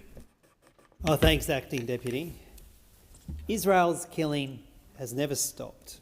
The ceasefire may have reduced the devastation, but the bombing continues, and a ceasefire is meant to mean no more bombs. Palestinian families continue to mourn loved ones murdered by Israeli-American bombs, and the Israeli Defence Force. Mothers are still cradling children who will never wake up, and fathers are still digging through rubble with bare hands, searching for any trace of their families. Grandparents who remember the Nakba continue to live and die in this new Nakba. Israel has never stopped bombing Gaza. It's never stopped killing Palestinians, with an estimate of some 500 Palestinians killed during this ceasefire. It's never stopped committing genocide. It's never stopped stealing land and killing in the West Bank. And now journalists are finally entering Gaza, but only under IDF escort, restricted to approved areas, forbidden from speaking to Palestinians, given the Israeli tour of the site of a genocide. When journalists cannot freely document atrocities, when they cannot speak to survivors, when they're shepherded like tourists through a tragedy, that's authoritarianism masquerading as transparency. The world must see Gaza through Palestinian eyes. We must hear their voices, honour their dead, and demand accountability for every life taken. Justice must come. And for our part, Australia must stop sending F-35 jet parts to fuel this bloody genocide. We must entirely end the two-way arms trade with Israel, and this government must treat genocide as a crime, not a messaging problem. Senator Blythe. Sal Grover, an Australian entrepreneur, created Giggle, a women-only app to give women a safe space free from online harassment from men. When a biological man sought to join, she said no. For that, she has spent 4 years and nearly $2 million in court. Her case is now before the federal court, not only for herself, but for every woman and girl who believes women deserve spaces of their own. This is not just about women. It is about any group with legitimate criteria for membership. A prostate cancer support group for men, a children's club for kids, or a miscarriage support group for women. Each exists for a reason, and that reason collapses if membership can be claimed by anyone at will. Men cannot have miscarriages, women cannot get prostate cancer, and adults certainly can't be children. Yet our Sex Discrimination Commissioner, Dr Anna Cody, paid $400,000 a year, recently told Senate estimates she did not understand the term biological man. Now, how can the nation's top official for women's rights not grasp basic biology? If she cannot define a woman, how can she defend one? I call on this government to sack Dr Cody immediately. Since 2013, gender identity has overridden sex in the law. The result is the erasure of women's rights, and Parliament must act to restore clarity, to protect single-sex spaces, services and opportunities as lawful and necessary. This is not intolerance, it is reality, it is fairness. Without sex-based rights, we cannot protect women. Gender identity must never override biological sex. Senator Polley. I have a very clear and simple message. Enough is enough. It's time for fairness, respect and dignity in the workplace. And that means equal pay for all adults starting at the age of 18. The SDA's campaign for equal pay for 18 to 20-year-olds is underway. They deserve the same recognition, they deserve the same value for their capacity as young people working in retail, in fast food and pharmacies. Because there's thousands of hard-working young Australians, 18 to 20, working in those areas of retail, fast food and pharmacy are denied a full adult wage, despite performing the same work as their older colleagues. These are kids, these are adults. They pay their rent, they have bills, they have university fees and contribute to their families and their communities, yet for too long they have been paid less simply because of their age. That's not the Australian way. At 18 you can vote, you can buy alcohol. If you're working at 18 to 20 you should then be paid the same wage. So adult age equals adult wage.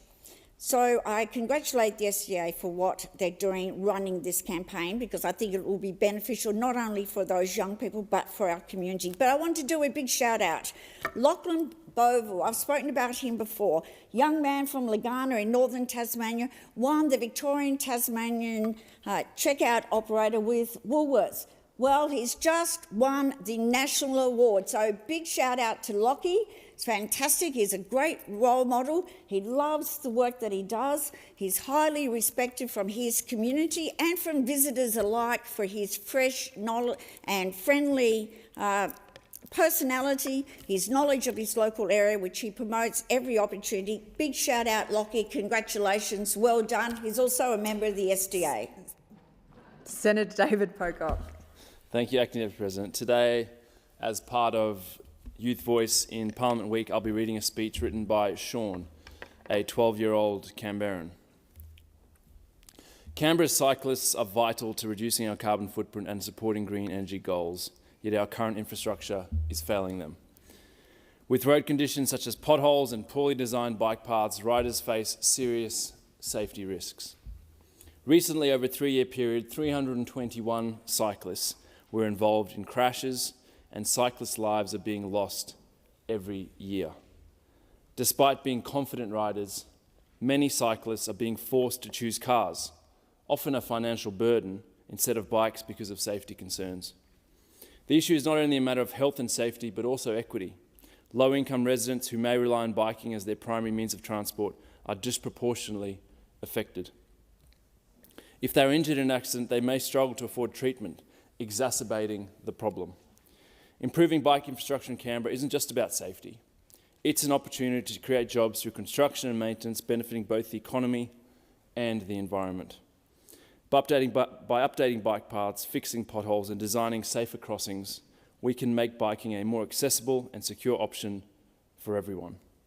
We could create safer roads, better health outcomes and a cleaner, greener future for Canberra, all while supporting local employment and offering a reliable transportation alternative. Thanks, Sean, for writing this, and it really is in line with what I hear from a lot of Canberrans about, from way down south to in the newer northern suburbs, about the need for better cycling infrastructure, for active travel, so people can get around our beautiful territory. Senator Mackenzie. Thank you. We all know the feeling of tapping a card or waving your phone at the checkout. It's fast, it's convenient, and it's become the norm. But somewhere along the line, convenience has become compulsion. What happens when your card fails? When the power goes out or when the bank app crashes? Cash doesn't crash. Cash is absolutely king. Cash doesn't need an update. Cash works when the system doesn't. Cash, our Australian notes and coins, is more than a payment method. It is legal tender in this country, backed by the Commonwealth, issued by the Reserve Bank and guaranteed by the Crown. It carries not only monetary values, but sovereign values. It remains a symbol of trust between citizens and state. When that physical connection is lost, we surrender more than convenience. We surrender control. In a cashless world, risk shifts silently. Once banks bore responsibility for safeguarding our deposits and ensuring access, now the risk sits with the user, the consumer navigating outages, identity theft, data breaches, algorithmic errors and service fees. When your bank card is frozen, your e-wallet malfunctions or your app is hacked, you're the one that's left stranded. The system tells you to call customer service or wait for the investigation, but when you hold cash in your hand, you've got a fail-safe. Cash is also the great equaliser. Doesn't ask any questions about who you are, where you live, how good your credit rating is, what gender you are. For elderly Australians and those in remote communities and those who simply prefer privacy, cash remains a lifeline. Without it, millions left being excluded from everyday life, not through choice, but through quiet coercion of no cash acceptance. Labor needs to protect cash. Senator Walker. Thank you, Acting Deputy President. I'm reading this speech on behalf of Kalia as part of Raise Our Voice. Hello, I am Kalia. I am 12 years old and I am from the Mayo electorate. Growing up, I loved going to school, being with my friends, making art, having fun. I had no worries. However, as I got older, things started to change. I started having so many thoughts that people didn't actually enjoy my company, and I wasn't focusing on my work because I was too anxious on other problems. I was getting bullied, and that caused me to miss many school days.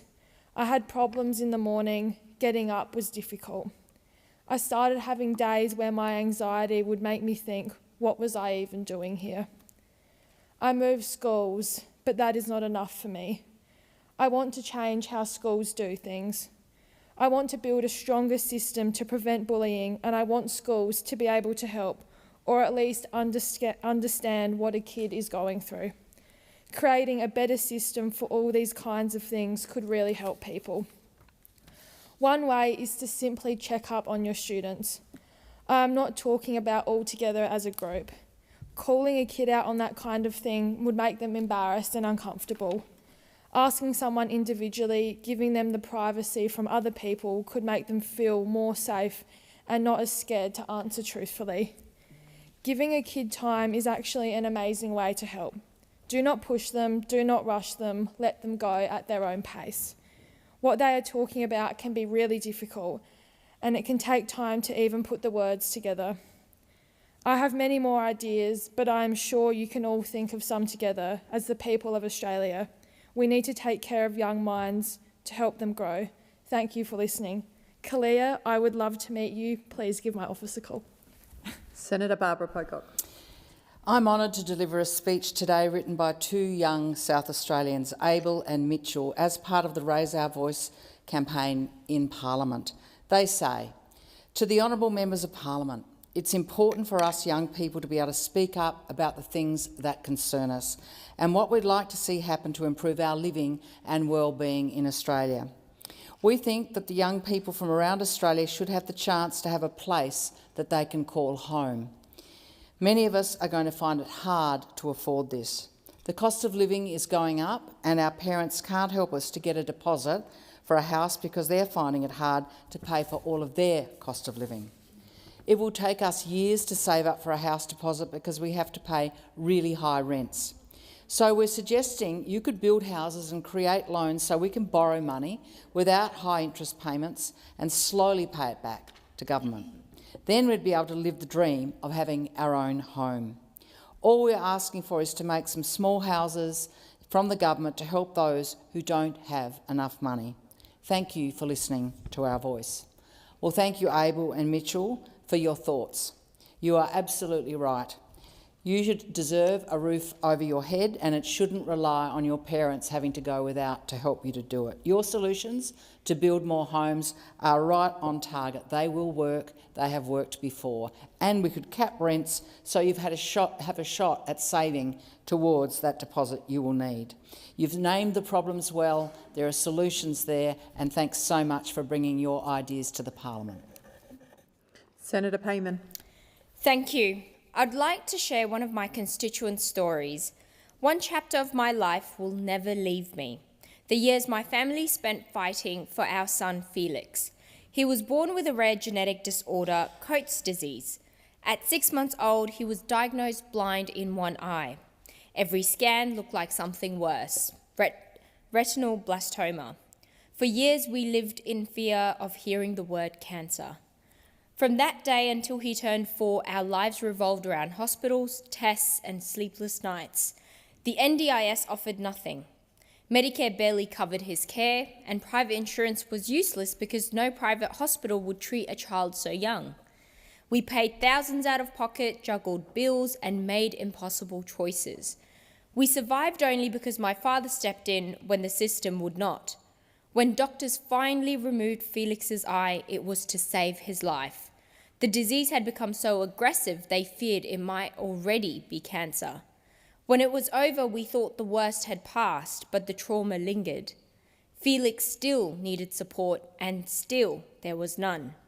When we turned to the NDIS, we were told Felix was not disabled enough. It would take 9 months to be assessed.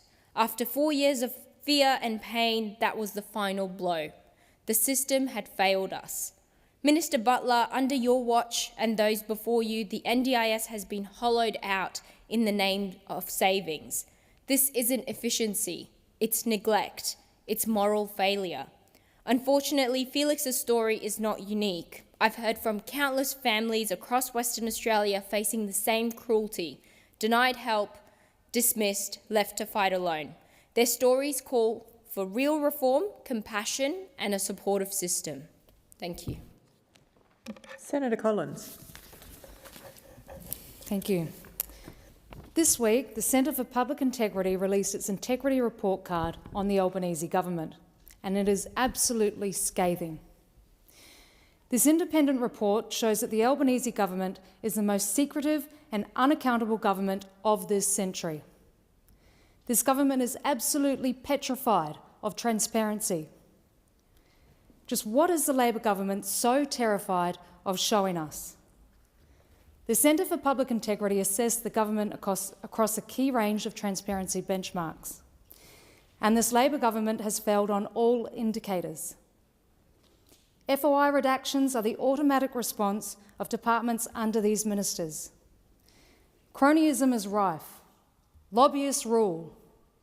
Opposition staff designed to scrutinise the government have been drastically cut. Oversight has been stripped bare. We are on the slippery slope to authoritarianism, and it is by design of this Labor government. Review after review has now revealed that the undemocratic and secretive practices of the Albanese Labor government are unprecedented. What are those opposites so scared to reveal? Are they trying to hide that we are having a looming economic disaster? Leaked Treasury documents have already indicated so. That power prices will rise dramatically, while blackouts from Bowen to Butler cripple our nation. The Freedom of Information system, designed to make the government more accountable to the people who elected it, has been absolutely trashed. Sunlight is the best disinfectant. But of course, the more the Australian public see of this Labor government, the less they will like. No wonder they are trying to hide. Senator Bell. Thank you. Today I want to raise an issue brought to my attention by Mr Carlos Montoya. He reached out to my office to express a serious concern about the direction this country is heading, especially when it comes to mass immigration and the erosion of our national identity. Now, Carlos is a migrant himself. He came to this country legally, worked hard and became a chartered accountant. He told me how much he values the opportunity Australia has given him and the principles that made this country great. But he's deeply concerned about what he's seeing occur in this nation, particularly in his own profession. He wrote to me and explained he's witnessed a noticeable decline in the quality and ethics, especially involving overseas professionals brought in under special arrangements that don't meet the standards set by Australian bodies like CPA and the CAANZ. He also raised concerns about offshoring hiring practices that are undermining trust in our institutions and putting Australian jobs at risk. And this is something that does need looking into. But there is more, because Carlos highlighted a deeper issue. I'll quote, "Australia is a nation that was built through the vision and effort of settlers." And he said we need to stop repeating the false claim that we're just a nation of migrants, only a nation of migrants. As he put it, settlers established the foundation of a nation, migrants are invited to join and contribute. And I believe he's right. Australia is a Western nation built on Christian, Anglo-Celtic values, values that underpin our democracy and institutions: the rule of law, our constitutional monarchy, individual responsibility, hard work, the fair go, freedom of speech, strong families, and the English language. These values and institutions are the glue that holds this nation together. They bind our laws, culture and identity. They are what makes us Australian. They must be defended and protected. I think Carlos's message is clear. We are losing the expectation that new migrants integrate and uphold our standards, and One Nation will not stay silent on this, and that is why we will end mass immigration while fighting to restore pride and uphold these traditional values that make this nation great. Senator Hodgins-May. CoHealth is one of Victoria's largest community health providers, a lifeline for people who too often fall through the cracks. They deliver complex, multidisciplinary care. GPs, nurses and social workers, mental health and allied health professionals working together to support those with chronic conditions, disabilities or who are experiencing homelessness.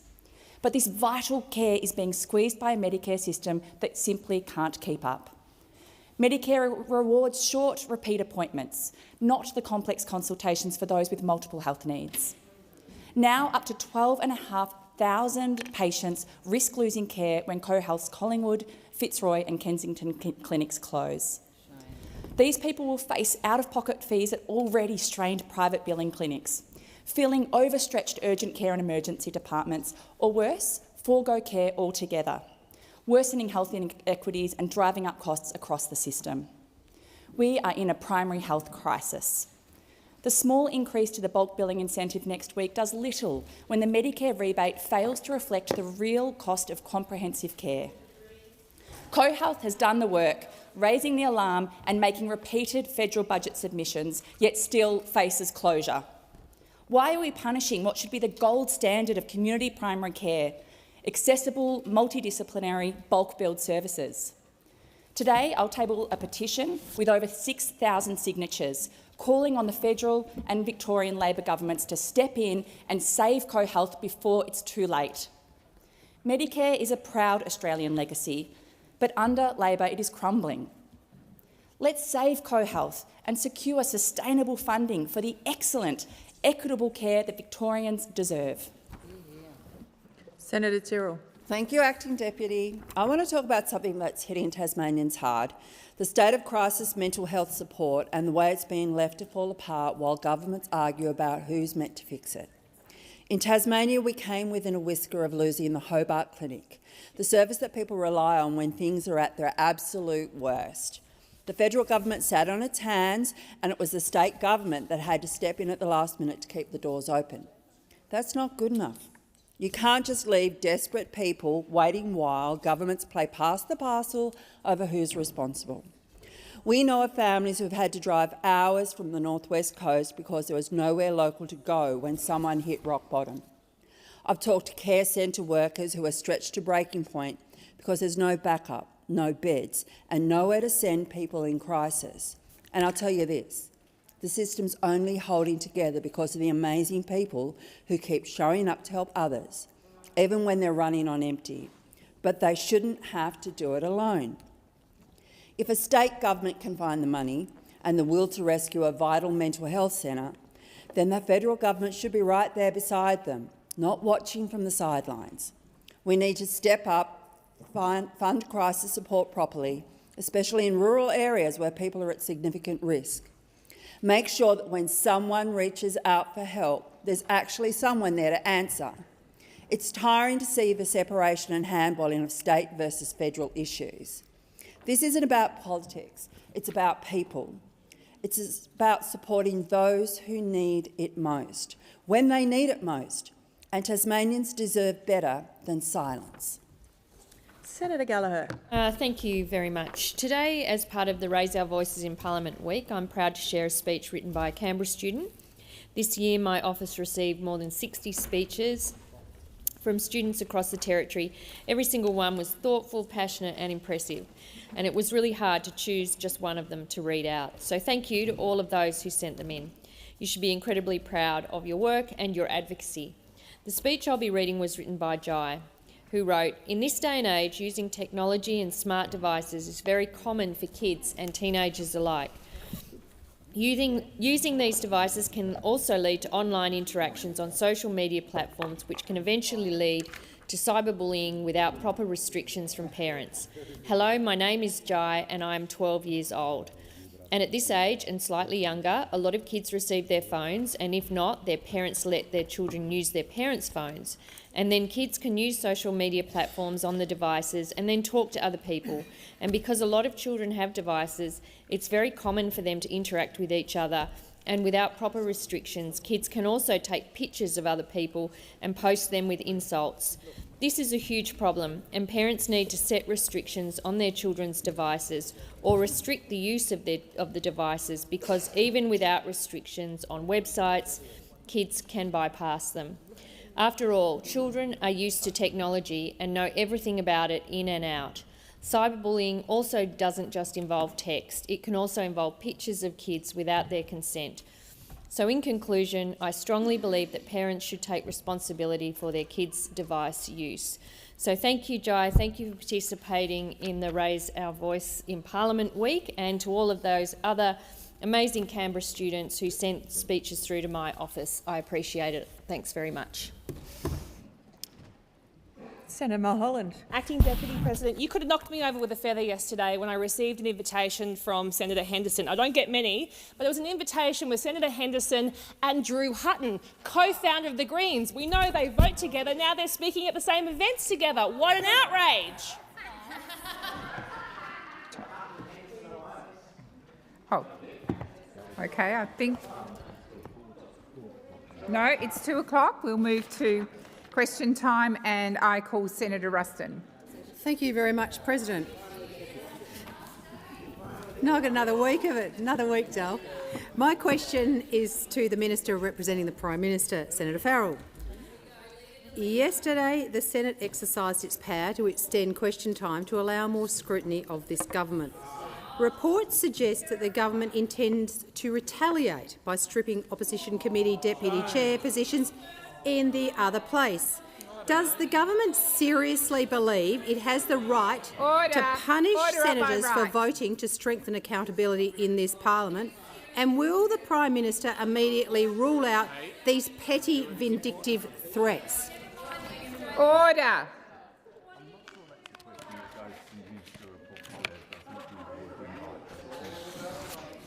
Order. I'm waiting. I'm waiting. I am waiting, particularly on my right. Senator Patterson, seriously, Minister Gallagher, I am advised, Minister Farrell, it does not go to your portfolio responsibilities, so I invite you to respond in whatever way you think is fit. Thank you, President, and thank the acting leader for her question. No, I'm happy to answer every question that I'm asked, and in my usual forthright and transparent way. I'm unaware of these reports that you're referring to. Certainly, from my point of view, I'm not a vindictive sort of fellow. Am I? And I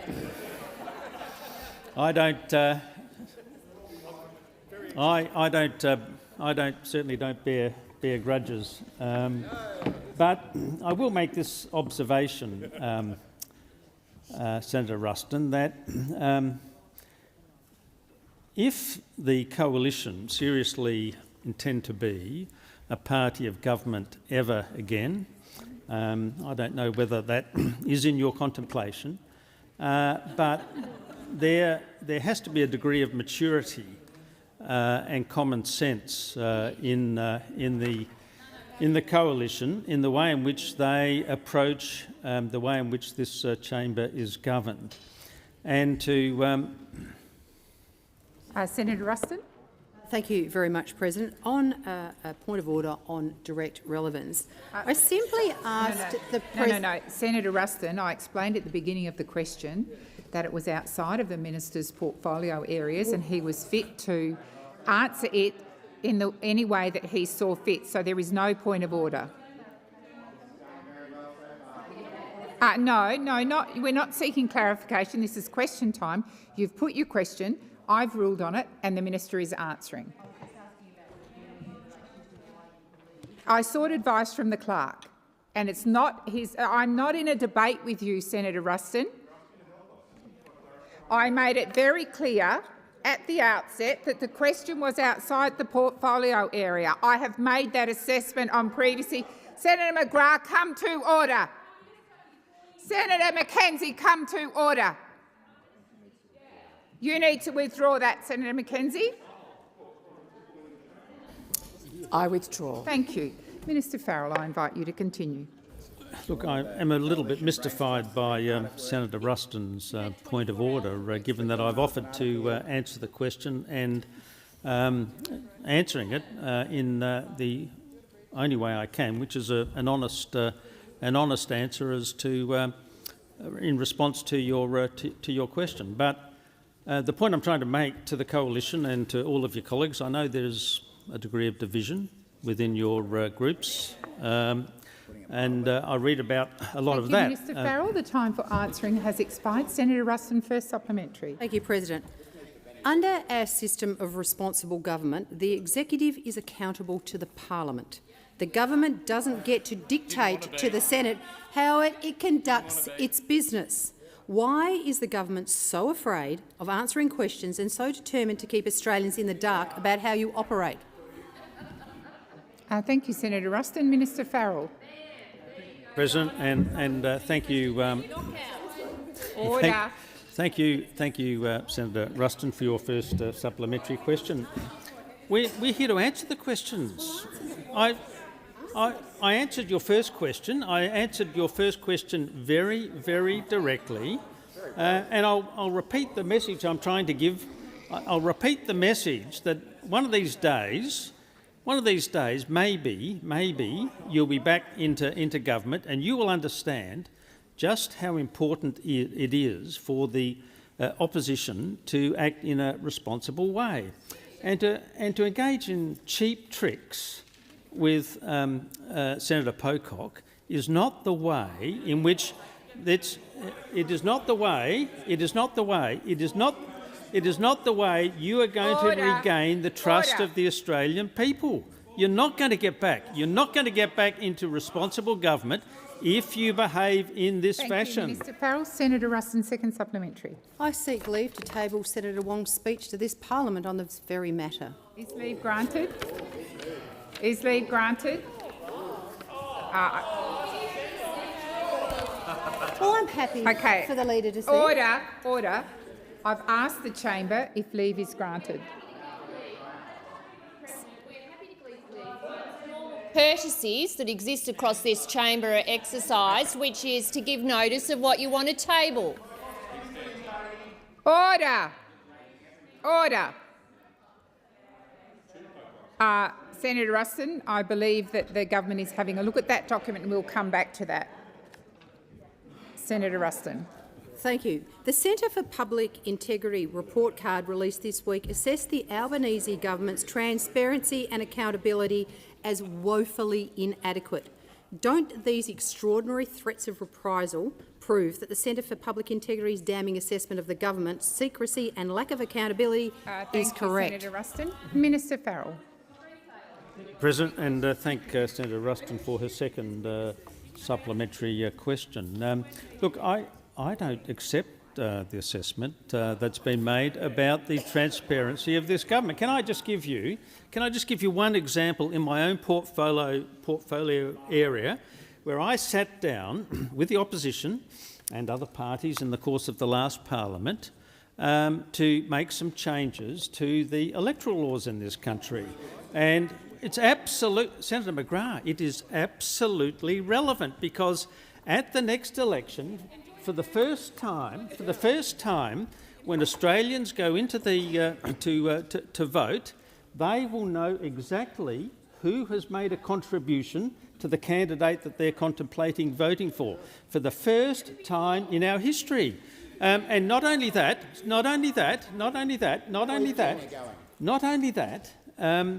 the level of donation has been dropped from... The time for answering has expired. Before I call Senator Darmanin, I'm going to draw to the attention of honourable senators the presence in the gallery of a delegation from the Kiribati government led by the Minister for Health and Medical Services, the Honourable Bosi Narwan. On behalf of all senators, I wish you a warm welcome to Australia and in particular to the Senate. I'll just seek information from Minister Gallagher if leave is granted to table that document. Leave is granted. Thank you. The document's tabled. Senator Darmanin. My question is to the Minister representing the Attorney-General, Senator Farrell. In February 1975, the then Labor Attorney-General, Kep Enderby, introduced the Racial Discrimination Act. The Act passed in June 1975, and tomorrow, Friday 31st of October 2025, marks the 50th anniversary of the commencement of the Act. As Australia's first piece of Commonwealth anti-discrimination legislation and the first to prohibit racial discrimination, how significant is this anniversary? Minister Farrell. Thank you, President, and can I thank the Senator for that very important question and the great work that she does on behalf of her constituents in that great state of Victoria. But the passage of the Racial Discrimination Act was a historic step, for the first time making racial discrimination unlawful in Australia through federal legislation. Back then, the White Australia policy had only recently been rightly completely abolished by the Whitlam government in 1973, removing race as a determining factor for immigration decisions. The establishment of the Racial Discrimination Act created a right that had not previously existed in common law, that is the right not to be discriminated against on the grounds of race. The Act contains both a general provision making racial discrimination unlawful under Section 9 and specific protections in areas including employment, the provision of goods, housing and accommodation. The Act also provides the template for the states and the territories to follow, all of whom have since enacted their own anti-discrimination laws. For the past 50 years, the Racial Discrimination Act has provided a standard for which we can aspire, and where all members of our community are treated respectfully, without distinction to race, colour, descent or nationality. As Prime Minister Whitlam said in the statement on the proclamation of the Act, the purpose of the Racial Discrimination Act is to set standards for the future and build a climate of maturity, of goodwill, of cooperation and understanding at all levels of society. Thank you, Minister. Senator Darmanin, first supplementary. Thank you, Minister. A very significant reform and wonderful to see it reach 50 years. The Australian Human Rights Commission has for 40 years helped to give practical effect to the Racial Discrimination Act. What recent work has been done by the Commission to support the intention of the Act? Thank you, Senator Darmanin. Minister Farrell. Thank you, President. And again, I thank the Senator for her first supplementary question. And yes, it is a very significant day to reach that 50-year milestone. The Australian Human Rights Commission provides education and training, including to employers, to ensure that workplaces are inclusive and respectful. They also work to resolve complaints made under the Act. In the 5 years to 2024, the Commission received over 2,200 complaints under the Act, which account for about 14% of total complaints. In October 2022, the government provided $7.5 million to the Commission to develop the National Anti-Racism Strategy to tackle racism and promote racial equality in Australia. The Commission has also helped to deliver the Racism It Stops With Me campaign, which has helped build community understanding into racism in Australia. Thank you, Minister. The time for answering has expired. Senator Darmanin, second supplementary. The Australian Labor Party is very proud of our record in introducing and defending the Racial Discrimination Act. How is the Racial Discrimination Act still ensuring that Australians who may experience racism are protected under this important federal law? Thank you, Senator Darmanin. Minister Farrell. Thank you, President, and thank the Senator for her second supplementary question. As the Senator has said, the Australian Labor Party is proud of our record of introducing and defending the Racial Discrimination Act. Unfortunately, there are still some people in our society who want the right to discriminate enshrined in our laws and call for the repeal of Section 18C of the Racial Discrimination Act. To remind senators who are not aware of these provisions, Section 18C makes it unlawful to offend, insult, humiliate or intimidate another person because of their race, colour or national or ethnic origin of the other person. The Australian Labor Party has always understood and defended the importance of Section 18C of the Racial Discrimination Act. Thank you, Minister. Senator Mackenzie.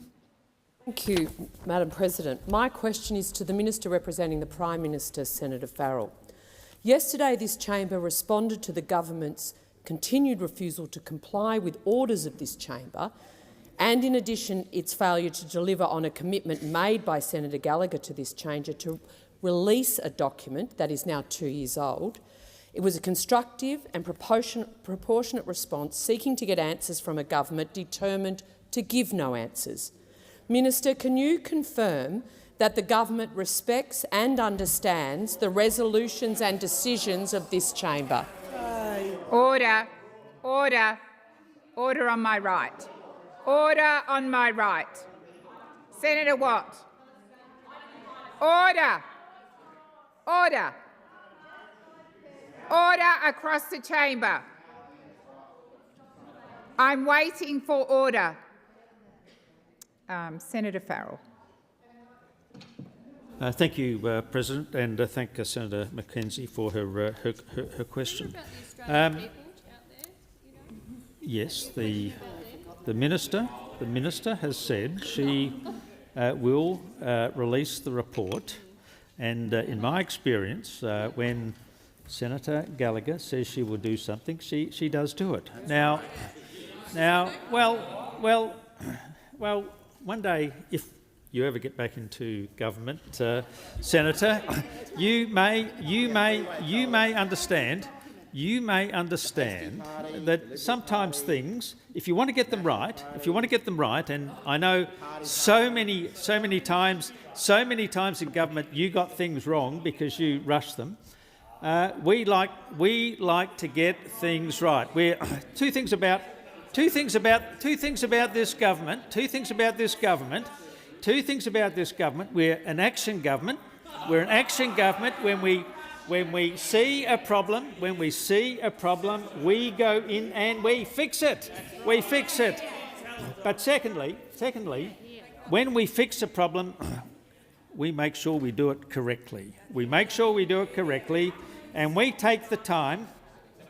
We take the time to get it right. Now, I know that's a difficult concept for the coalition to understand, the idea of getting something right in terms of policy terms. But I make the point. Senator Gallagher has already said this document will be released at the appropriate time, and it will be released when the appropriate consideration has been undertaken. And when we release it, and we make the responses, and when we release it, it'll be correct. The time for answering has expired. Senator, I'm waiting for order. Senator Mackenzie, first supplementary. Minister, the independence of this chamber, of which you are a member, is protected in law, in the Constitution and by centuries of parliamentary convention. And that protection guards against heavy-handed tactics by a desperate executive seeking to wield its power to punish different views. Minister, can you confirm that the government executive will not seek to use the privilege of executive to punish political opponents? Order. Order. Minister Gallagher. Minister Farrell. Minister Farrell. Minister Farrell, I've called you. Thank you. Thank you, President, and thank Senator Mackenzie for her first supplementary question. I don't think there's been any government or any Prime Minister of this country who's been more receptive and cooperative with members of the Parliament and the members of the opposition, or for that matter, the crossbench. And no, I'm certainly not, Senator. I'm not embarrassed by that because it's the truth. It's the truth. I know this man, and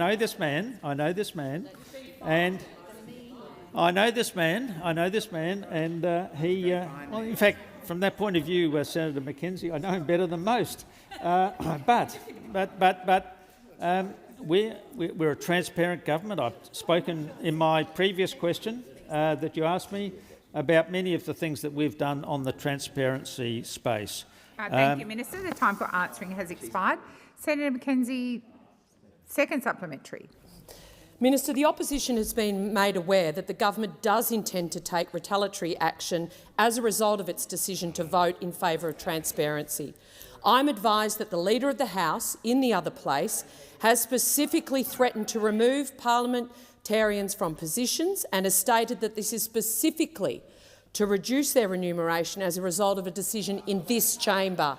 Minister, can you confirm to this chamber that the tactics of the CFMEU have now been revealed as the tactics of the Labor government in the workplace of the National Parliament.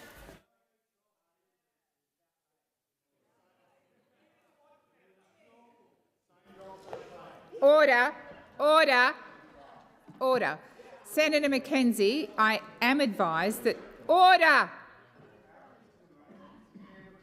Senator Ayres and Senator McGrath, if you want to chat, do it outside the chamber. Perhaps there'll be less interjections if you do that. Senator McKenzie, I am advised that the management of the House of Representatives chamber is not within the portfolio area of— it's not a debating point, Senator McKenzie. I'm simply advising that your question is not within the portfolio area of the minister. However, I am going to invite the minister once again to answer it in whatever way he sees fit. Thank you, President, and thank Senator. Order. With respect, Senator McKenzie, I've chosen to answer your question.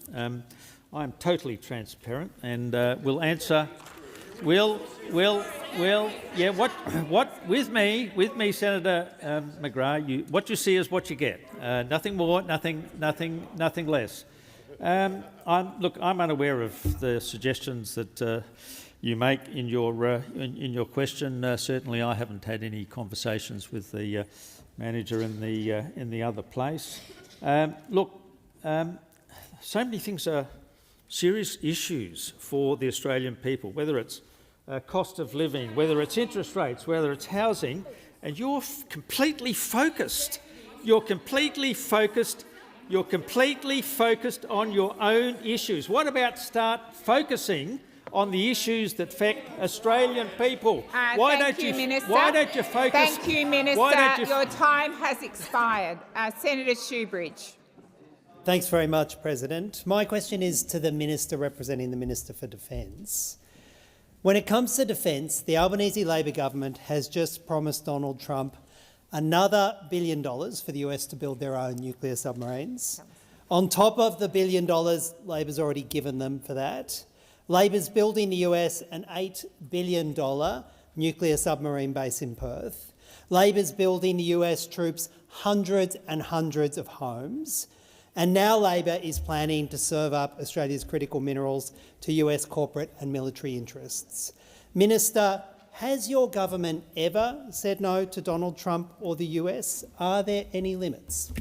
Thank you, Senator Shoebridge. Minister McAllister. Thank you very much, President, and I thank Senator Shoebridge for the question. This is, of course, a key difference between our party and the Greens political party. And it's been explored on many occasions, Senator Shoebridge, because fundamentally your position, as I understand it, as has been articulated by you and many of your colleagues over time, is that you do not support the US alliance. That is not true for the Australian Labor Party. We consider that the relationship with the United States is of great significance to our national security. It's a relationship that is long and is deep and is multidimensional. We were pleased the Prime Minister was able to meet so constructively with the United States administration, with President Trump. We are pleased that we are able to come to an agreement with our ally, the United States, about the development of critical minerals resources, understanding the significance of that supply chain for our security and for our economic interests. We do think that the acquisition of conventionally armed nuclear-powered submarines is important for our national security for a range of reasons which we have explored many times in the estimates hearing, Senator. And so we will continue on every occasion to contemplate the national interest in this relationship and in all of our international, in all of the international work that is undertaken by the Prime Minister and by the ministers who are sworn to the Foreign Affairs portfolios. It's a focus for our government, ensuring that we engage constructively, sensibly in the world in accordance with our national interest. Thank you, Minister McAllister. Senator Shoebridge, first supplementary. Well, you see, Minister, just this week, Minister Wong said in relation to proposed changes to the EPBC Act, for example, that the US relationship matters more than some domestic politics about environmental reform. Minister, is that why Australia's defence budget is so skewed towards US interests? Because your government openly puts US interests before Australia's? Thank you, Senator Shoebridge. Minister McAllister. Thanks, President. Senator, I have regrettably learned that it is not wise to accept assertions from members of your party when you seek to characterise statements made by members of the government, because in my experience, those characterisations are rarely accurate. However, I'll confirm the advice I provided to the chamber in my response to your primary question. We, on every occasion, consider our national interest, and we do frequently. Order, Senator Shoebridge. We do frequently make the point that when it comes to the relationships that we are pursuing with other governments in our national interest, from time to time, responsible political organisations might also wish to consider the national interest before seeking to weaponise relationships that we seek to establish with others. The time for answering has expired. Senator Shoebridge, second supplementary. Thanks, President. You see, Minister, when Minister Wong was standing right there earlier this week, she also said this: one of the rules of politics is that you try not to play the US relationship into your domestic politics. Now, Minister, is that the reason you won't give a straight answer on how much Labor is planning to give the US under AUKUS, because of this rule? Thank you, Senator Shoebridge. Minister McAllister. Thank you, President.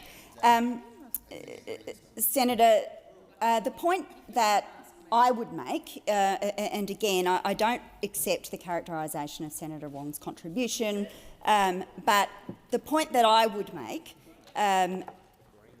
about the way we approach foreign affairs and our international relationships is that we consider our national interest.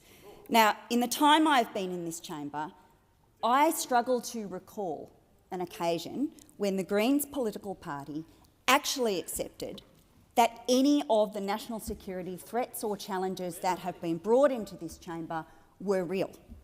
I struggle to recall an occasion when any of you accepted that the measures that have been contemplated by this chamber were necessary in relation to national security questions.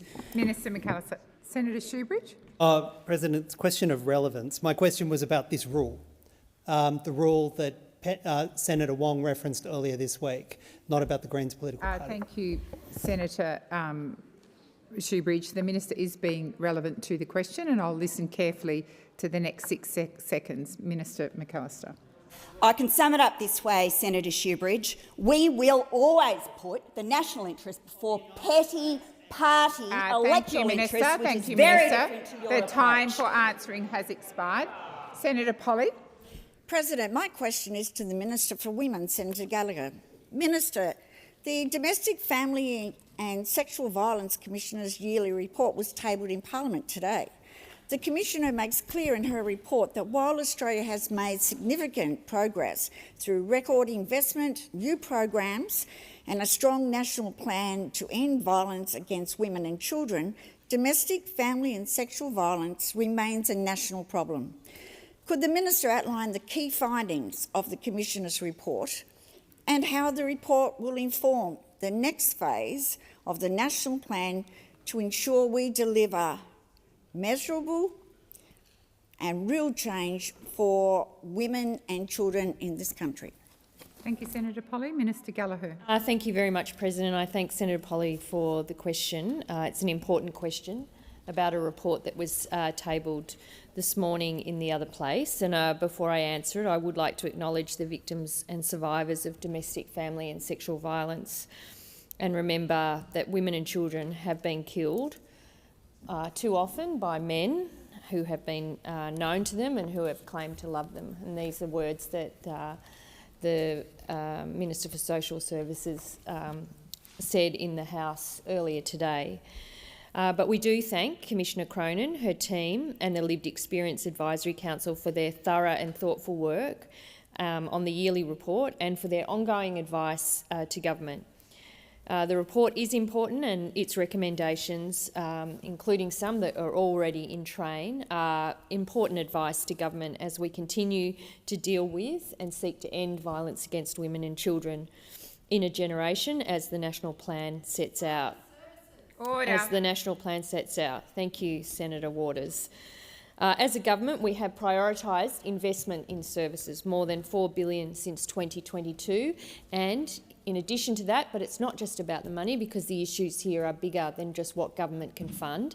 In addition to that, ongoing funding for all of those important legal services that women often rely heavily on when they leave violent relationships that weren't funded by those opposite in any ongoing sense and have been funded by us in the order of another $4 billion.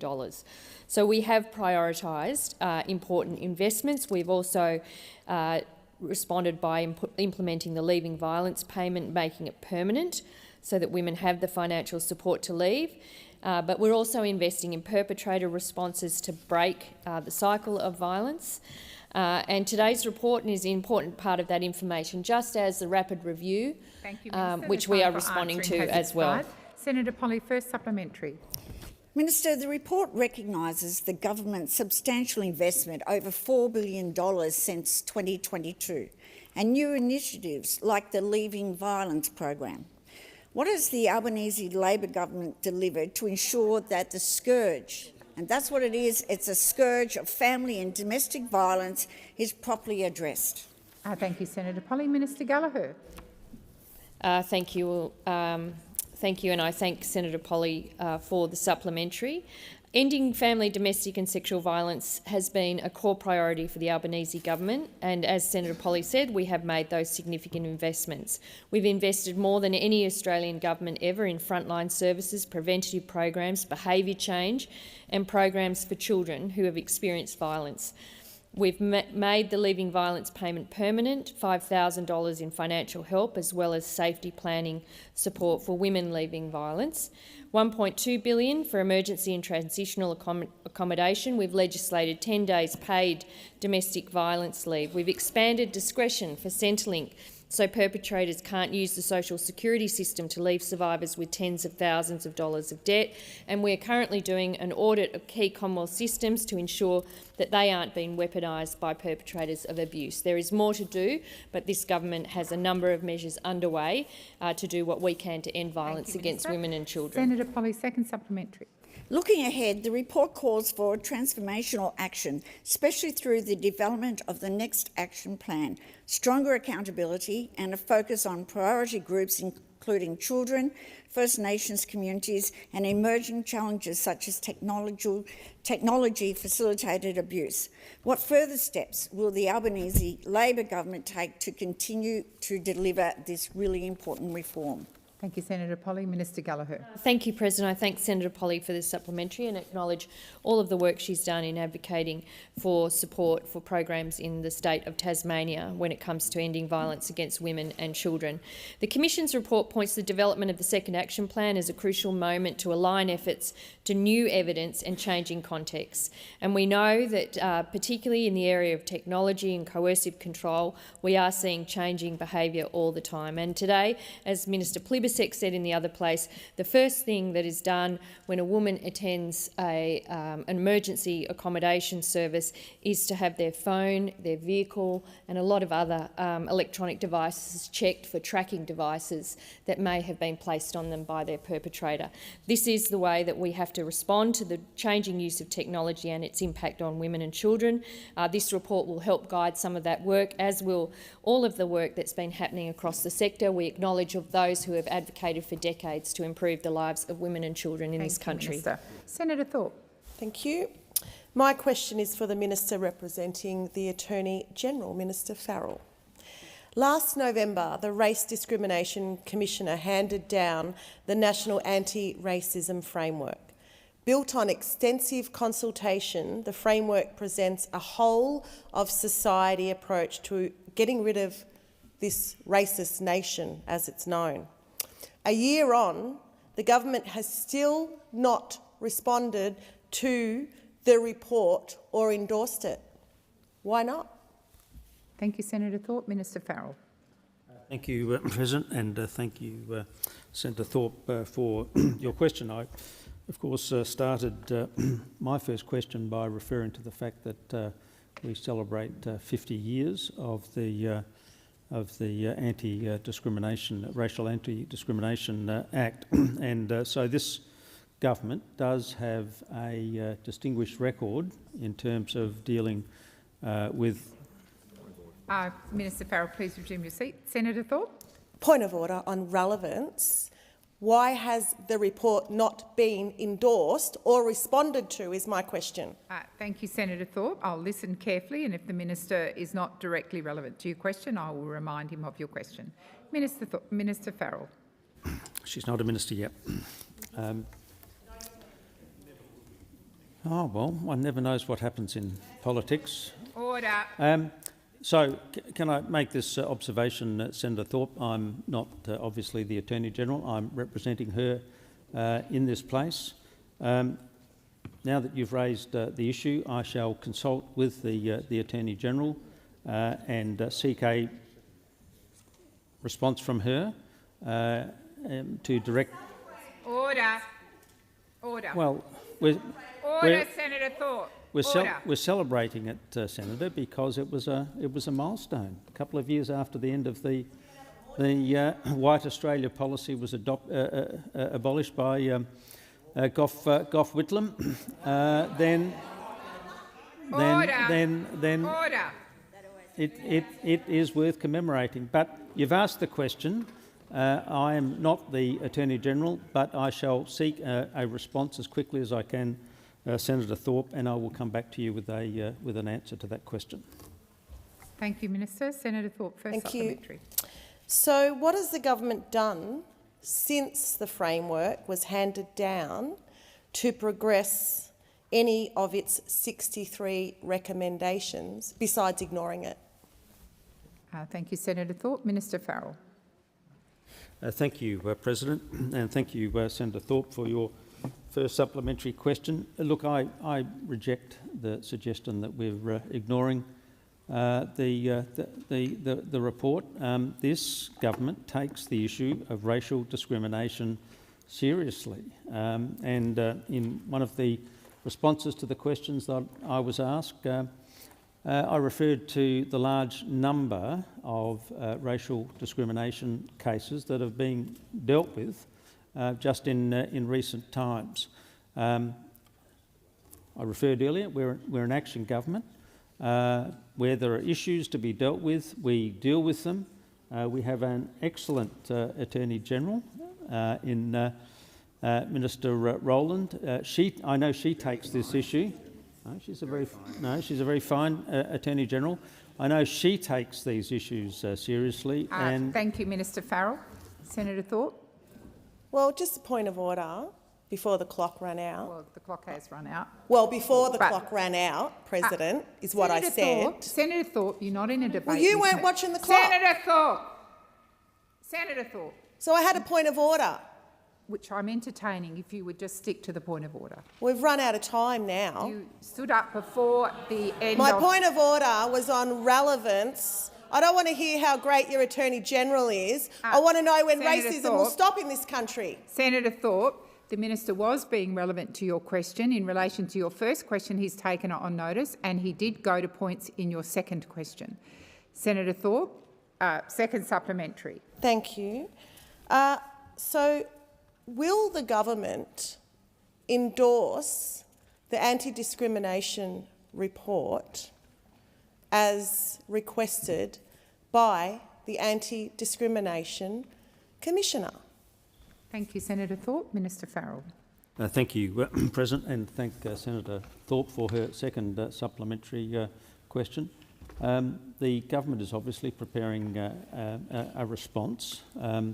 I've made it very clear in my two previous answers and in the answer that I made to the question that I was asked, that this government takes these issues seriously, and we seek to carefully deal with all of these issues and to prepare an appropriate response.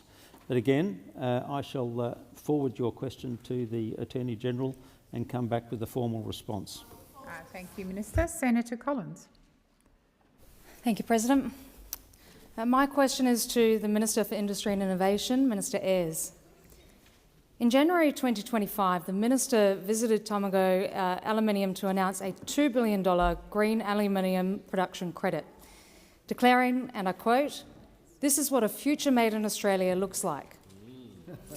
Given Tomago now faces closure, with the possible loss of more than 1,000 jobs, is this what the future made in Australia really looks like under this government? Manufacturing closures and job losses. Thank you, Senator Collins. Minister Ayres.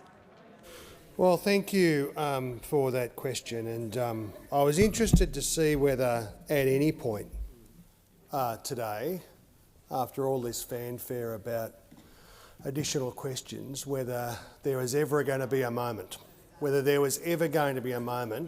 where this self-absorbed,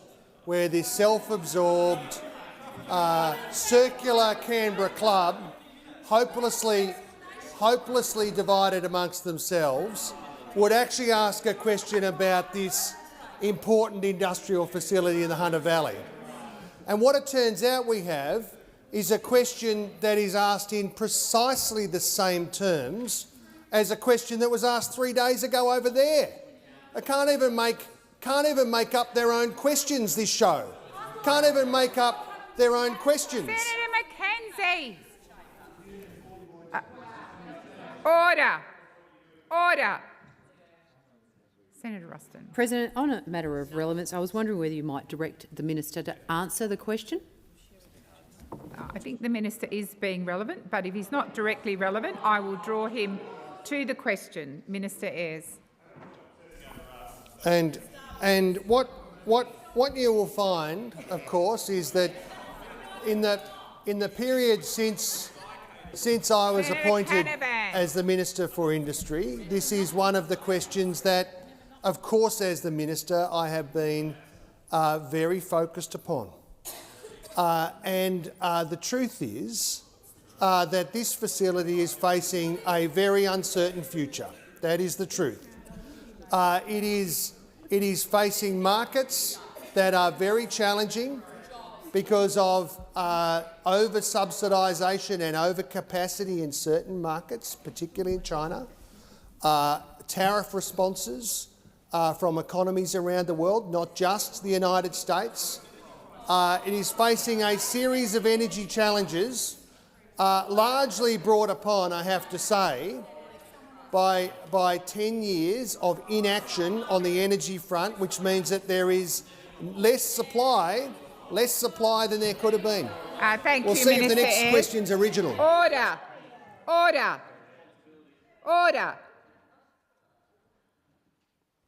Senator Mackenzie, first supplementary. I beg your pardon, Senator. Isn't it amazing that I think it's you, Senator Mackenzie, because your interjections are constant? My apologies, Senator Collins. First supplementary. Thank you, President. Minister, the Coalition called for aluminium, alumina and bauxite to be included on the critical minerals list in 2023, which would have allowed companies like Tomago and Alcoa's Kwinana refinery the ability to secure their production through a range of policy options. Why do you not see our aluminium sector and the thousands of workers as critical to Australia? Thank you, Senator Collins. Minister Ayres. Well, that is, of course, symbolism of the highest order. The question here is how we move to secure the future of this facility, and we will continue working on that very hard indeed, just the same as we are working on the future of the Boyne Island aluminium facility, the Bell Bay aluminium facility that Senator Duniam took me to yesterday. All of these facilities are facing challenging circumstances. I don't mean he took me there literally, Senator Canavan, although I'm always up for a trip with Senator Duniam. This is going to require effort, and there has been no doubt about our capacity to intervene. Thank you, Minister. The time for answering has expired. Senator Collins, second supplementary. President. Minister, considering the abject failures of industry and resources policy under your government, how many more smelters, refineries or industrial facilities have to close before you take action? Minister Ayres. Well, we've demonstrated over the last few short months our determination to intervene when it's in the national interest. We've intervened in the Near-Star facilities in Hobart and the Near-Star facilities in Port Pirie. We've acted with the South Australian government to protect our national interest in terms of the steel industry, and we've moved with the LNP government in Queensland to protect the interests of not just Glencore in Mount Isa, but that whole industrial system. Acting to secure thousands and thousands of jobs, and that stands in stark contrast to the approach that not only was adopted by those opposite in government when 40,000 jobs were offshored deliberately in the auto sector in Victoria, in a vengeful, willfully nasty kind of way. We have acted to intervene. The time we for will continue to do that. Expired. Senator Bell. Thank you, President. My question is to the Minister representing the Minister for Climate Change and Energy, Minister Ayres. Electricity bills have soared 23.6% over the past year, with an 8.1% rise last quarter and another 9% this quarter. These price hikes are now spiking inflation and crushing Australian families already desperate for relief. The only thing keeping power bills from going even higher has been temporary rebates, and those are running out, and so is the government's supply of taxpayer dollars. One Nation warned this would happen. We warned your reckless net zero plan would hurt households and businesses. Why does this government continue to mislead the Australian people by claiming its so-called net zero energy transition is working when it's clearly only working to send power bills and the cost of living through the roof? Thank you, Senator Bell. Minister Ayres. There's, I will indicate for the new senator that we don't take his contribution as his first speech, so that and say that, of course, the task that we're embarking upon and have been working through in our first term and been led by the minister who I represent here in this place is to modernise and build an electricity system and an energy system that can serve the interests of Australian industry and Australian households. And it occurs against the backdrop of and it includes our ambitions for heavy industry as well, Senator McKenzie, that was left in a parlous state after the miserable decade of industrial policy negligence of the Abbott and Morrison and Turnbull governments. Now, the truth is that the failure of that period was recognised, including by people amongst those opposite. Senator Canavan, on the 4th of February 2021, said, "Electricity prices for manufacturing businesses in Australia have gone up 91% in the last decade." That's what he said. That's what he said. In 2021, the Abbott and Morrison and Turnbull governments allowed electricity prices for manufacturing to almost double.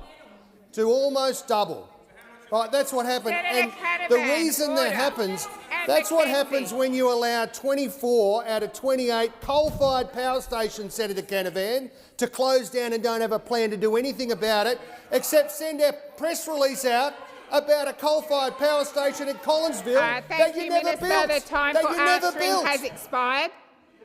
May I remind the chamber, Senator Canavan, you are still interjecting. I called you and Senator McKenzie to order a number of times. This is Senator Bell's question. Senator Bell, please ask a question. Minister, speaking of your first term, I believe your government promised they would cut power bills by $275 by 2022 figures. Yet Australian families are watching as net zero policies drive power bills higher and higher. Your government's obsession is crushing households, small businesses and nationally important manufacturers like Tomago Aluminium. When will the minister be honest with the Australian people and admit that power bills will never come down unless we scrap net zero? Thank you, Senator Bell. Minister Ayres. Well, if I can deal with those questions in turn, it's good to see the architect of this longer question time arriving. First of all,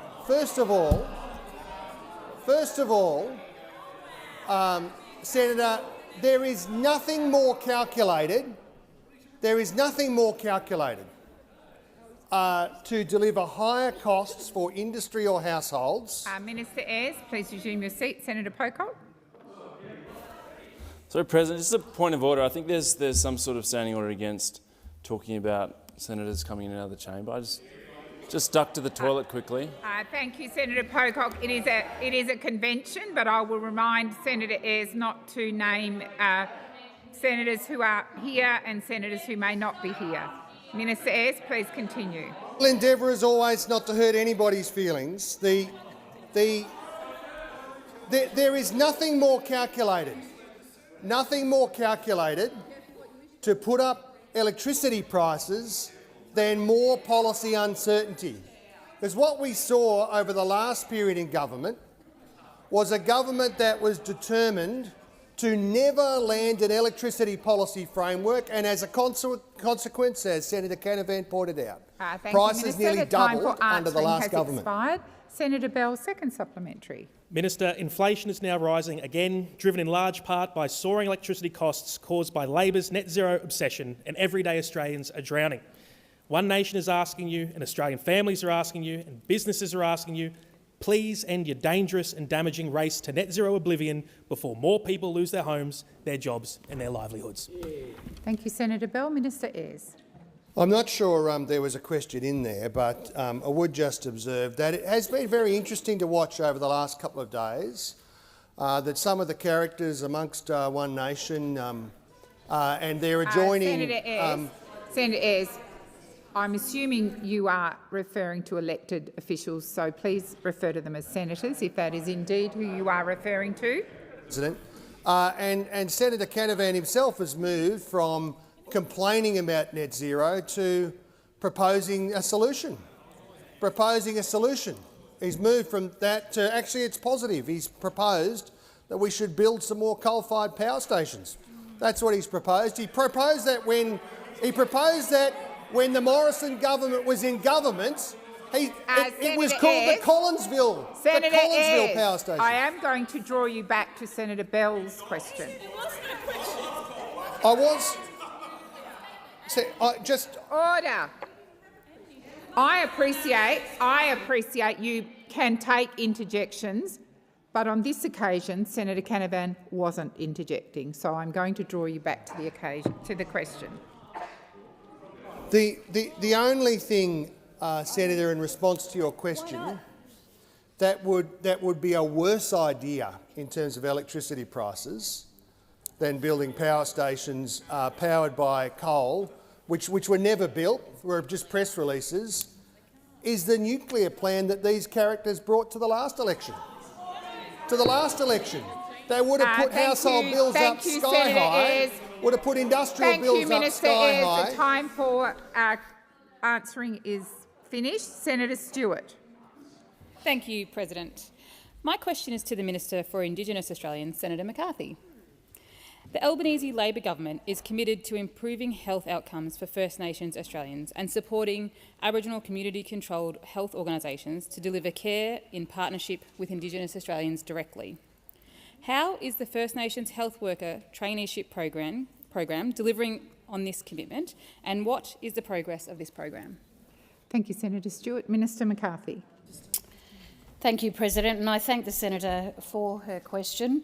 The Albanese Labor government is proud to be delivering practical programs that build skills, create jobs and strengthen the First Nations health workforce.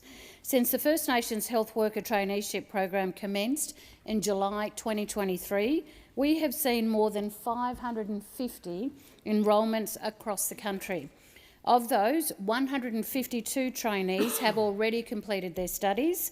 They are now armed with the skills to improve outcomes and help close the gap. This program is designed to address workforce shortages in Aboriginal health services and ensure the next generation of First Nations health professionals are supported, trained and empowered. It's been developed in partnership with NACCHO. President, the training is being delivered by Aboriginal community-controlled health registered training orgs and includes structured on-the-job experience, ensuring that learning is grounded in community and not just classrooms. And that investment is contributing to greater access to vital Medicare services across the country and ensures First Nations people have access to culturally appropriate and high-quality health care. It is delivering real outcomes, creating a skilled, culturally safe First Nations health workforce that is improving access to care right across the country. President, it shows what can be achieved when government listens, works in partnership and lets First Nations leadership drive the solutions. Thank you, Minister. Senator Stewart, first supplementary. Thank you, President, and thank you, Minister, for that response. Supporting Aboriginal community-controlled health organisations is key to closing the gap in health outcomes. Can the Minister outline how the Albanese Labor government is supporting Aboriginal organisations to deliver long-term sustainable health services for their communities? Thank you, Senator Stewart. Minister McCarthy.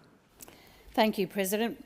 Well, one of the key pieces of feedback from the sector has been the need for long-term sustainable and flexible funding so ARCHOs can focus on their core business, delivering high-quality, culturally appropriate care for First Nations people.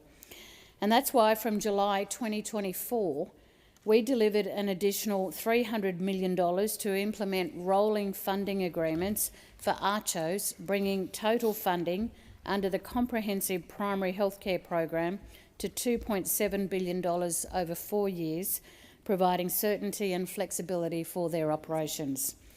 And this brings the government's total investment under the Indigenous Australians Health Program to $4.7 billion. We're also investing in modern health infrastructure, upgrading and expanding clinics in the areas of greatest need.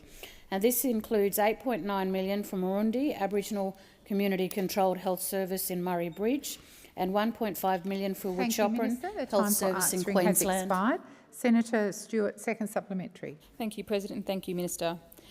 The Albanese Labor government's expansion of the bulk billing incentive to all Australians is part of the largest investment in Medicare ever.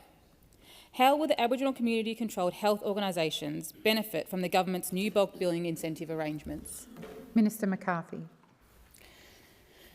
President, our reforms are strengthening both Medicare and the community-controlled sector. So from the 1st of November, ARCHOs will benefit directly from the expansion of bulk billing incentives and the new bulk billing practice incentive program. 129 ARCHOs currently participate in the practice incentives program. Each of these services will be financially better off under the new arrangements. Together, these ARCHOs will receive an additional $3.8 million a year through expanded bulk billing incentives and a further $8.8 million a year by joining the bulk billing practice incentive program. $12.6 million in total in additional support for ARCHOs each year, or almost $100,000 per organisation on average. And this will help ARCHOs, President, to continue providing affordable, culturally safe care for their communities. Thank you, Minister. Senator O'Sullivan. Thank you very much, President. My question is to the Minister representing the Minister for Infrastructure, Transport, Regional Development and Local Government, Senator McCarthy. Regional roads have been deteriorating under this government, which has cut the level of Commonwealth funding for regional roads from 80% down to 50% following the 2023 review of the infrastructure investment pipeline. Can the Minister explain why the government is threatening to cut speed limits to 70 kilometres per hour on country roads instead of just getting on with the job of fixing the roads? Fix the road. Thank you, Senator O'Sullivan. Minister McCarthy. Thank you, President. And I certainly don't accept the premise of the question, given that it is our government that is providing for roads across the country. That's right. In fact, if I may, the time that I took, especially in the Northern Territory, for example, when I drove out to Wadair, the Port Keats Road, which we have invested $70 million into that road, and not once have I seen, you may wish to talk to your colleagues in the Northern Territory, not one area am I seeing that road is being completed.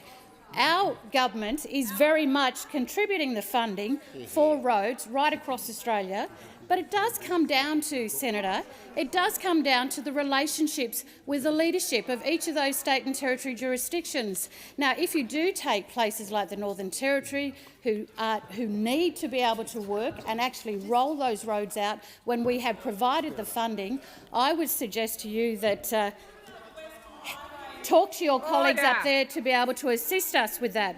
But I will say this. Senator McKenzie, lower your voice. Seriously. They're just not interested in roads, President. No. They're just not interested.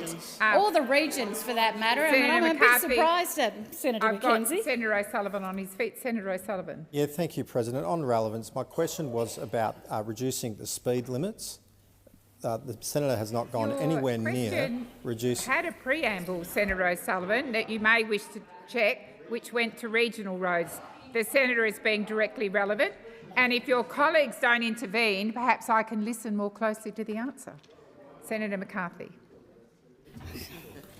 You know, President, reviewing speed limits on high-risk regional and remote roads has been on the road safety agenda since at least 2018, when the National Party held this portfolio. In fact, the first priority action under the 2018 to 2020 National Road Safety Action Plan, agreed to by the member for Riverina, was to review speed limits on high-risk regional and remote roads in consultation with the community. The consultation currently underway on reducing default speed limits is being undertaken by the Minister's Department to inform a regulatory impact analysis. It does not constitute government policy, but is a usual process we undertake on various issues. Thank you, Minister. Senator O'Sullivan, first supplementary. Thank you, President. I do have a supplementary question.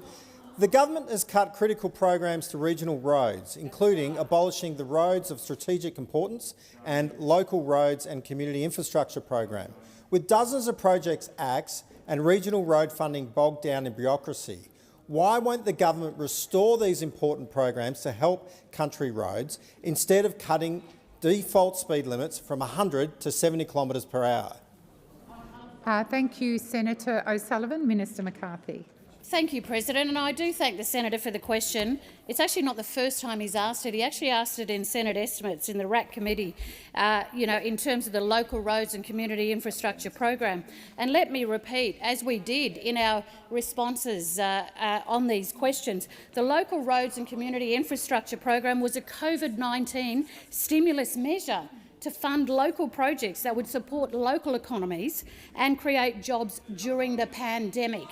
The Albanese Labor government has continued to back this program. See, they're not interested. They're not interested, President. We continue to back the program, but let's remember where the genesis of this started. So while making sure councils are supported to deliver valuable outcomes for local communities, we extended construction timelines for the program in 2023 to help councils complete their projects. Some important detail that you always seem to overlook. Thank you, Minister. Senator O'Sullivan, second supplementary. Thank you very much, President. Minister, isn't it the case that under Labor's plan the limits will stay reduced even if the roads are later fixed? Thank you, Minister. Thank you, Senator O'Sullivan. Minister McCarthy. Thank you, President. Well, under Labor's plan, we've doubled funding for the Roads to Recovery program, from $500 million to $1 billion a year permanently, from 2027 to 28. But you're not interested in the regional roads. You're not interested. Minister Thank you. Senator O'Sullivan. Yeah, thank you, President. My question was very tight, and I ask you to draw the Minister back to the question, which is whether or not speed limits will stay reduced. Thank you, Senator O'Sullivan. The Minister had just started her answer. I will listen carefully and, if necessary, draw her to the question. But I do need silence, particularly from your side, to enable me to do that. Minister McCarthy. Thank you, President. Well, I mean, I would have thought they'd be interested to know how much funding was going into the regions, especially the roads. Clearly, the other side want to put their foot to the pedal and go as fast as they can, but we want to make sure, President, that we do invest in the regions, that we do invest in the roads. Please continue, Minister. Thank you for saying please, Senator Ruston. So rude. Haven't heard too much from you this week, so it's really important to hear from you right now, isn't it? So between 2024 to 25 and 2028 to 29, Labor is investing $4.4 billion in safer local roads through Roads to Recovery. Order across the chamber.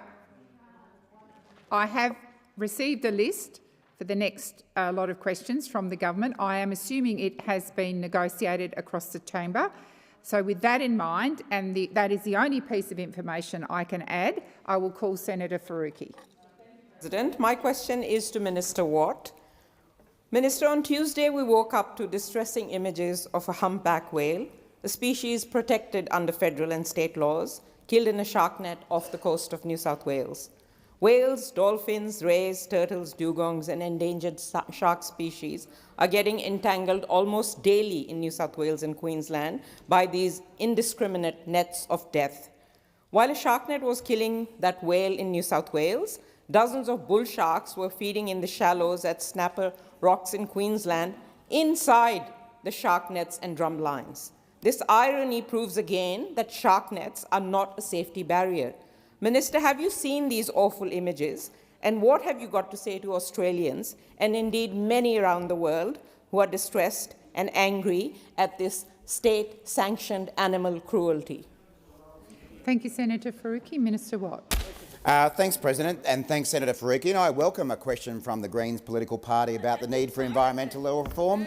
My one suggestion for you is join with the government and pass environmental law reforms. Senator Faruqi, first supplementary. Order. Senator McKim, order. Order.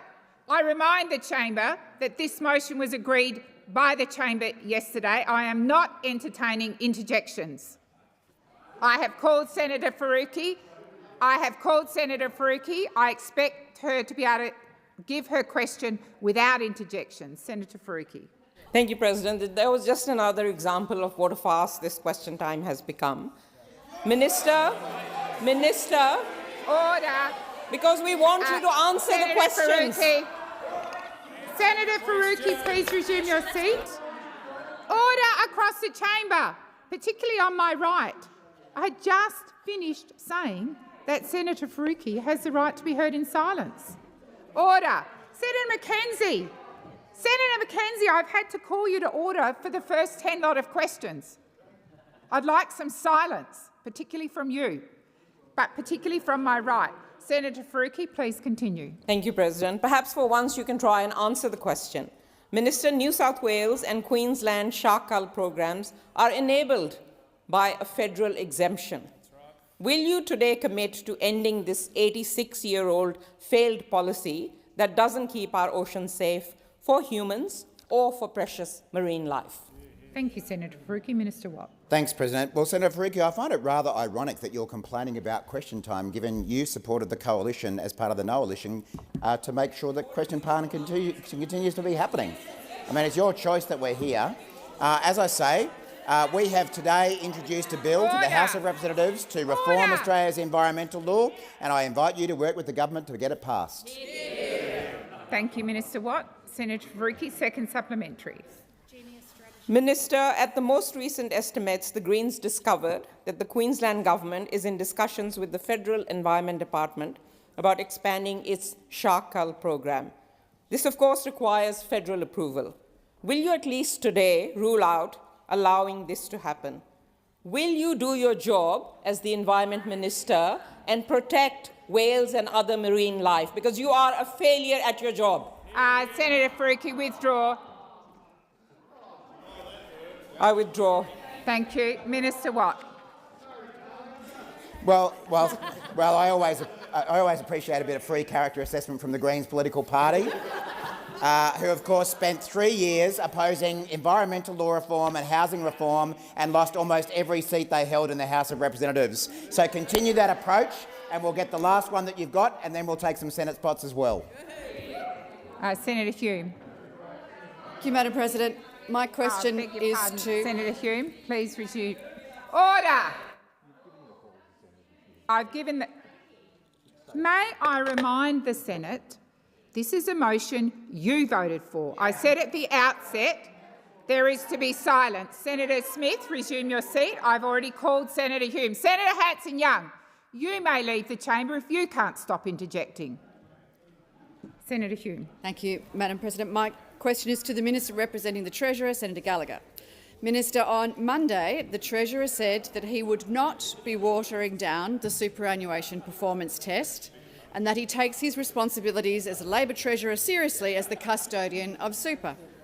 Yet last night, the Treasurer confirmed that he would be pushing ahead with changes to the superannuation performance test to ensure the nation's retirement savings were available to invest in Labor's political priorities. So, Minister, which is true? Will you guarantee that the performance test will not be watered down, or will you be interfering in super rules that have worked so well to tap Australians' hard-earned retirement savings for Labor's election commitments? Thank you, Senator Hume. Please resume your seat. I hope, Senator McKenzie, that is the first and last interjection. I don't know how many times since we got to question 11 I have reminded senators this was your choice and I expect there to be silence. Minister Gallagher, please respond. Thank you, President. Labor is the party of superannuation. We always support strengthening superannuation. We support the superannuation funds to return good returns to their members, and the Treasurer's plan outlines our vision to do that. Thank you, Minister. Senator Hume, first supplementary.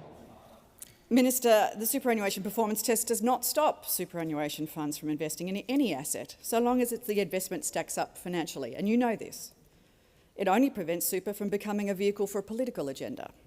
Minister, if Labor's political priorities are such good investments, why are super funds not investing them already?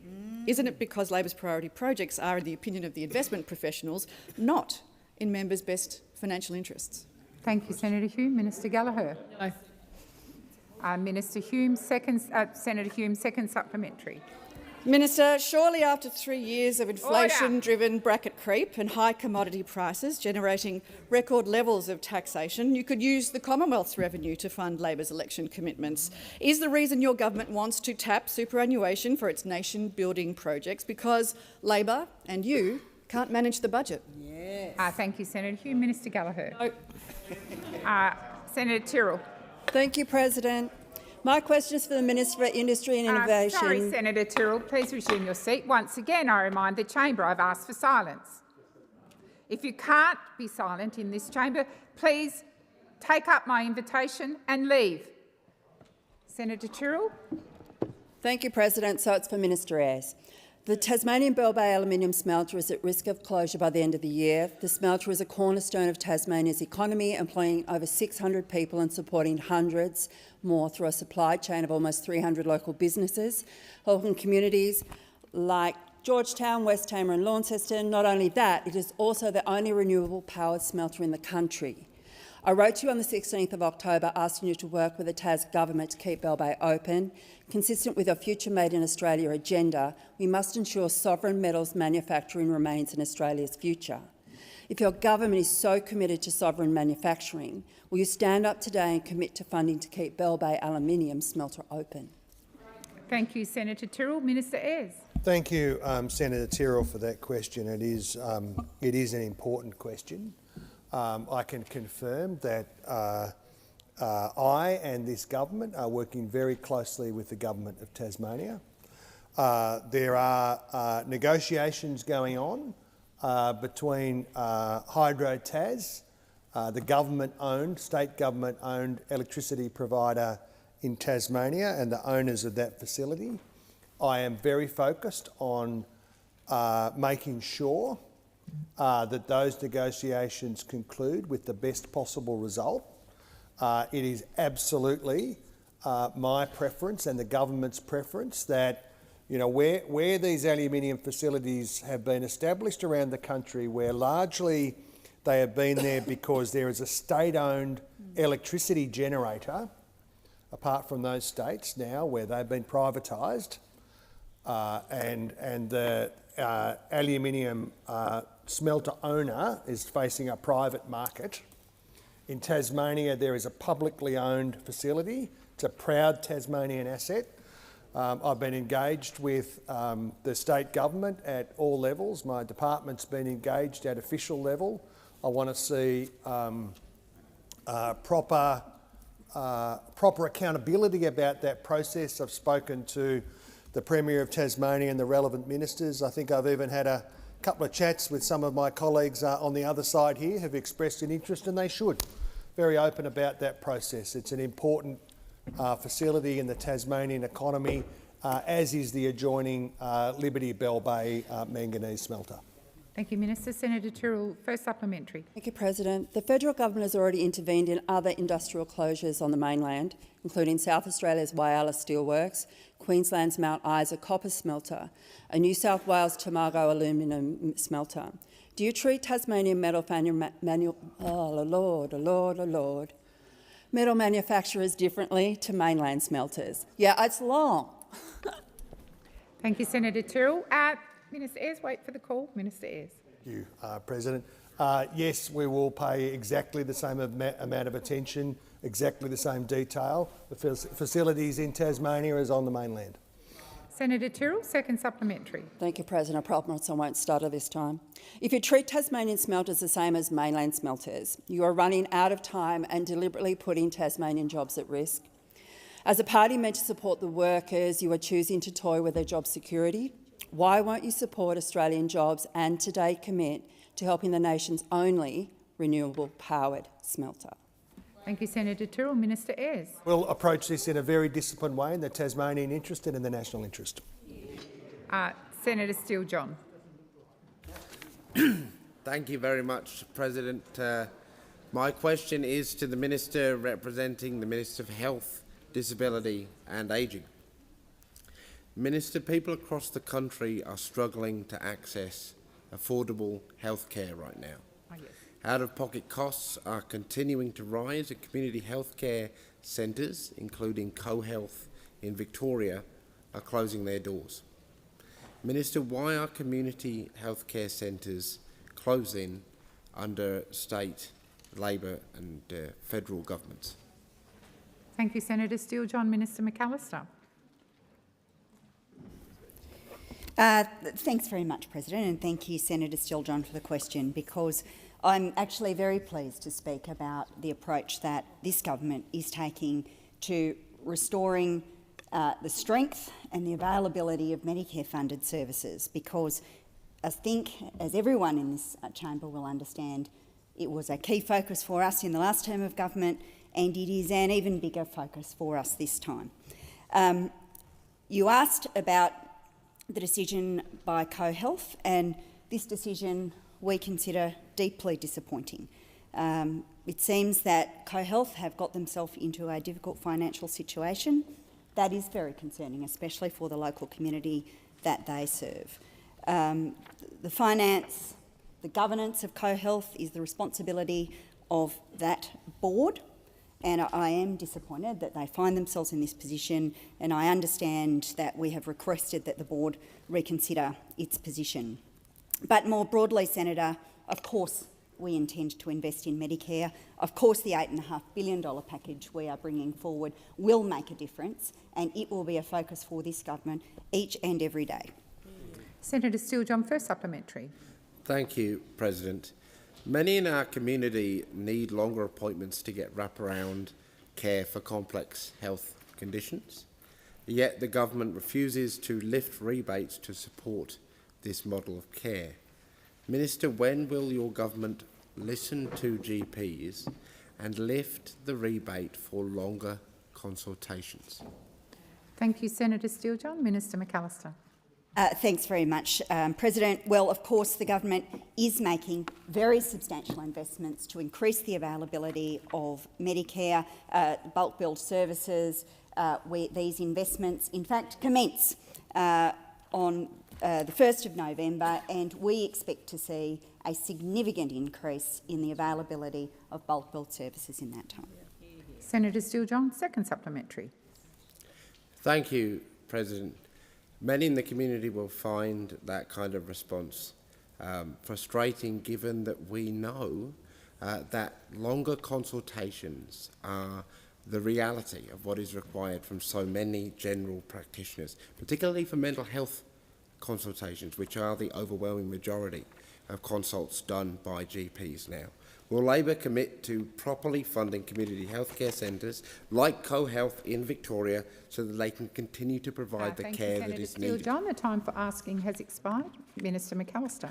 Thank you, President, and thank you, Senator. As I indicated in my response to your primary question, increasing the availability of bulk billed services and improving the access of Australians to universal healthcare is a core focus for this government. And very important initiatives commence on the 1st of November. Senator Smith. Yes, President. I seek leave to ask a question on behalf of South Australians regarding the Albanese Labor government's historic women's health package. Is leave granted? Leave is not granted. Well then, Senator President, I Smith. move that so much of the order of the Senate agreed to yesterday concerning arrangements for question time be suspended, as would prevent me asking a question on behalf of the South Australian people that I represent. Order. Order. Order.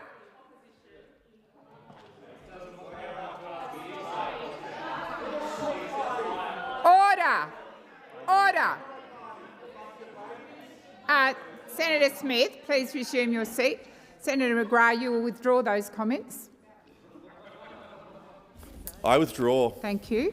And I remind senators that Senator Smith will be heard in silence. Senator Smith. Yes, please. Thank you. President, we have held 2 Senate inquiries over the last term of Parliament into women's health, an inquiry into menopause and perimenopause and an inquiry into women's health. And through those inquiries, we heard from hundreds and hundreds of women about how they'd been let down by a system which was failing them. They came into this building and shared their trauma. They came into this building and told how they had been dismissed. Senator Smith, please resume your seat.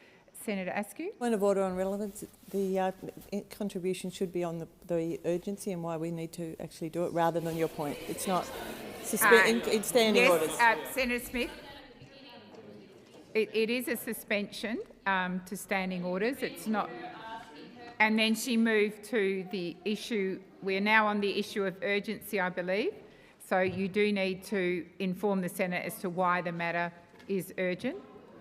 Women I'm trying to ask this question on behalf of. These are the women who came in here and said the country needs to change, that we need to fund women's health properly, and our government listened. We responded. There's changes happening this weekend. I want to ask a question about it. I want to ask a question so I can inform the women in my community. Senator Smith, please resume your seat. Senator Ayres. Well, Senator Smith is trying to articulate a position. It is very difficult for her to do that with all of the bellowing that's coming from the fellas over here. I'd ask you to ask them again. I know that you've tried. Ask them again to hear in silence. I am going to remind the Senate once again, particularly those loud voices on my left, that Senator Smith has the right to be heard in silence. If you don't wish to participate in the debate, you are free to leave the chamber, but you will listen and not interject. Senator Smith.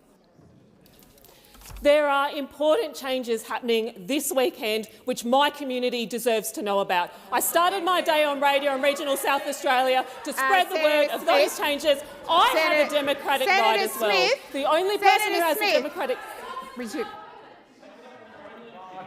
Once again, Senator Bragg, may I remind you that I'm the president in this chamber. I sent the senator down because on my left you are absolutely out of order. I repeat, no, Senator Smith, I haven't finished yet. I repeat it once again. I'll repeat it once again. If you cannot listen in silence, leave the chamber. But don't interject. You were interjecting so loudly that I could not hear Senator Smith. Senator Dean Smith. President, Senator M. Smith's position ignores the fact that the government has already had three. Senator Smith, resume your seat. Quite frankly, order. Order.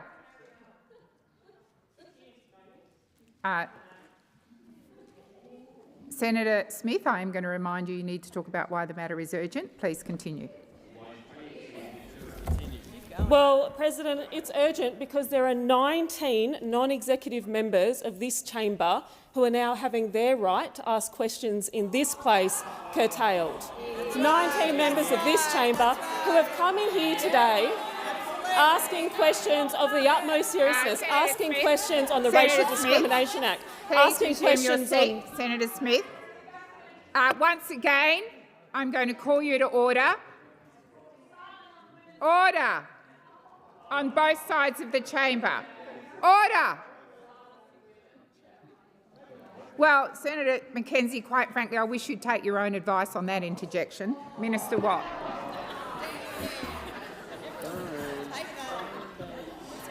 Thank you, President.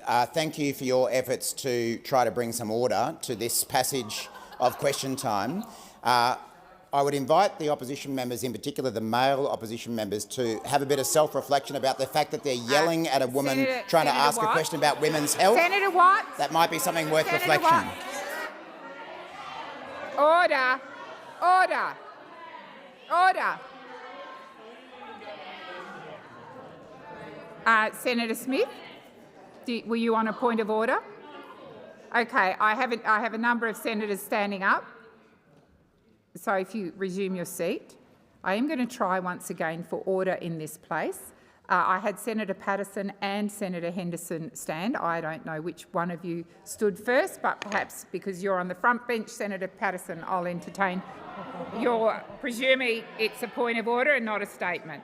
Thank you, President. On the point of order raised by Senator Watt, even I am old enough to remember you sitting in these chairs screaming at female senators yourself. Have some self-awareness, mate. Have some self-awareness. Order. Order.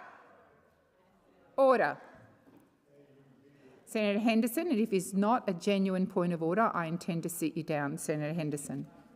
Thank you very much, Madam President. On the point of order, I would ask that you would ask Senator Watt to withdraw the unparliamentary reflection on male senators on this side of the House. It is most inappropriate to reflect in this way, and I think it's in good grace and good faith he should withdraw that terrible comment. Thank you, Senator Henderson.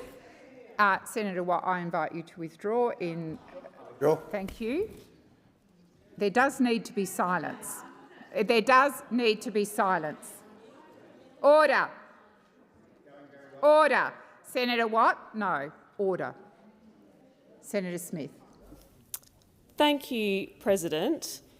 The senators who supported Senator Pocock on this motion are seeking to deny almost a third of this chamber the opportunity to do their jobs, to do their democratic responsibility on behalf of the people that they represent. We have a democratic right to represent our constituents as well. We have a democratic right to participate in this chamber too. I have a right to ask questions, and there has been a long-standing convention in this place which should have allowed me to. I have an important question to ask. I don't have a question to ask seeking to table hands under to hands. Senator Smith, please resume your seat. Once again, I have to call the chamber to order, particularly those of you on my left. Order! Order! Senator Watt! Senator Watt, come to order. Order! Senator Smith. Senator Marielle Smith, please continue.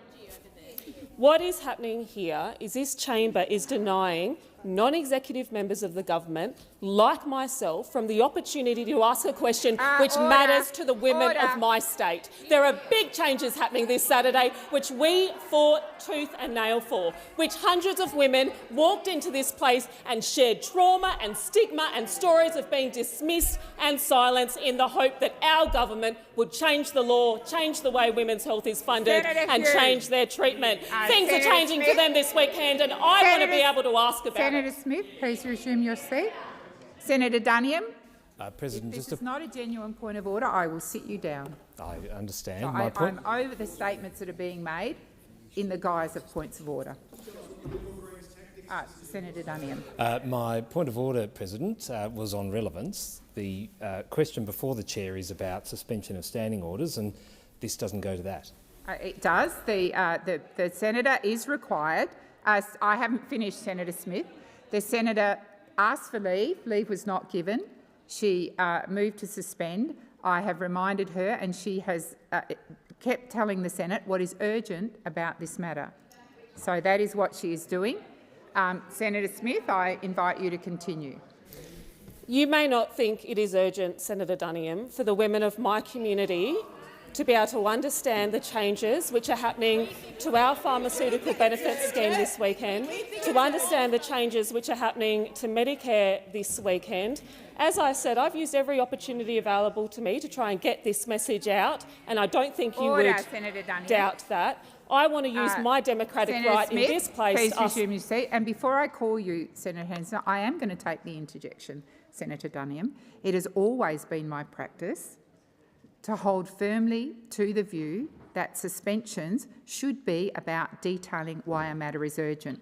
You can check on the many times we've had suspensions in this place. When I am in the chair, I always draw senators back to the urgency of the matter, and I have drawn Senator Smith back a number of times. Senator Henderson. Madam President, I'm just wondering if you could ask, on the point of order, ask Senator Mariel Smith to direct her comments through the chair, please. I think she is doing that, but I will remind her once again that that is required to do. That is what is required. Senator Mariel Smith, please continue. I would love to. It's Marielle, Senator Henderson, through the chair, through you, Chair. That's how you say my name. This is urgent. This is urgent for half the population. Half the population will go through menopause if they live to midlife. There are huge changes happening this weekend. This is an opportunity I should be able to have as a non-executive member of this government to ask the question so that my community can hear from the minister. Can hear from the minister about what changes are happening on the 1st of November, which will make a massive difference to their lives. For those women, this question is urgent. It is urgent that I get an opportunity to ask it. Just as it was important for other non-executive members of this government to ask questions today about the Racial Discrimination Act, about family and domestic violence, and about First Nations health. It is not only the crossbench who represents a community who has a right to be heard in here. As a non-executive member of the government, I also have a constituency. And you are tearing up convention which allows me to do my job as a senator, which I take seriously. I respect the right of Senator Pocock to do his job, and I take that seriously. I respect the right of the Greens to do their job on behalf of their constituency, and I respect the right of opposition backbenchers to do theirs. But you are showing an utmost disrespect for my responsibility to my constituents. You should show more respect to non-government members of this place and to the convention which makes this place what it is. Thank you, Senator Smith. Senator Ruston. I move that the question be put. So the question is that the suspension, as moved by Senator Smith, be agreed to. Those of that opinion say aye. Against? Well, senators, this place is out of order. I have just put the motion and I got no response. So I'm assuming the motion is still live. Senator Duniam. Senator Ruston. Chair, I would ask that you put the question again. With the noise that was going on in the chamber, Senator Ruston, Senator Ruston, I will determine what the level of noise is. If people were paying attention, they could have heard me. So the question is that the question be put. Those of that opinion say aye. Aye. Against? I believe the ayes have it. So the question now is that the suspension motion be agreed to. Those of that opinion say aye. Aye. Against? I believe the ayes have it. Division required. Ring the bells for 4 minutes.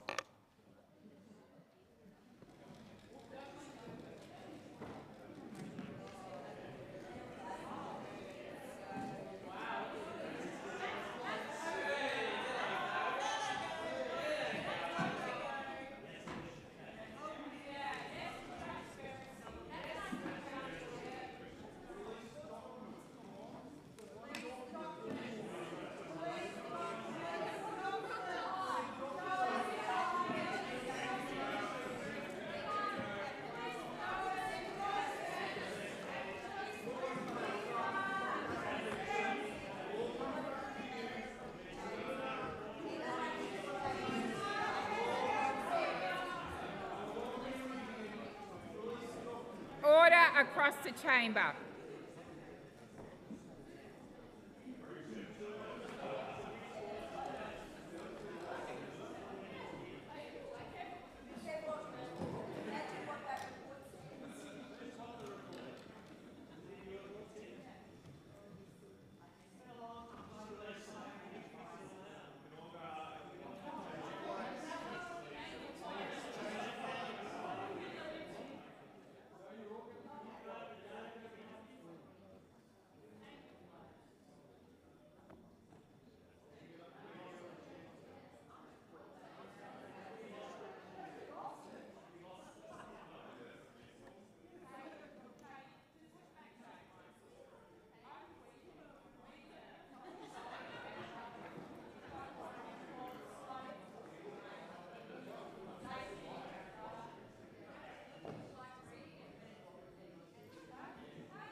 Order.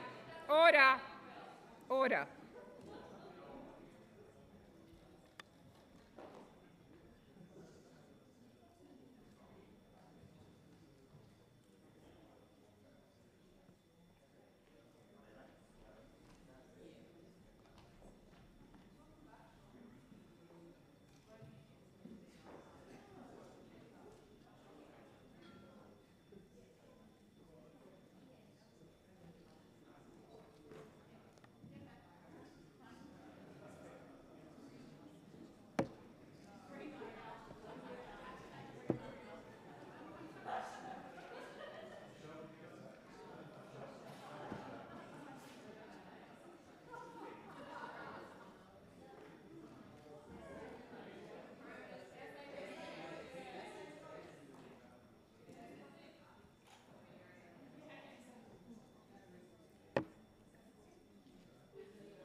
Lock the doors.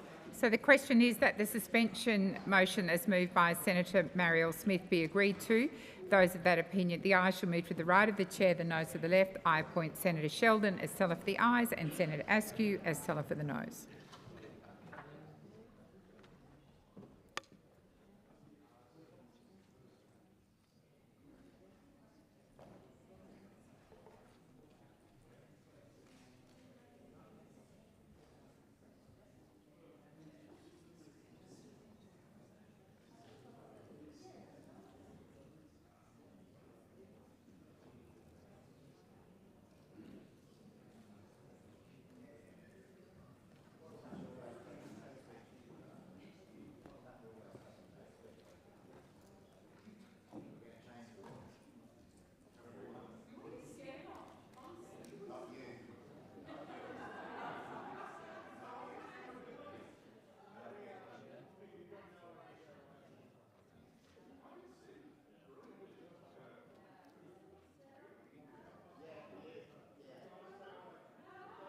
Order. Senators Watt and McKenzie come to order.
Order. There being 23 ayes and 38 noes, the matter is resolved in the negative. Senator Dean Smith. Thank you, President. My question is to the Minister representing the Minister for Climate Change and Energy, Senator Ayres. Minister, the Albanese government's National Climate Risk Assessment report claims that losses in Australian property values are estimated to increase to $611 billion by 2050 and could increase to $770 billion by 2090. During the recent Senate estimates, officials confirmed that these numbers, drawn from the 2019 Climate Council report, were not independently verified before being included in the government's assessment. Does Labor still stand by the claim, also made in the 2019 Climate Council report and contained in the Climate Risk Assessment report, that Australian property values will fall by up to $571 billion within the next 5 years? Or will you concede this figure is inaccurate and misleading to Australians? Yes or no? Thank you, Senator Dean Smith. Minister Ayres. No. Senator Smith, first supplementary.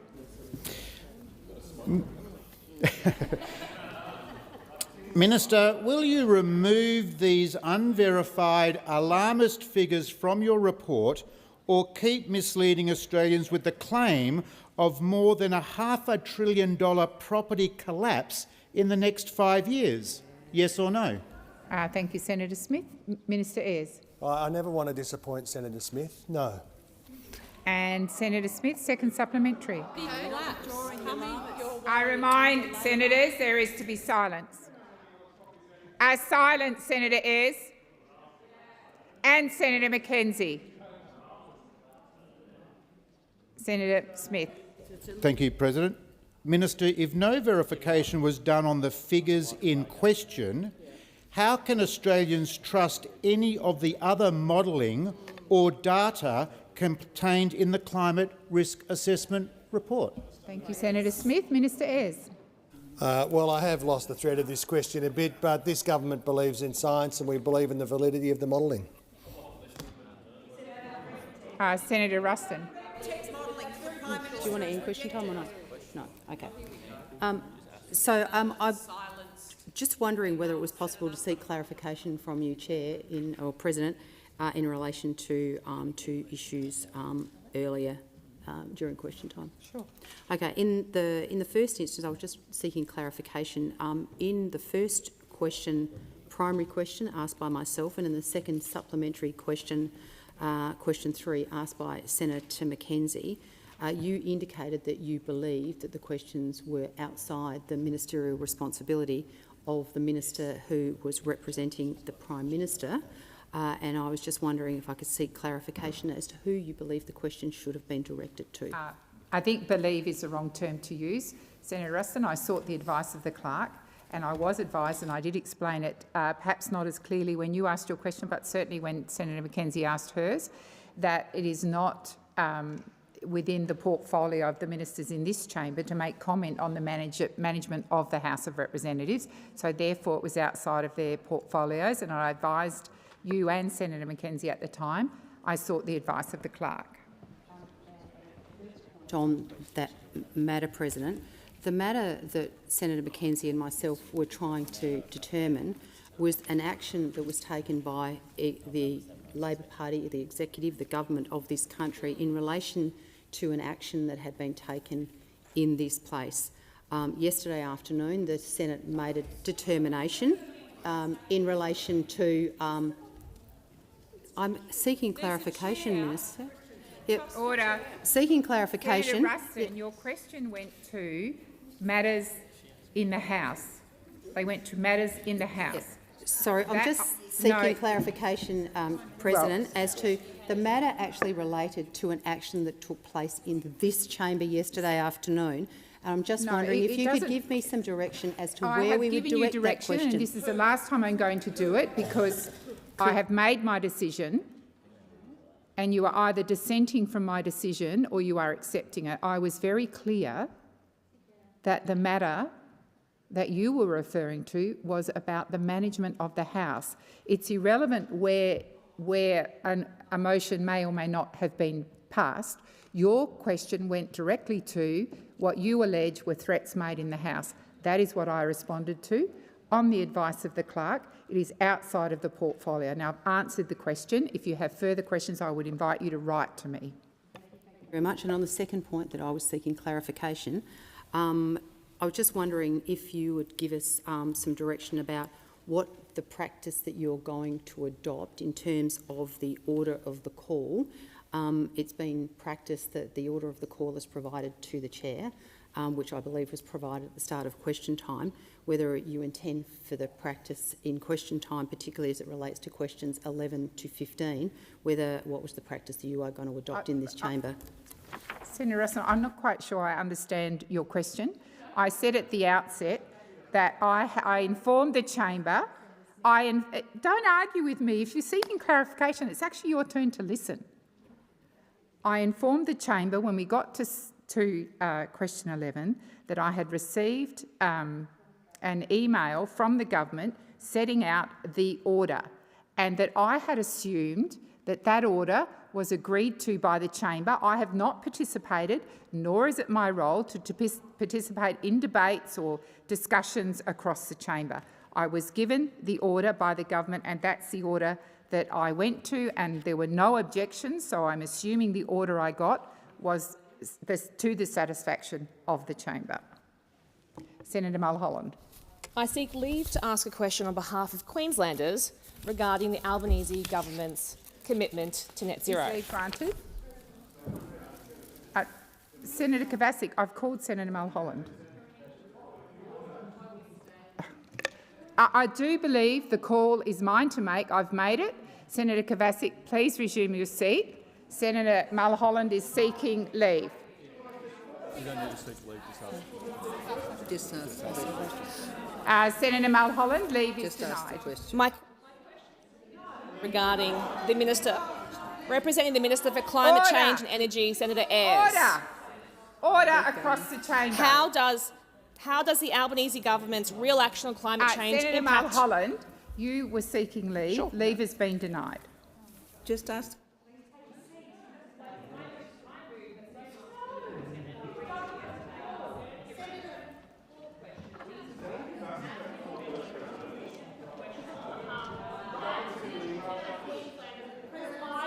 Order, Senator Mulholland. Senator Mulholland, please resume your seat.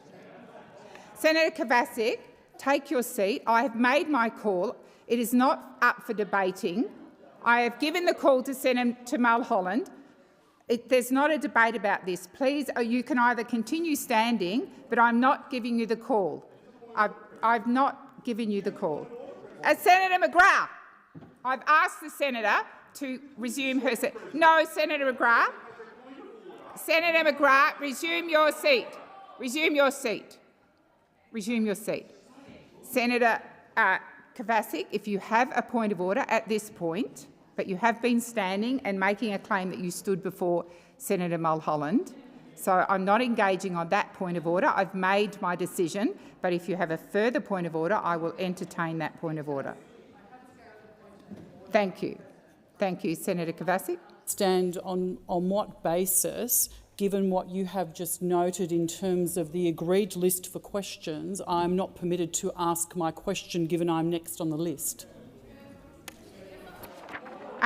Senator Kovacic, I have a list that has 15 names on it. We've done question 15, that was Senator Dean Smith. Any senator, as you know, can jump at any time. Senator Mulholland jumped, and I gave her the call.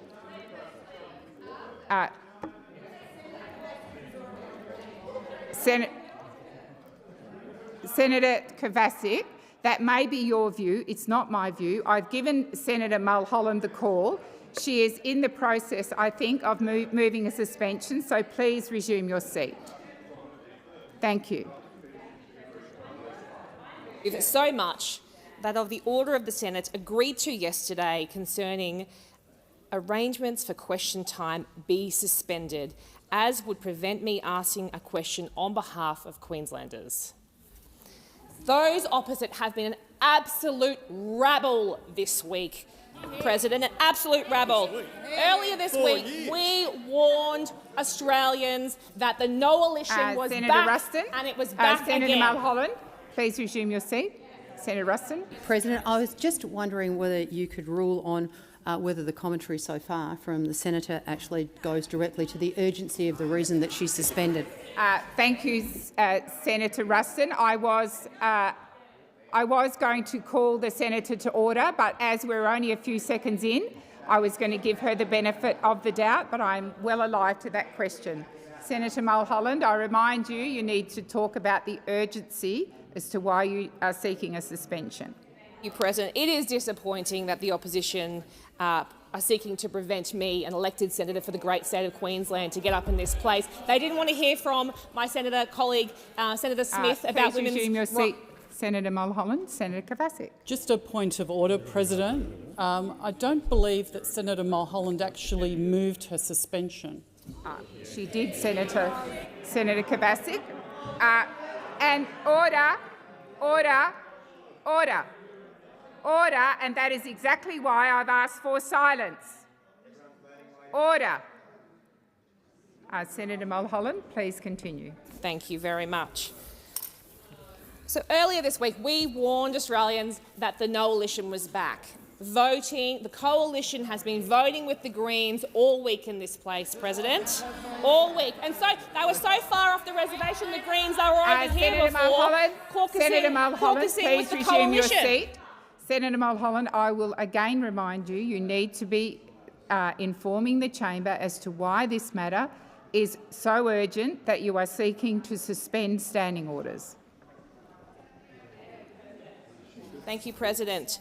So we saw on Sunday my good colleague Senator Canavan on Insiders breaking from his usual schedule on Sky News, back-to-back interviews on Sky News, to go to Insiders to spread misinformation to the people of Queensland. So it is urgent. Please resume your seat. I'll just wait until there's silence, Senator Ruston. I'll wait until there is silence. Senator Ruston. On the matter that's currently before the chair, in terms of the urgency of the suspension, I do not believe that the senator is actually respecting your ruling, and that is that she needs to tell us why this matter is so important. Order, order, order, order. We have so many people in here with so many opinions. Senator Mulholland, I remind you once again, you need to inform the chamber as to why this matter is urgent. Thank you, President. So as I said, the urgency was complete misinformation being spread into Queensland, into Australia over the weekend by those opposite. And I'm surprised they don't want to hear it. They've never met a net zero question or motion they don't like to hear about. So I'm surprised they don't want to hear about this one. Farmers. I've spent a lot of time in regional Queensland recently, meeting with farmers, meeting with industry, and they want a consistent position from this opposition on net zero. Cane farmers, sugar millers in Mackay, they have been part of Senator the net zero Mulholland, transition. I need to remind you again, you need to inform the chamber as to why your matter is urgent and why you are seeking to suspend standing orders. Thank you, President. It is urgent that we protect Queensland jobs. Queensland jobs in industry. They rely on this government to correct the record that was being spread over the weekend about misinformation of the modelling that just completely is being made up over there. So I've spent time with cane growers in Mackay. I've spent time with millers. These are people who are not just worried about net zero. They've been leading the pathway. They're not worried about it. They've been leading the pathway on net zero for decades. They have been turning cane biomass into ethanol for years. Senator Mulholland, I am really struggling to see what is the urgency of your suspension. You need to focus on why you are seeking to suspend standing orders. Senator Mackenzie, I might be able to hear a little clearer if you are quiet. And I understand that those opposite might be uncomfortable with a woman asking a question in this place. They seem to be so upset about that today. And I know that they want to silence me on this matter. They're trying to silence their own colleagues on this matter. Mr Kennedy, the member for Cook, said, I support net zero as a target. Frankly, it's an admirable target. Senator Hume, up the back there, I can see you up the back there. You noted the electorate has told us time and time again. Senator Mulholland, I've now lost count of the times that I have directed you to inform the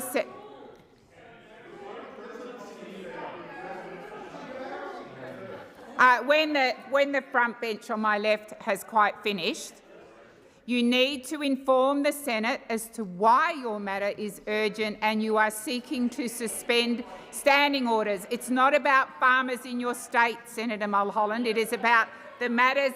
Senator Mulholland, you are not in a debate with me.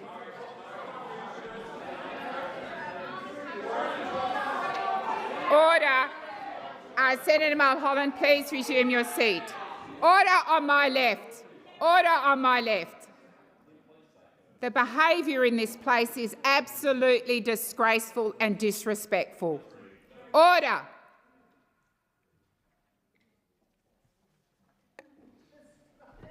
Senator Mulholland, please continue. Thank you, President. Farmers and industry in my state have a right to know. I have a right to ask this question on behalf of them. Please resume your seat.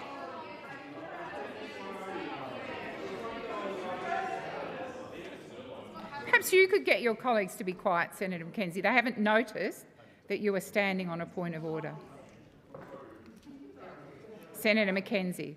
On a point of order, Madam President, The senator has repeatedly ignored your request to come to the urgency of her motion that she's trying to debate, and I would ask that you rule, because this is getting farcical 3 minutes into her contribution. Senator McKenzie, what is also farcical in this place is my many attempts since 2 p.m. to get silence in this place. So if it's farcical and people are disrespecting my authority, I would ask senators to reflect on their own behaviour. I will once again, I was prepared to hear Senator Mulholland finish her sentence. I have reminded her she needs to inform the chamber as to what is so urgent about her matter that it requires the standing orders to be abandoned. Senator Mulholland. Thank you, President. It is important and urgent that the people of Queensland hear from the minister about what the government's plan is for net zero. Indeed. And to go to the fact that non-executive members in this place are being barred from asking urgent questions. Senator Mulholland, please resume your seat. Senator Watt. Sorry, Senator Ayres. It's okay, President. I just again, it's a little bit before 4 o'clock. The penny might be dropping over there, and maybe that's the reason for all the behaviour. You do need to get to the point of order. I'd ask you to draw them again. I know you've been trying. I know this is distressing for them, but I'd ask you to ask them to settle down a little bit. Once again, I will remind the chamber to come to order. To come to order. Order. Senator Mulholland. Thank you, President. I believe it is urgent and important that the people of Queensland hear this information from the minister, and I ask that the question be heard by the Senate. Thank you. So the question, Senator Ruston. Well, thank you. Is this on the suspension? Yep. Thank you. Yeah, well, hopefully. Yeah. So, President, thank you very much. And I just wanted to correct the record from a number of things that have been said in this chamber during the last 2 hours. First and foremost is yeah. So, all right. Well, we'll start with the urgency motion. So, President. So this is, President. This is probably one of the most serious issues that has been confronted by this chamber in the time since I have been here. In 13 years, I have never seen a government so contemptuous of the conventions of this place in my time. Absolutely contemptuous. This Senate has the right to have accountability and transparency. Resume your seat, Senator Ruston. Order. Order. Order across the chamber. Order. Senator Ruston, I am going to also remind you that you need to be putting a debate which opposes Senator Mulholland's motion to suspend. I'm prepared to hear you out, but I do want to hear that perspective, and I need to hear it in silence. Thank you very much, President. Well, the reason that I believe that it is very important that we do not suspend this House and this Senate, and we allow it to continue to operate the way it was intended to operate today, is because the importance of holding the government to account is being undermined by the continuous activities of those that are opposite. And I would remind those opposite about the importance of this particular provision, and that is, as I said, in the 13 years that I have been in this place, I have never seen a government more intent in avoiding transparency, avoiding accountability, and quite frankly, avoiding what needs to happen. Senator Ruston, please resume your seat. Order on my right. Minister Gallagher. Just drawing relevance, drawing you back to the acting leader of the opposition in the Senate should be relevant to the question before the chair, which is whether or not suspension should be moved.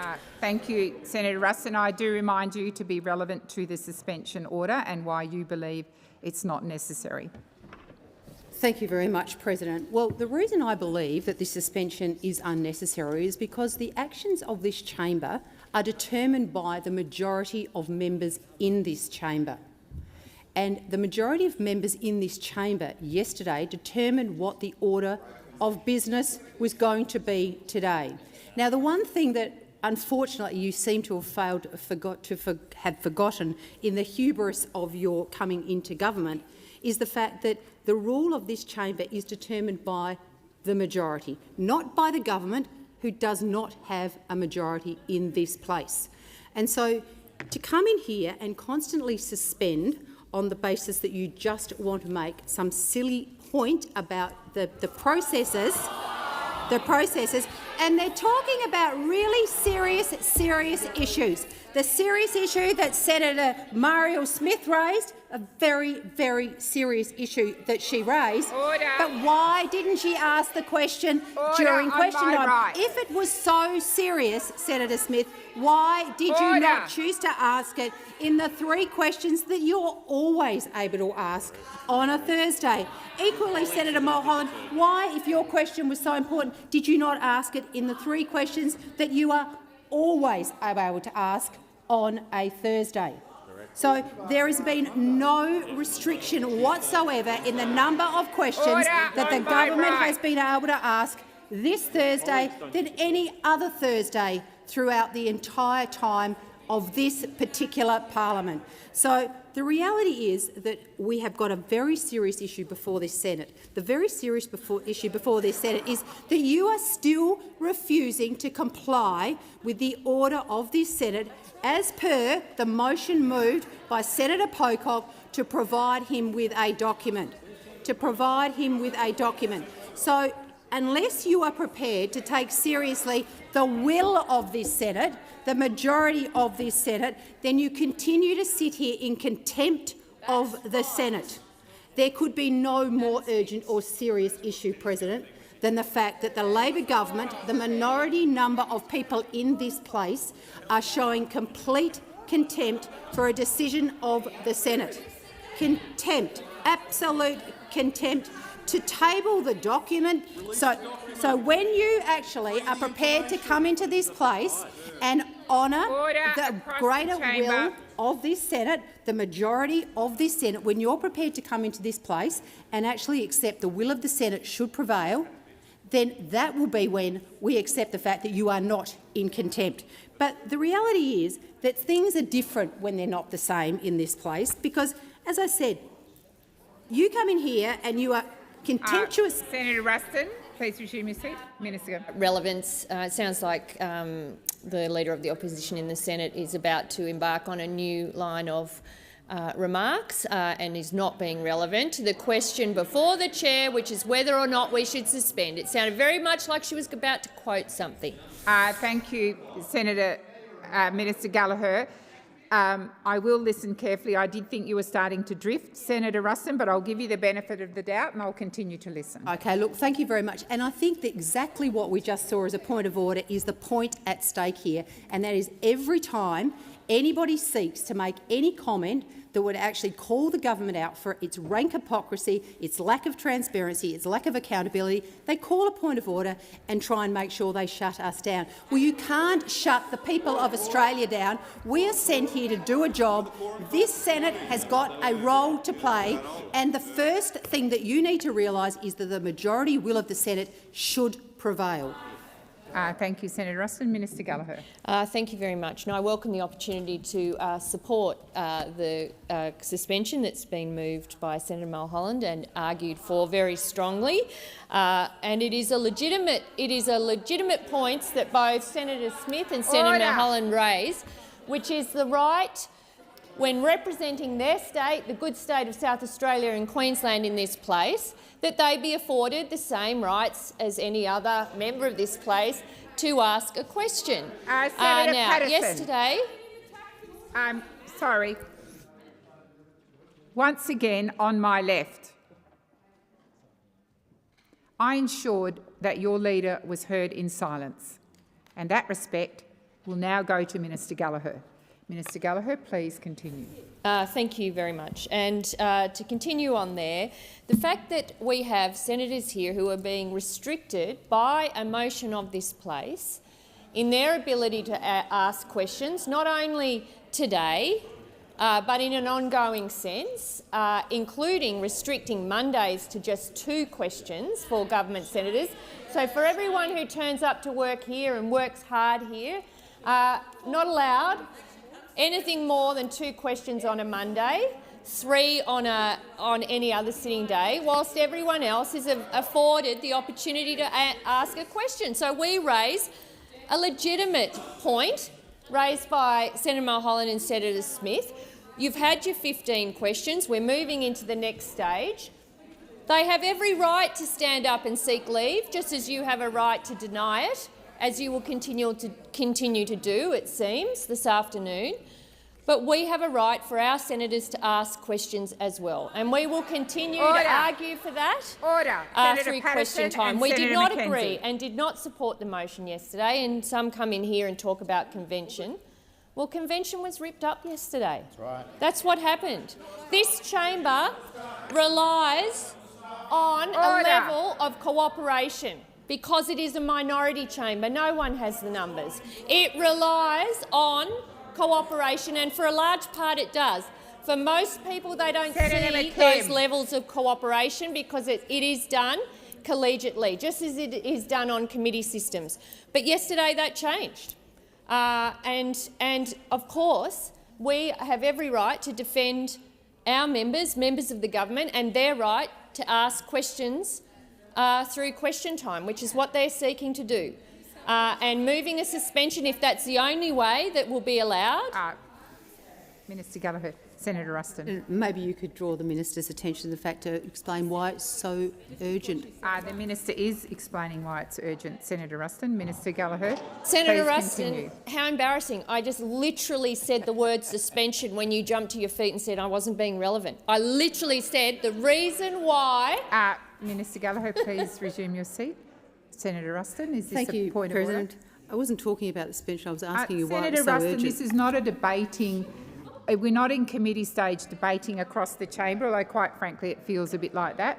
Minister Gallagher, please continue. Yeah, I think Senator Cash might have turned off the live stream by now, but oh God, what have they done? Minister Gallagher, please, order.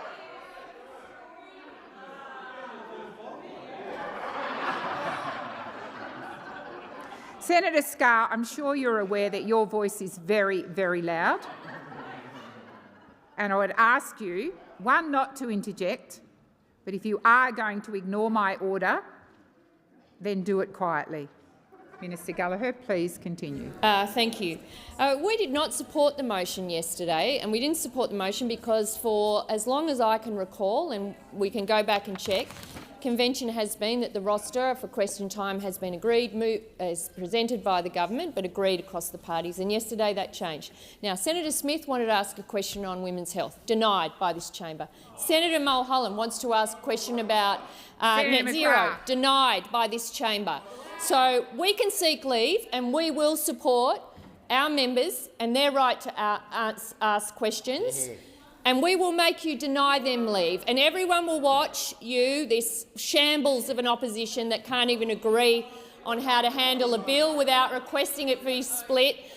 Everyone will watch you and see the shambles that you are and the way that you treat this chamber. That's what they'll see. That is the lesson for this week. And we will support the rights of our team to ask questions, important questions that the people of Australia care about, not waste 2 questions about themselves, which is how we kicked off this question time today. Questions about the economy, questions about women's health, questions about net zero, questions about industry, all across the board, questions about family and domestic violence, about the Racial Discrimination Act, because that's what this government does, focused on the issues that matter to the Australian people, while those opposite focus on themselves, fight themselves, disunity, division, shambles that they are. And we will ensure that our people get treated, our elected representatives get treated with the respect that they deserve, the respect that everyone else in this chamber expects, and their right to ask questions in this chamber. That is what we will do, and we will continue to do it. Senator Mackenzie. I rise to speak to the suspension and the urgency of it, I would argue, is severely lacking. I would be calling Minister Collins, the Agriculture Minister, who I'm sure staff will be watching this chamber, to please reach out to Senator Mulholland. Senator Mackenzie, you've been very quick on your feet to draw people to the issue of the suspension. Urgency of the suspension? Well, you need to get there pretty quick because I haven't heard it yet, so please continue. Well, I'll start again, Madam Acting. I rise to speak on the lack of urgency of this suspension, because having been the Minister of this great country for agriculture, I can say my door was always open to every single backbencher, every member of the Labor Party, had they ever chosen to come and talk to me about agriculture, and every member of the Parliament, if they wanted to actually raise an issue about agriculture. So to Minister Collins, who has the great privilege of being the Agriculture Minister, you've heard Senator Mulholland talk about Queensland cane Senator farmers. Mackenzie, resume your seat. Senator Ayres. Just on relevance to the urgency, I'm not sure what agricultural policy has to do with it, Madam President. Senator Mackenzie, I am going to draw you to the issue of the suspension. The issue of the suspension is why you believe whether or not it is urgent or not urgent. That is where your remarks need to go, not about visiting ministers or anything like that, but why it's either relevant or not relevant. Thank you, Senator Mackenzie. As I understood Senator Mulholland's request for urgency and her question, it was about concern for Queensland cane farmers and other farmers in regional Queensland that she's met, and she had a question that was so urgent she needed to ask today. My response to that is she should actually be able to knock on the door of her own colleague, Minister Collins, and ask the question of her, not just for the cane farmers. They might want to actually get involved in biofuels with their cane waste, the cattle industry up in northern Queensland, or indeed the importation of Philippine bananas. The suspension. I am on the suspension. Senator Mackenzie, you're not in a debate with me. This is about the suspension of the Senate. The suspension of the Senate, which is being requested so a certain senator can ask questions about cane farmers in Queensland. I'm concerned that the Tactics Committee of the Labor government has not sought to prioritise Queensland cane farmers or indeed middle-aged women in Adelaide on behalf of Senator Smith, who lives just down the road from the Minister for Health. She could literally just go and ask Mark Butler on behalf of her constituents. She could even run a forum next weekend in Adelaide on the issue. Senator Mackenzie, Senator Mackenzie. Senator Polley. Through you, President, could you remind the good senator to use people's title? And as someone who was a minister, surely you would know you can't just go and knock on the door and see a minister when it suits you. Order. Order. Order. Order. Senator Polley, I did not take note as to whether Senator Mackenzie referred to ministers by their correct titles. She usually does. But I am going to remind you, Senator Mackenzie, it is not about whether ministers are available or not available. It's about the matter at hand, which is the suspension of the Senate, that the matter is so urgent or not urgent in your view, that is at debate. So please focus your remarks on that. Be laser-light in my focus, Madam President. So, when Senator Mulholland was talking about the types of questions she wanted to ask, she referred to 2050, I think, as a time frame. That's a quarter of a century away. We have question time next week. And given it is, if the Labor Party's argument is that it is so urgent, I would argue the Labor Party executive has discerned that it's not urgent, because their own Question Time Tactics Committee put other questions ahead of Senator Mulholland's Queensland farmers, Senator Smith's issues around health. So it is not this chamber's role to do the Tactics Committee decision-making that Senator Gallagher and Senator Farrell are actually in charge of. Because what we are concerned about in this chamber is it's not a convention that's being broken. This question time was an order of the Senate, not a convention, an order of the Senate as of yesterday. And you are all in contempt of it because it's not a convention how this question time was meant to be operating on. The executive of this parliament, the executive branch of government of this parliament, is taking unprecedented steps to influence and coerce members of parliament. This chamber is sovereign, right? Sovereign under our constitution. And you might not like the orders of the Senate, but you have to comply with them. I am a former minister that had to comply with an order of the Senate to do something unprecedented, to appear before a Senate committee and answer questions. I respect this chamber, I respect its authority and I respect its sovereignty and my responsibilities, and I did that.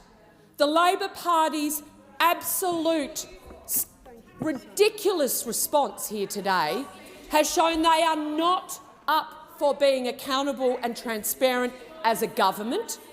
They don't want to release documents. They don't want to be subjected to FOIs. They don't want their ministers to turn up and make explanations. Off the point again. It's about the suspension. The unprecedented action that this chamber took yesterday to change the way question time— Thank you, Senator Mackenzie. Minister Ayres. Thanks, President. Well, I would argue that the motion is urgent. It is urgent because it's important. It's urgent because it's important, and it's important because it goes to a series of questions that go to the question that the senator was proposing to ask itself. It goes to materially to the urgency of that question. It goes to the rights of senators, particularly backbench senators in this Senate, 19 of them, who yesterday's resolution would disenfranchise entirely by deliberate design from a majority resolution of this Senate. And it's important and it's urgent because it goes to the conventions and the kind of modes of behaviour and the modes of operation that a minority chamber demands. That's why it's important and it's urgent. Senator Mackenzie, come to order. I can tell you that in addition to that, it is urgent because what it does is exposes the lack of judgment, the lack of political judgment, the lack of interest in the democratic institutions that are engaged, the democratic principles that are engaged in this place. It is not a majority chamber. It is a chamber where there are a series of parties, none of whom commands a majority themselves. And what that means is that conventions really, really matter. That conventions really, really matter. And that if you adopt an approach, which is all about trying to impose by majority will on the chamber, to exclude people. Minister Ayres, please resume. Senator Ruston. On a point of order, or perhaps maybe you could ask for a point of clarification. enforce the majority view. I was wondering if the Minister might... Senator Ruston, you know very well that's a debating point. Well, please resume your seat. Please resume your seat. Senator Ayres. And fundamentally, what has been exposed this afternoon is the lack of judgment of those opposite, the self-absorption of those, those opposite. Minister, right, I've got two of you on your feet. Senator Mackenzie. Point of order, Madam President. I have not heard the urgency that the Minister is going to. Well, the Minister is being directly relevant to the question. Thank you, Senator Mackenzie, and I'll continue to listen very closely. Minister Ayres. This is a series of parties who pretend to aspire to government who are entirely absorbed by themselves. Minister Ayres. Senator Scarr. Point of order, President. This is just general abuse. It's not going to the urgency point. Senator Scarr, it's not going to the urgency point. Please resume your seat.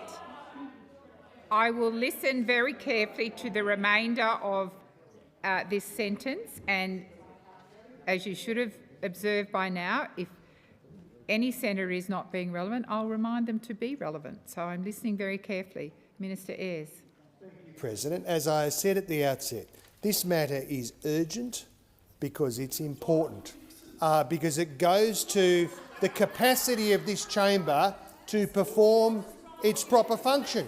And there have been some assertions made in this debate. I was listening to Senator Mackenzie talking about the sovereign role of this chamber. And I was reminded of a question that was asked by one of the senators from One Nation, or a contribution earlier, where he quoted... Minister Ayres, just resume your seat. I've got Senator Scarr on his feet. Senator Scarr. And again, Senator Ayres is now drifting off to questions asked by One Nation. It doesn't go to the urgency in relation to the matter before the President. Senator Scarr, Minister Ayres started off, if you were listening, by referring to a point in the debate, that a contribution that Senator Mackenzie made, which was directly relevant. He has just, as you've indicated, mentioned One Nation. If that is not relevant, I will draw him to the point, but he is being relevant, and give me an opportunity to hear the rest of his contribution. Minister Ayres. The senator referred to a constituent who he alleged name was Carlos Montoya. I just refer Senator Mackenzie to the immortal words of Inigo Montoya, who said in A Princess's Bride, "You keep using that word. I do not think it means what you think it means." That is the wrong approach. Resume your seat. You are not being relevant to the suspension. Senator Henderson. Madam President, another point of order. Could I just ask that you ask the senator to direct his comments through the chair, please? Senator Henderson. Thank you, Senator Henderson. Minister Ayres, I remind you to direct your comments to me. And I will. I simply think that, as I indicated, this matter has some importance. It is urgent that it is dealt with this afternoon. I'm entitled, absolutely, to respond to the contentions that have been made by others in this debate. We will continue to be here, available to answer questions all afternoon, all night. We will be here all through next week answering questions, and on that basis I move that the motion be put. Thank you, Senator Ayres. Do you wish me to address the point of order, Senator Scarr? The minister has sat down. President, he's talking about asking questions, answering questions all evening. Senator it's totally Scarr, irrelevant. The minister has now asked that the motion be put, so I'm going to move to that. So the question is that the motion be put. Those of that opinion say aye. Against? I believe the ayes have it. Division required. Ring the bells for 4 minutes.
Order. Order.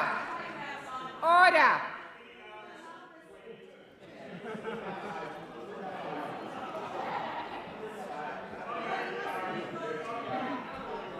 Lock the doors. So the question is that the question be put. The ayes shall move to the right of the chair, the noes to the left. I appoint Senator Sheldon.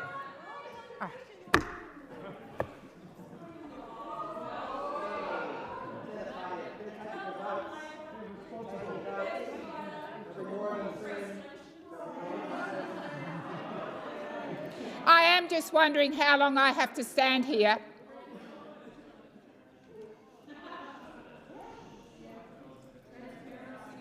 I'll just continue on, Senator McKenzie, because we're all here for your benefit. I stood because this place was out of order.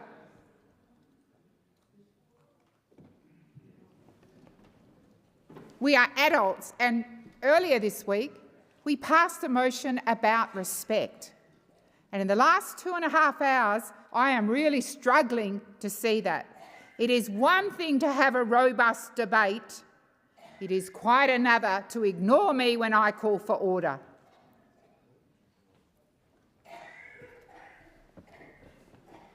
So the question is that the question be put.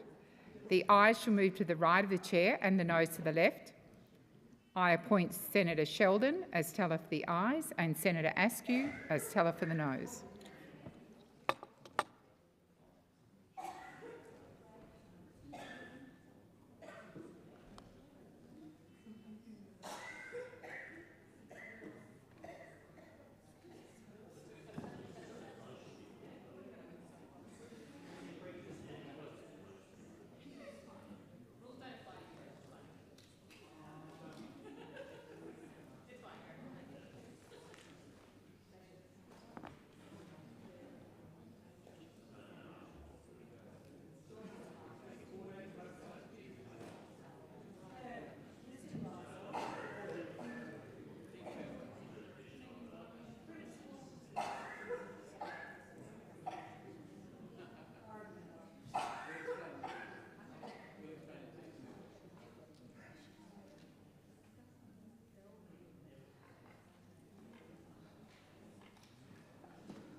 Order.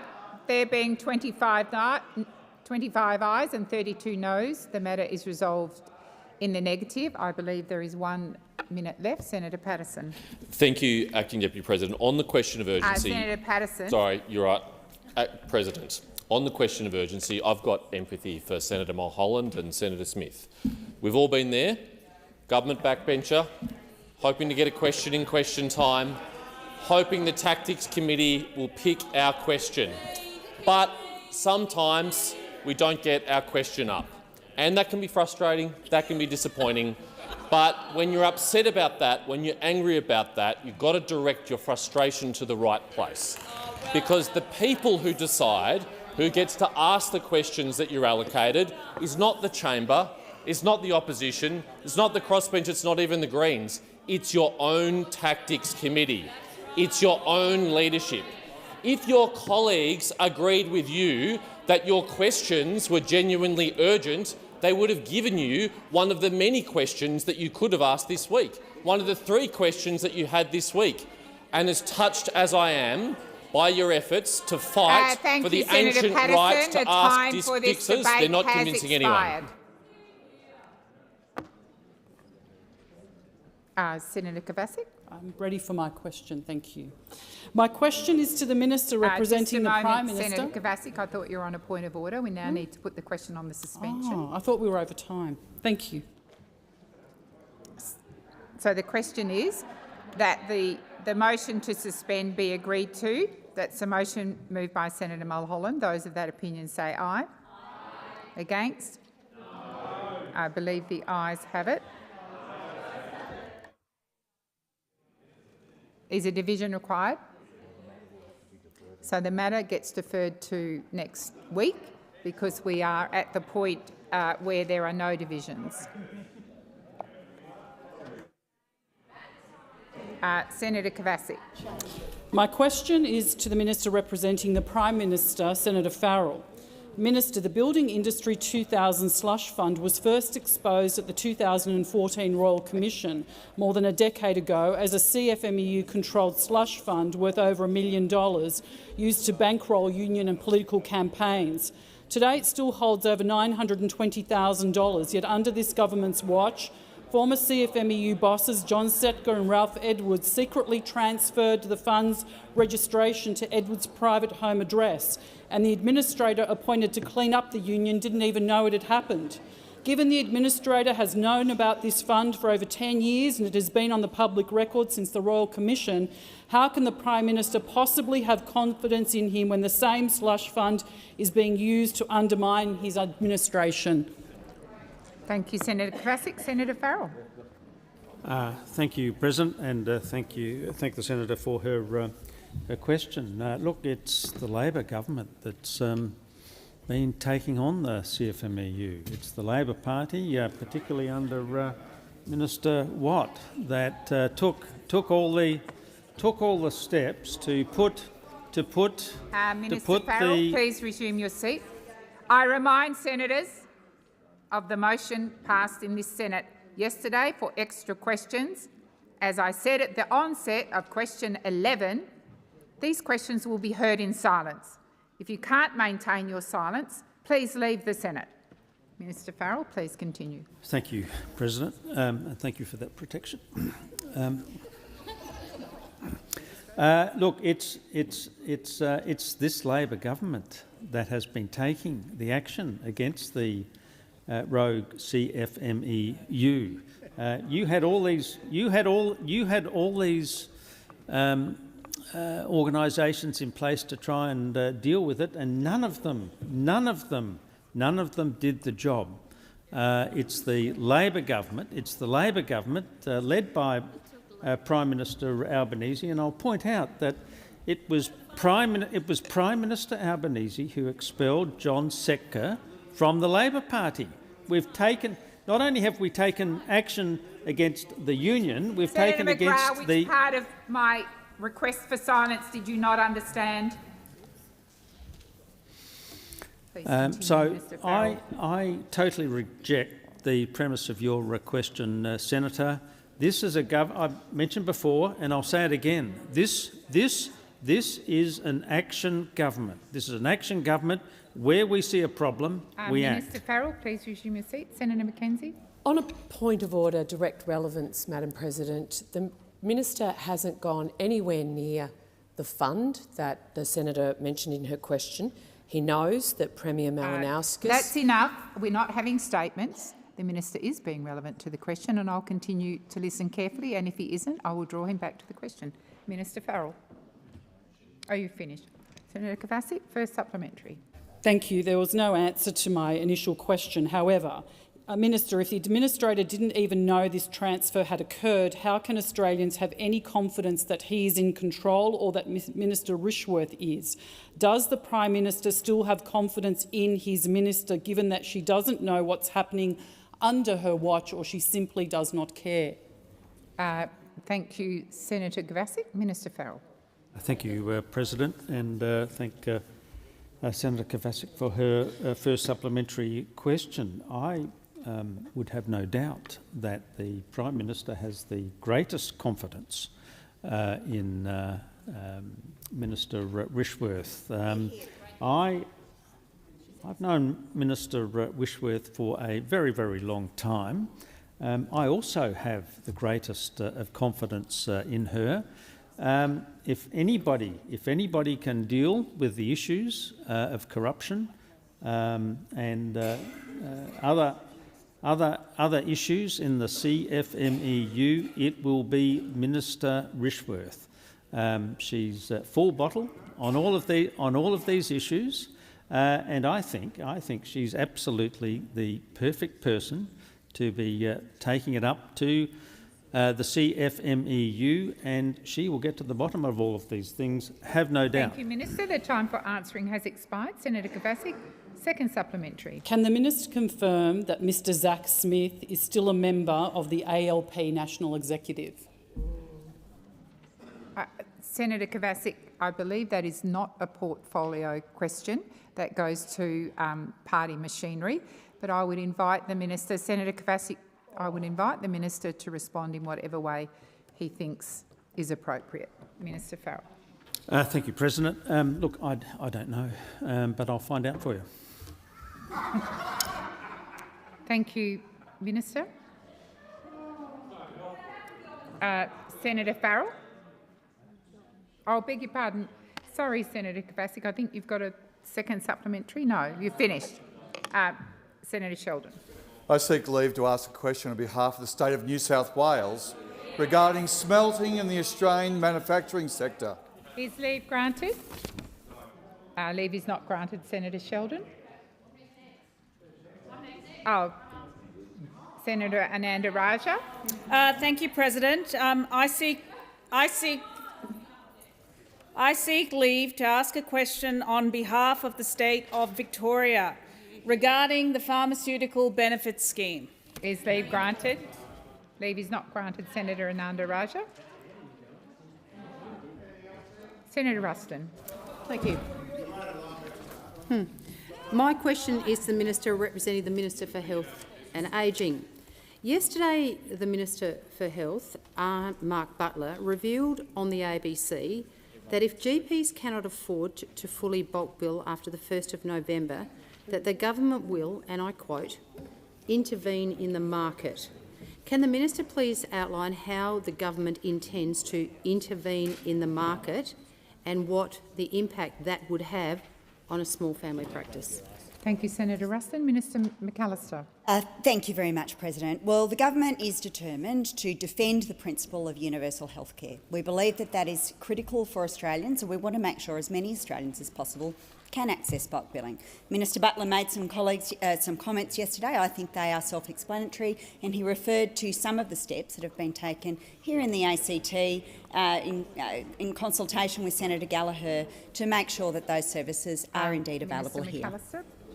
Are you on a point of order, Senator Ruston? Was on a point of order and just wondering if the Minister could actually address my question. Have you concluded, Minister? Yes, she has. So Okay. first up. Okay, thank you.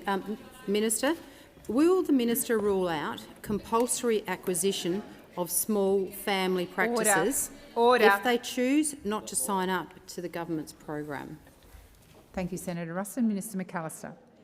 Thank you very much, President. Our focus is very clear. It's on providing the investment that is necessary to restore bulk billing after a decade of neglect, which saw bulk billing in freefall, according to the assessment of the College of GPs.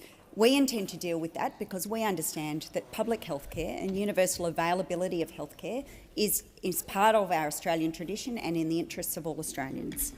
Thank you, Minister McAllister. Senator Ruston, second supplementary. Thank you, Minister. Can you confirm that the average out-of-pocket cost Australians are currently paying to see their GP is $49.14, which is $7 more than in May 2022? Thank you, Senator Ruston. Minister McAllister.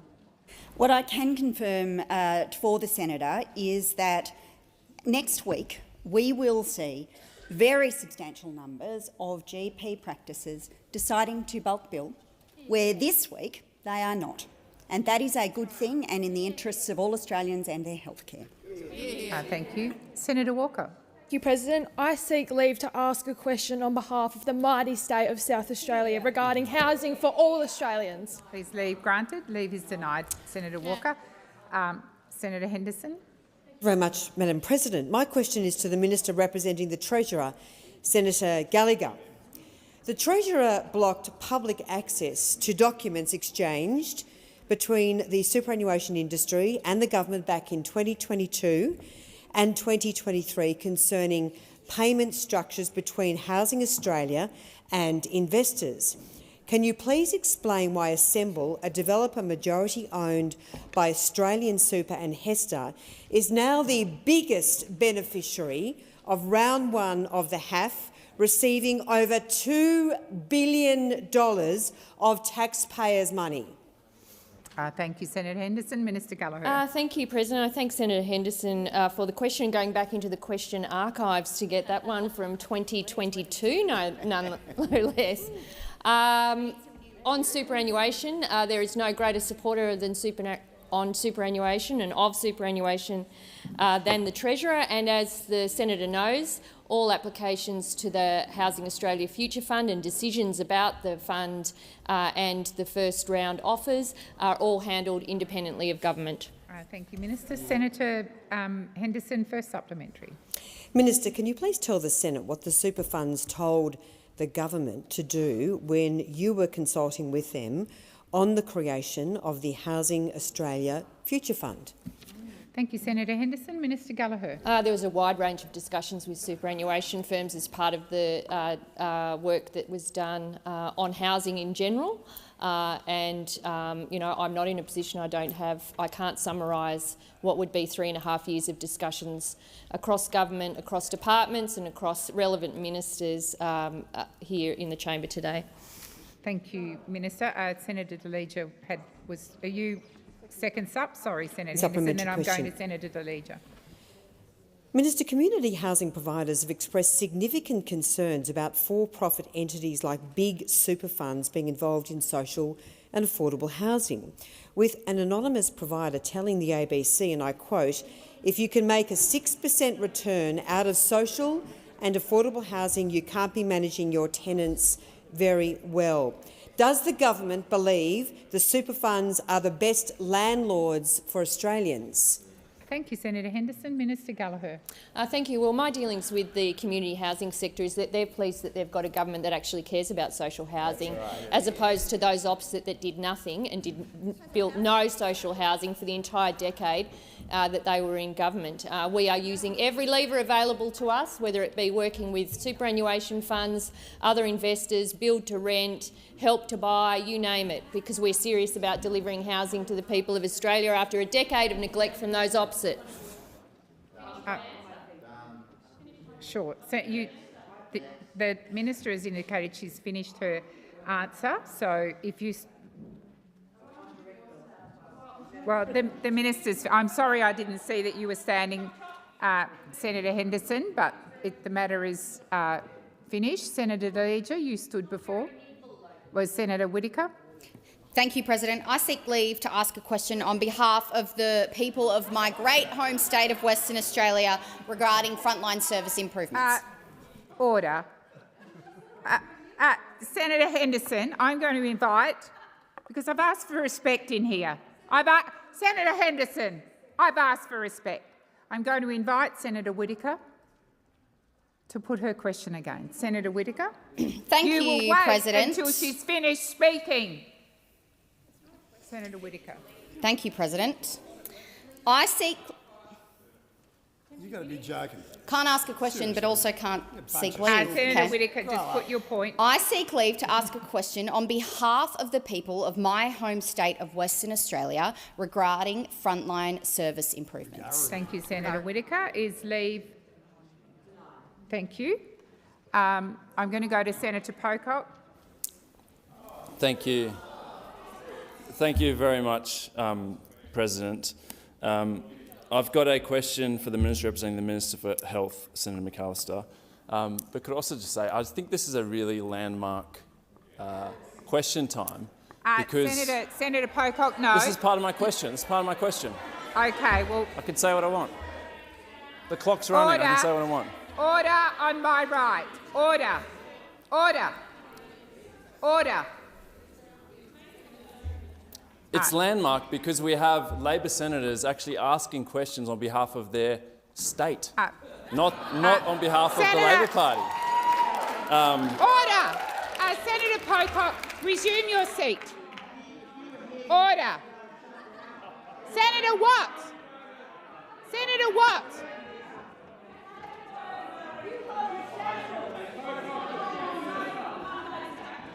In your own time, Senator McKenzie, I'm standing. Senator Pocock, I reminded the Senate at question 11 that questions would be heard in silence. I have reminded the Senate most of the afternoon that I want respect in this place, in line with the motion that we moved earlier in the week. You stood up to ask a question and you had to have a go. So if you have a question, ask it of Minister McAllister as you outlined. Thank you very much, President. I thought I was pointing out a fact, but how many... Senator Pocock, please resume your seat. I'd ask Senator Pocock to withdraw his remarks, given that due to his actions, Labor senators were prevented from asking questions on behalf of their state. So perhaps he could withdraw his invitation. Senator Watt, that is a debating point. Senator Pocock, please continue with your question. Thank you, President. Minister, how many GP... Order. Order.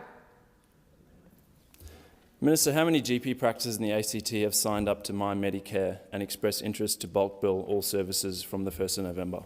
Thank you, Senator Pocock. Minister McAllister. Thanks very much, President, and I thank Senator Pocock for the question. As you know, I think, Senator, Canberra has quite long-standing issues with GP availability, and it is in fact on that basis that the government has acted to try and establish arrangements so that Canberrans and people in the ACT can in fact attend bulk billing services, and indeed Labor's healthcare plan for the ACT will deliver a $24.3 million package to deliver 3 new fully bulk billed G practices with a $10.5 million bulk billing GP attraction initiative to attract new general practitioners to Canberra to address these issues, which, as you know, I think are long-standing. Thank you, Minister. Senator Pocock, first supplementary. Thank you, President, and thank you, Minister. I do really appreciate the additional investment in GP and the acknowledgement that we do have one of the lowest bulk billing rates in the country. But I'm interested how many GP practices in the ACT have signed up to My Medicare and expressed interest to fully bulk bill from the 1st of November. Thank you, Senator Pocock. Minister McAllister. Thank you very much. Well, as I've indicated, Senator Pocock, we are determined to restore bulk billing for Australians, and we recognise the challenges in the ACT. It is why we are making the investments that I referred to in my answer to your primary question, because we understand that this matters. Second supplementary, Senator Pocock. Thank you, President. And again, Minister, I really welcome the additional investment, but I can maybe take from your answer that no clinics have signed up to My Medicare to fully bulk bill from the 1st of November. Can the government explain why bulk billing for ultrasounds, MRIs and CTs has roughly halved in the ACT over the past year? Thank you, Senator Pocock. Minister McAllister. In relation to the first part of Senator Pocock's question, no, he cannot assume that. He should not assume that on the basis of my answer. And again, I refer Senator Pocock to the challenges that we're facing right across the country, but particularly in the ACT in relation to access to bulk billed services. We understand on this side of the chamber that that requires a response, and it's on that basis that we went to the election with an $8.5 billion investment to lift bulk billing and to lift access to bulk billing services, because there is a great deal to do to restore the damage that was done by those opposite over their period in government when they ripped the heart, or sought to rip the heart, out of funding for Medicare. Thank you. Senator De Leger. Thanks very much, President. I seek leave to ask a question on behalf of the people of the great state of Tasmania regarding restoring trust in the Australian public service. Thank you, Senator De Leger. Is leave granted? I'm just going to ask it. I've got Senator Russell on the feet. Order. Order. Order. Order. Senator Ruston. Thank you, President. I'm just seeking some direction from you as the chair. In the motion that was moved yesterday in relation to the changes for question time as a result of the government refusing to comply with the orders of the Senate, I would quote part D, point 2, President, and it said the maximum number of primary questions that may be asked by the government senators is 2 on Mondays and 3 on any other day. Today, the government has asked 3 questions in question time, and I'm just seeking your direction as to why you are continuing to give the call Senator to Ruston, the government. I am very surprised you would ask that question, because any senator is free at any time to seek leave, and that is what they are doing.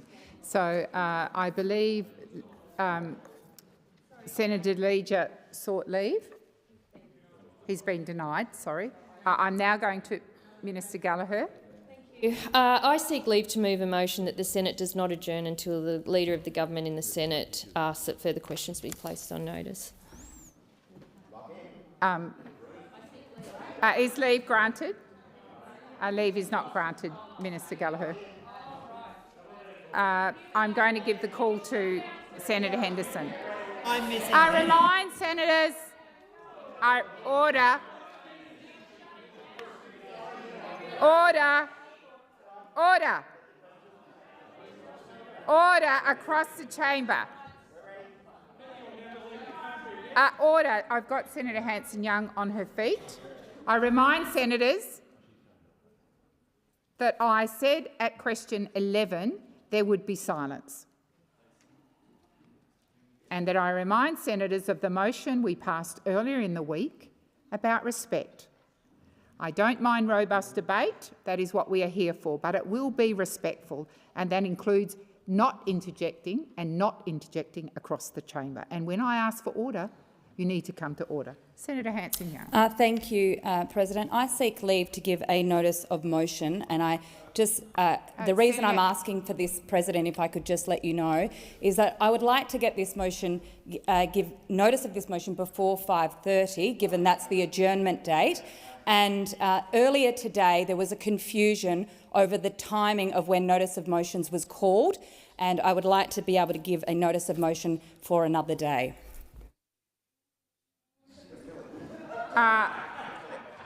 No, I've taken advice. I believe that the senator can seek leave. It is unusual, but she can seek leave. It's up to the chamber whether she's given leave or not. Senator Hanson-Young. Have I been given leave? Yes, you have. Yes, okay, thank you. On the next day of sitting, I will move a motion relating to the hearing dates for the Environment and Communications Legislation Committee. Thank you, Senator Hanson-Young. Senator Patterson. Thank you, President. My question is to the Minister representing the Treasurer, Senator Gallagher. Following yesterday's confirmation of a shock rise in inflation to 3.2%, economist Saul Eslake said today's September quarter inflation numbers were an absolute shocker and have ruled out whatever chance there was of the Reserve Bank of Australia cutting its cash rate at next week's Monetary Policy Board meeting.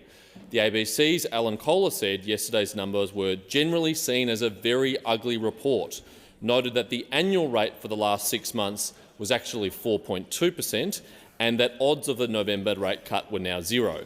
Minister, do you agree with RBA Governor Michelle Bullock that these numbers, fuelled by out-of-control government spending, are a material miss which will hurt Australian mortgage payers? Thank you, Senator Patterson. Minister Gallagher. Thank you, and I appreciate the question from Senator Patterson at 5 o'clock.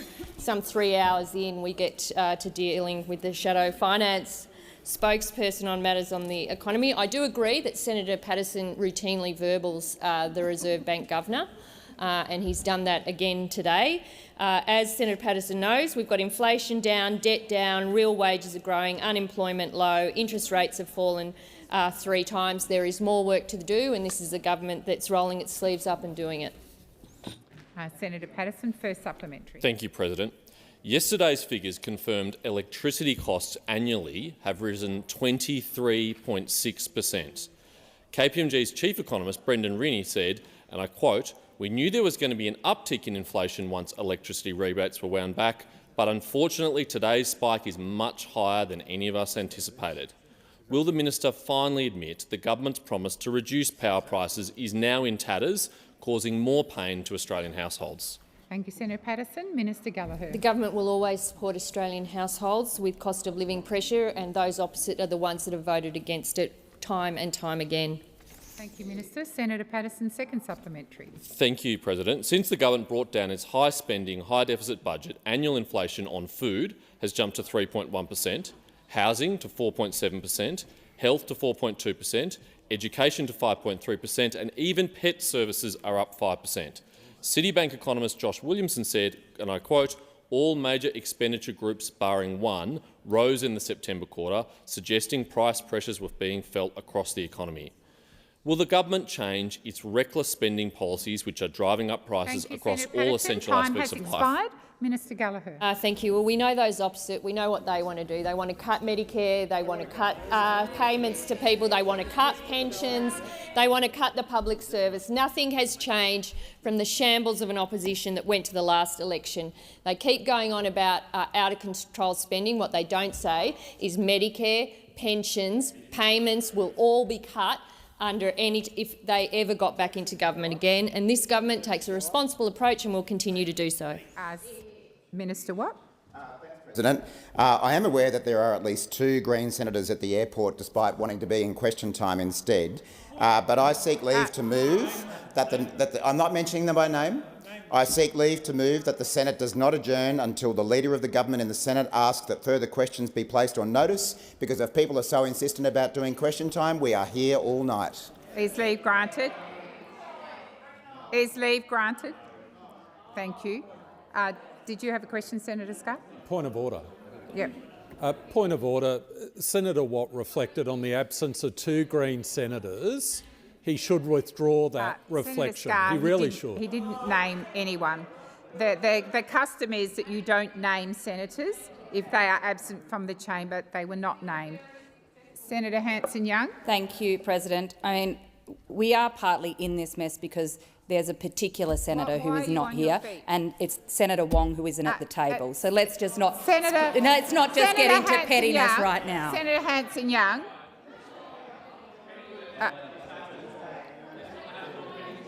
Order. Order. Order. I'm going to wait for silence. That is what I've requested since question 11. I've requested silence.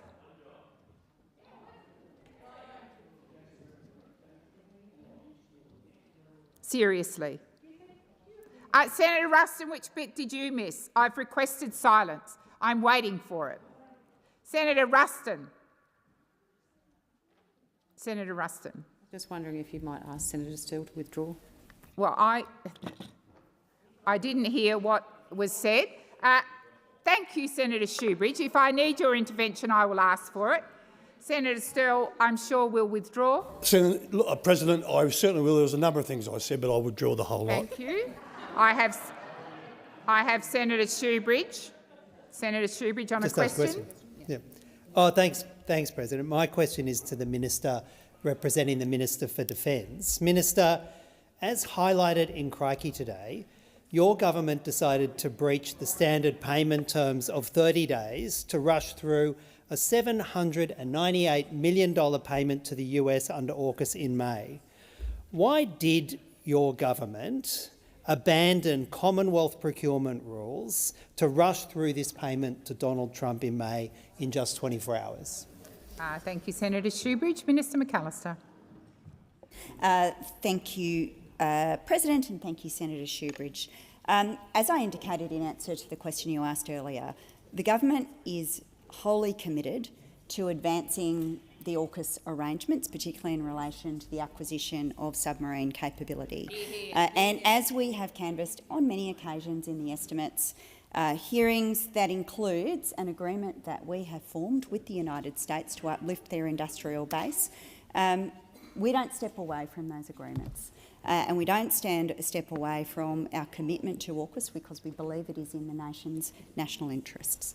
Thank you, Minister. Senator Shoebridge, first supplementary. Minister, thank you for reiterating your commitment to spending $375 billion of public money on nuclear submarines we won't get. But could you please answer the question as to why your government, in this case the Australian Submarine Agency, decided to breach Commonwealth procurement rules to rush a $798 million payment through to Donald Trump in just 24 hours? Thank you, Senator Shoebridge. Minister McAllister. Thank you, President. Well, the schedule of payments and the fact of those is well established and well understood as part of the arrangements with the United States, and indeed we have arrangements with the United Kingdom as part of the AUKUS framework overall. Senator Shoebridge, second supplementary. Well, Minister, that's a fascinating statement that the schedule of payments is well known. Your government has refused to publish the schedule of payments, refused to provide them to the public, refused to tell us when the next payment will be made. If the schedule of payments is so well known, why won't you produce them to the public, and why won't you tell us when the next payment's due? Minister McAllister. As I indicated to you in my answer to your first supplementary question, the fact of the schedule is well known, and the fact of our arrangements with the United States and this dimension of the AUKUS agreement Minister McAllister, please resume your seat. Senator Shoebridge, you may have missed it. I said from question 11 onwards that this place, questions and answers would be heard in silence. That applies to you. Please continue, Minister. You've finished. Senator Sterle. Well, thank you, President. Now, I seek leave to ask a question on behalf of the engine room of the nation, the economy, and a state that sends 5 brilliant senators, Labor senators here, Western Australia, regarding Commonwealth Government procurement and Buy Australia plan. Thank you, Senator Sterle. Is leave granted? Leave is not granted, Senator Sterle. Senator Canavan. Thank you, Madam President. As we are aware, this week, my question is for the Minister for Industry and Science, Senator Ayres. As I'm sure he's aware, this week the operators of the Tomago aluminium smelter announced they may be imminently closing as higher power prices destroy the viability of this great facility. On this news, Tomago's operators said, and I quote, "We have enjoyed the benefit of affordable coal-based contracts for the last 40 years of operation," actually from Tomago's perspective.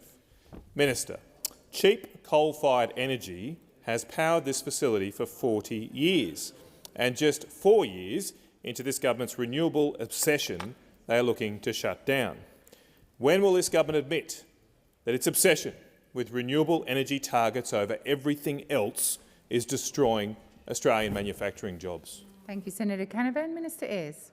Well, President, Senator Canavan has indeed mischaracterised what the owners of that facility said. They said this week that they were unable to secure power contracts, coal, renewable or otherwise. And I know that you will continue to do that. I mean, how much can a koala bear, Senator Canavan? This government will keep working on these issues as you would expect that we would. Senator Canavan, first supplementary. Thank you, Madam President. Minister, the thermal coal that Tomago relied upon to power its smelter is the best and cleanest coal in the world in the Hunter Valley. Near Tomago is Newcastle. It's the world's biggest coal port, from where we send that coal to the world, including to China, who produces 60% of the world's aluminium.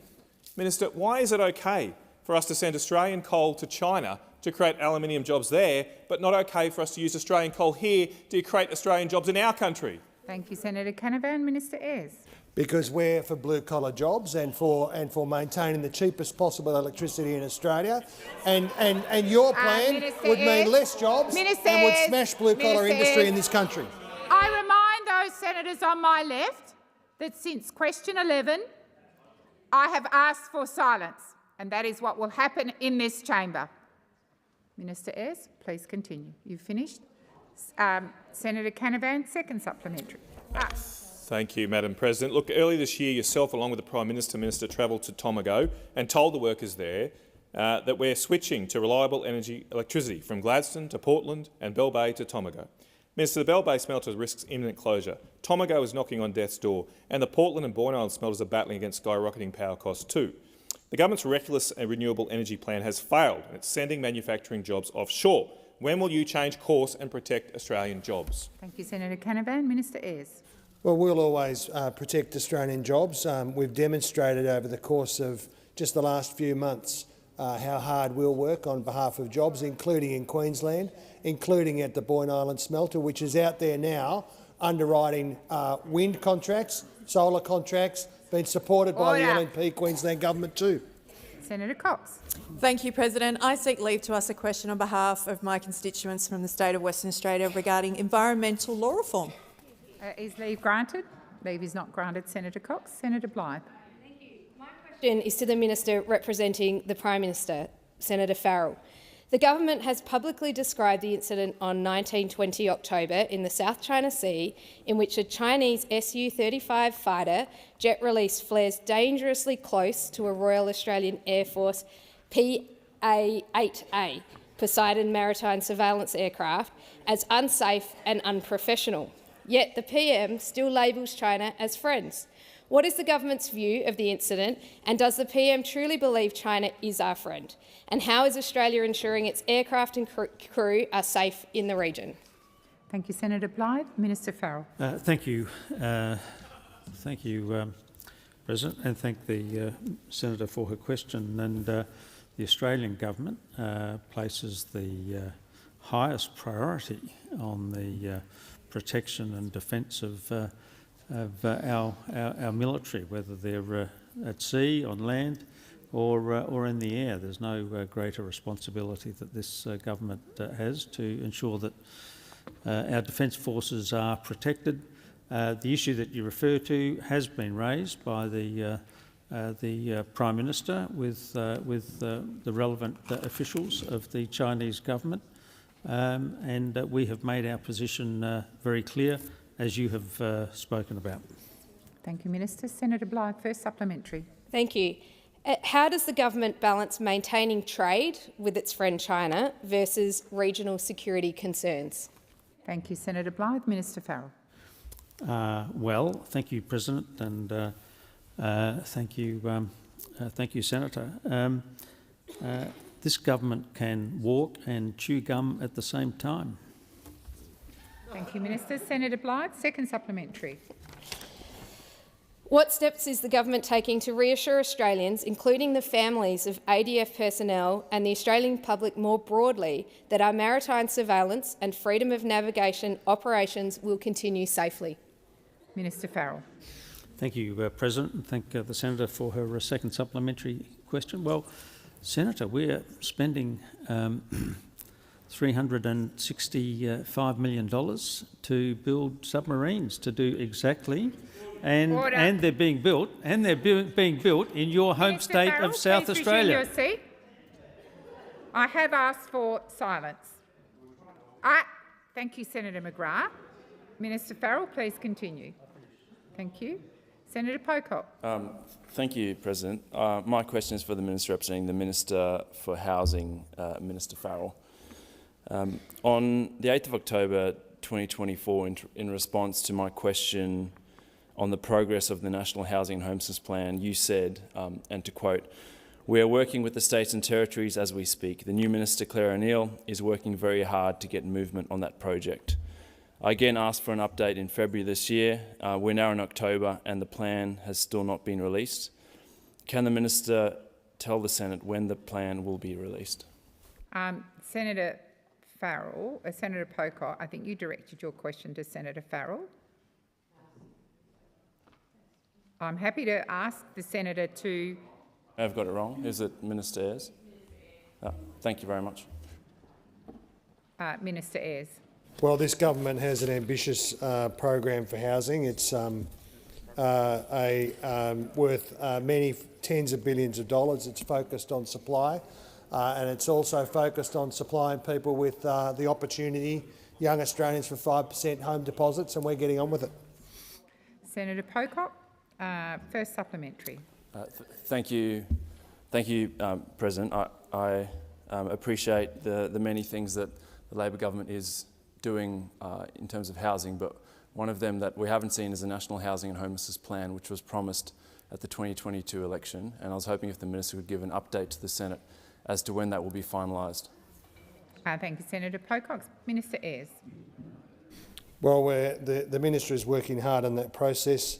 There was a consultation process which is still ongoing with 1,700 participants, and that process will continue until we're confident that we've got the cooperation across the economy and with the states and territories that's required to deal with the challenge. Senator Pocock, second supplementary. Order. Thank you, President. Minister, I've heard from stakeholders who are concerned that there may never be a National Housing and Homelessness Plan, and can the Labor government commit today that there will in fact be one by the end of this term? Minister Ayres. Well, that's a document. Our plan is to get on $43 billion to address housing availability and affordability, helping people with lower home deposits, smaller mortgages, and 100,000 new homes just for first home buyers. Order. I'm going to Senator Grogan. I seek leave to ask a question on behalf of the great state of South Australia. Noting I will be the third person to have an attempt at trying to get a question asked on behalf of the good people of South Australia on this afternoon. And my question, should leave be granted, is related to digital ID and how it will assist renters. Is leave given? Leave is denied. Thank you. Senator McDonald. My question is to the Minister for the Environment. Minister, your EPBC changes will negatively impact our mining sector. It will delay approvals. It will undermine our economy, and it will not deliver better environmental outcomes. How many current mining approvals will be forced to comply with new conditions, or do you guarantee no retrospective changes? Good. Thank you, Senator McDonald. Minister Watt. Thanks, President, and thanks, Senator McDonald. I might just also make the point that it should be very clear to all watching that it is the opposition and the Greens who have prevented this parliament continue sitting and answering questions this afternoon. We're prepared to stay as long as anyone wants, as long as anyone's got questions. But twice we've attempted to move to not adjourn until the Leader of the Government in the Senate asks that further questions be placed on notice, and it would appear that Senator Pocock, for all of his posturing, the opposition for all of their posturing, the Greens, don't want to stay and ask questions. Senator McDonald. Relevance. I think the Minister, have you finished answering, Minister?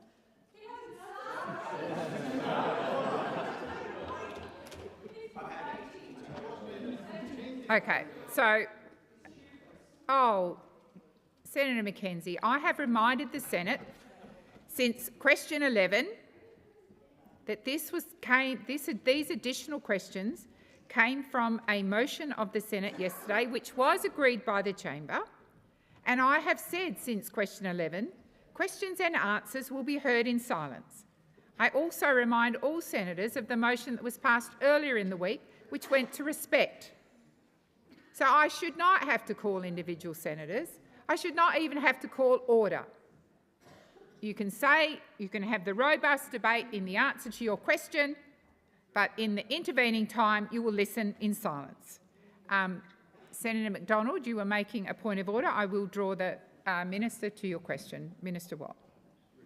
Thanks, President. Well, Senator McDonald, I'm very pleased that on day one, when we introduced the bill into the House of Representatives, we've seen support for the reforms by the AI Group, who of course represent many businesses in the mining sector, along with the Clean Energy Council and the housing industry of Australia. So just like they're on board, you should get on board too. Thank you, Minister. Senator McDonald, first supplementary. Given that the Minister has just refused to guarantee that there will be no retrospective changes, Minister, I want to ask you, it takes 16 years on average for a mine to progress from exploration to production. Will you guarantee that the stop work orders proposed in the EPBC changes will have clear time limits imposed? Thank you, Senator McDonald. Minister Watt. I've got a really good suggestion for Senator McDonald of how to speed up approval times, and that's to vote for the government's legislation. I'm waiting for silence. Order. Order. There's a number of people jumping. I'm assuming you are seeking to ask questions rather than raise points of order, because we are still with Senator McDonald. Senator McDonald, second supplementary.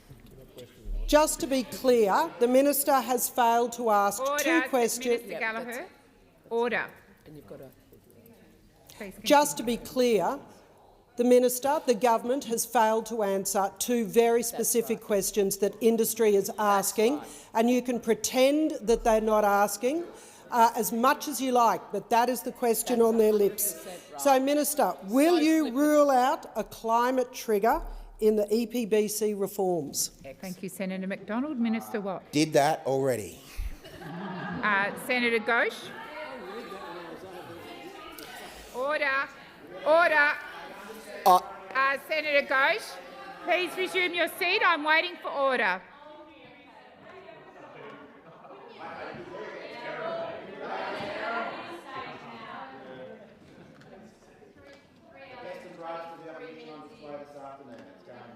I'm still waiting for order. Senator Ghosh. I seek leave to ask a question on behalf of the State of Western Australia concerning junior rangers. Is leave granted? Leave is not granted, Senator Ghosh.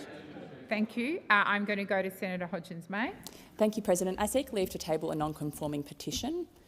Is leave granted? It was agreed earlier. No, leave is not granted, Senator Hodgins-May. Senator Colbeck. Thank you, President. My question is to the Minister for Early Childhood Education, Senator Walsh.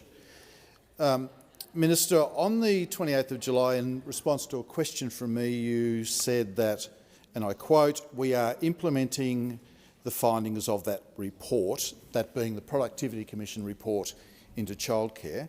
How many of those recommendations have been implemented, and when will that work be completed? Minister Walsh. Thanks, Senator Colbeck. Well, the Albanese Labor government believes in quality, universal early childhood education. We commissioned the Productivity Commission to do a report. We are implementing the recommendations of that report, starting with our historic decision to award a 15% pay rise to our nation's valuable early childhood educators. Thank you, Senator Walsh. Senator Colbeck, first supplementary. Thank you. Recommendation 5.3 of the Productivity Commission report recommended supporting multi-site services. The Abracadabra Childcare Centre, Family Daycare Centre in Latrobe caters for 33 children over 25 families. Addison's Childcare Centre in Sprayton caters for 50 children over 37 families, and the non-implementation of those of recommendation 5.3 means those centres will have to close. Minister Walsh. The matter that you've raised, Senator Colbeck, which you've raised before, pertains to a decision of the Tasmanian regulator. Senator Colbeck, second supplementary. Senator, that is not correct. It's a federal regulation that covers that matter. The future of those two childcare centres lies at the tip of your pen, and your implementation of recommendation 5.3 would save those two centres from closing. When are you going to complete that work? Thank you, Senator Colbeck. Order. Minister Walsh. Senator Colbeck, our government is aware that there are regions in the country that are underserved and unserved with quality early childhood education. That is why we are investing $1 billion in our Building Early Education Fund to increase supply of quality early childhood education to those regions, which is $1 billion more than you ever put into early education. Senator Brown. Thank you. I seek leave to ask a question on behalf of the beautiful state of Tasmania regarding the nutrition workforce. Please leave granted. Leave is not granted. Senator Brown. Order.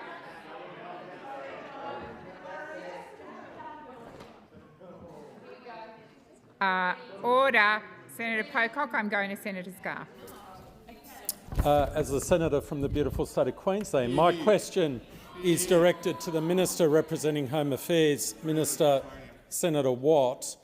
The Illicit Tobacco National Disruption Group was finally established to combat the explosion in criminal activity, including my home state of Queensland, surrounding the illegal tobacco trade in Australia. The illegal tobacco underworld hoovers up approximately $10 billion a year in Australia and is linked to numerous murders, firebombings, robberies and other criminal activities. Can you guarantee that the establishment of this task force, funded in the 2023-24 budget, will see a reduction of illegal tobacco entering this country undetected? Thank you, Senator Scarr. Senator Watt. Minister. I can certainly guarantee that the Albanese government is taking strong action against illegal tobacco.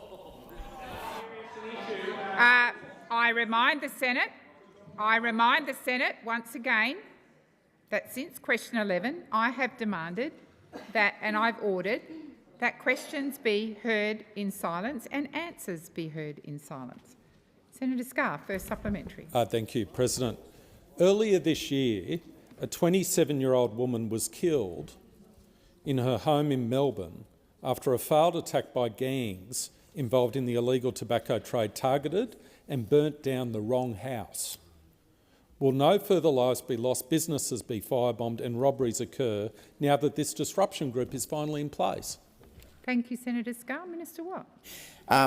Thanks, President. I think all of us have immense sympathy for those who pay a price for these terrible crimes, and that's why our government is taking strong action to crack down on illegal tobacco.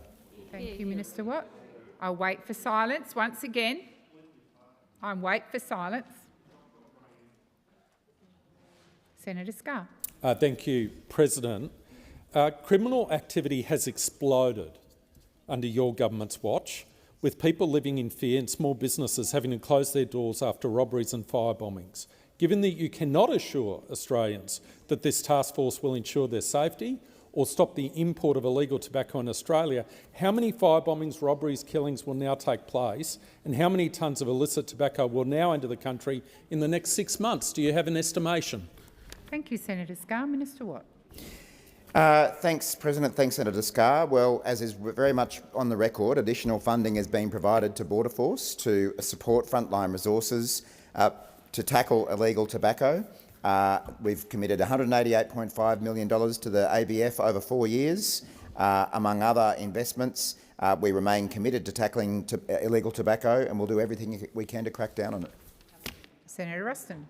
My question is to the Minister representing the Prime Minister, Senator Farrell.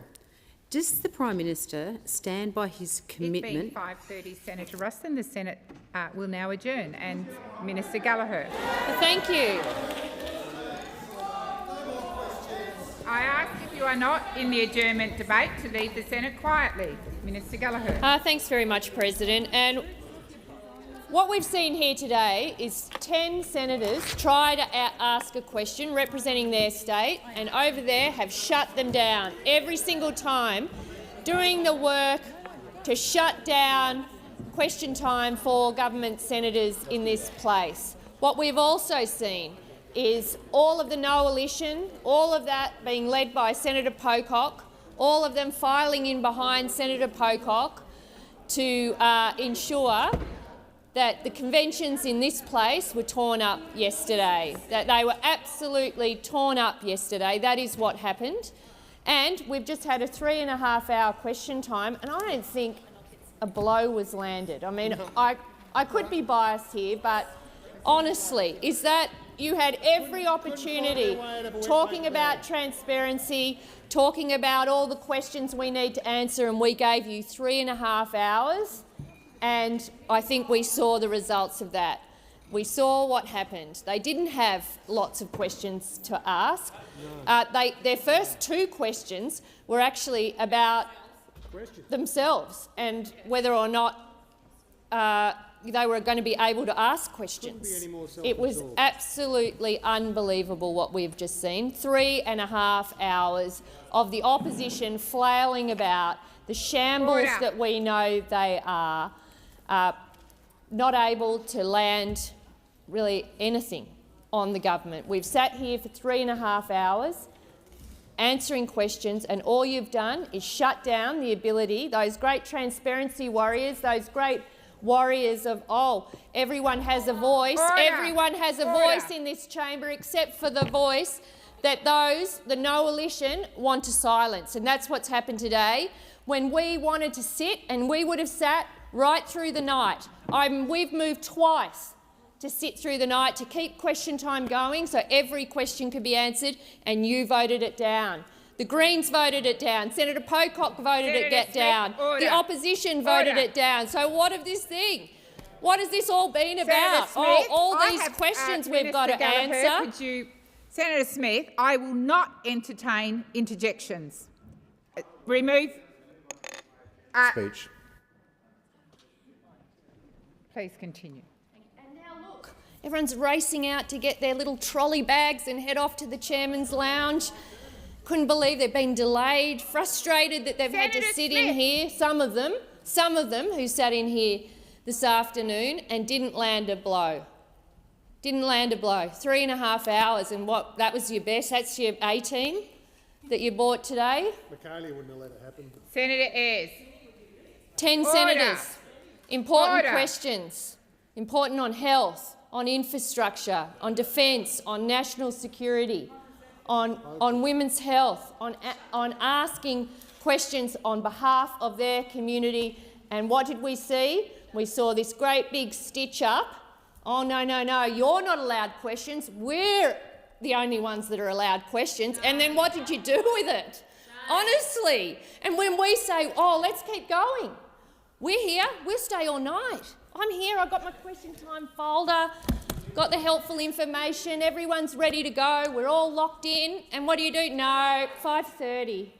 5:30, got to go and get my trolley bag and get out of here. That's what we've just seen. The biggest wet blanket that the Senate has ever had to endure just happened right now. All the anticipation, oh, we're going to get government, we're going to get them, we're going to make them answer questions, and here we are, and what do? Oh, 5:30. There is a nice Riesling somewhere, isn't there? There's a nice Riesling somewhere, some chilled wine glasses, and you don't want to do any work. And look, you couldn't get out of here quick enough. Okay, Senator Smith, I accept that you're here and that you're regularly here in an adjournment debate, as are many of our colleagues. But there was a stampede out of those doors. Oh, thank God, 3.5 hours of question time. Thank God it's over. Here we are, the great anticipation of winding up, getting all the votes. Oh, God, we're going to teach that government a lesson, and then look what happens. You couldn't even... Senator Smith, we saw Senator Duniam handing out bits of paper. We saw questions dating back to 2022. I think someone got the wrong draw. They got the draw from the previous parliament. What a wet blanket. I'm glad we showed up for it. Thank you, Minister. The time for... I have a speaking list. Well, I don't have it in front of me. Senator Ruston. Thank you very much, President. Well, can I just say that I take what has happened today extremely seriously, despite the fact of the comedy and theatre that we just had presented to us by the 5-minute contribution by the Leader of the Government, the Manager of Government Business in the Senate. Because it is a really, really serious issue why we are here today. We made changes yesterday because this government continuously refused to be transparent and provide information that this chamber had asked the Senate to deliver and asked the government to provide. So the minister comes in here and talks about conventions being torn up. Well, I think the most important convention in this place is accountability and transparency of the government.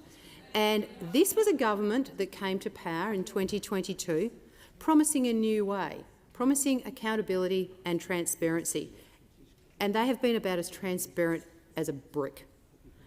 They have no respect for the institution of the Senate.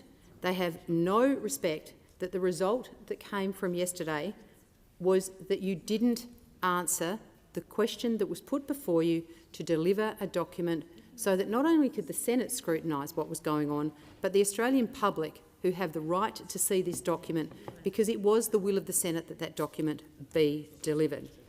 So to come in here and be so dismissive and so theatrical is actually a reflection of the contempt with which this government holds the institution of the Senate. We saw today, also in the other place, the lengths that this government is prepared to go to in order to wreak retribution on anybody who dares to disagree with them.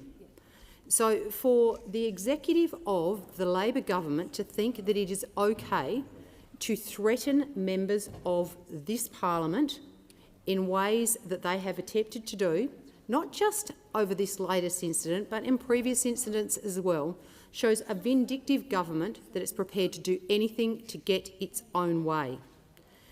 So the simple answer for the government, it's a really simple answer. All they need to do is release the document. Release the document that the minister herself promised to release in the middle of 2023. We're not asking the government to release a document that came into their possession last week, last month, or even for that matter last year. We are asking the government to release a document that came into their possession 2.5 years ago, and at the time the minister said that she would release that document. But don't get me wrong. In terms of the questions that were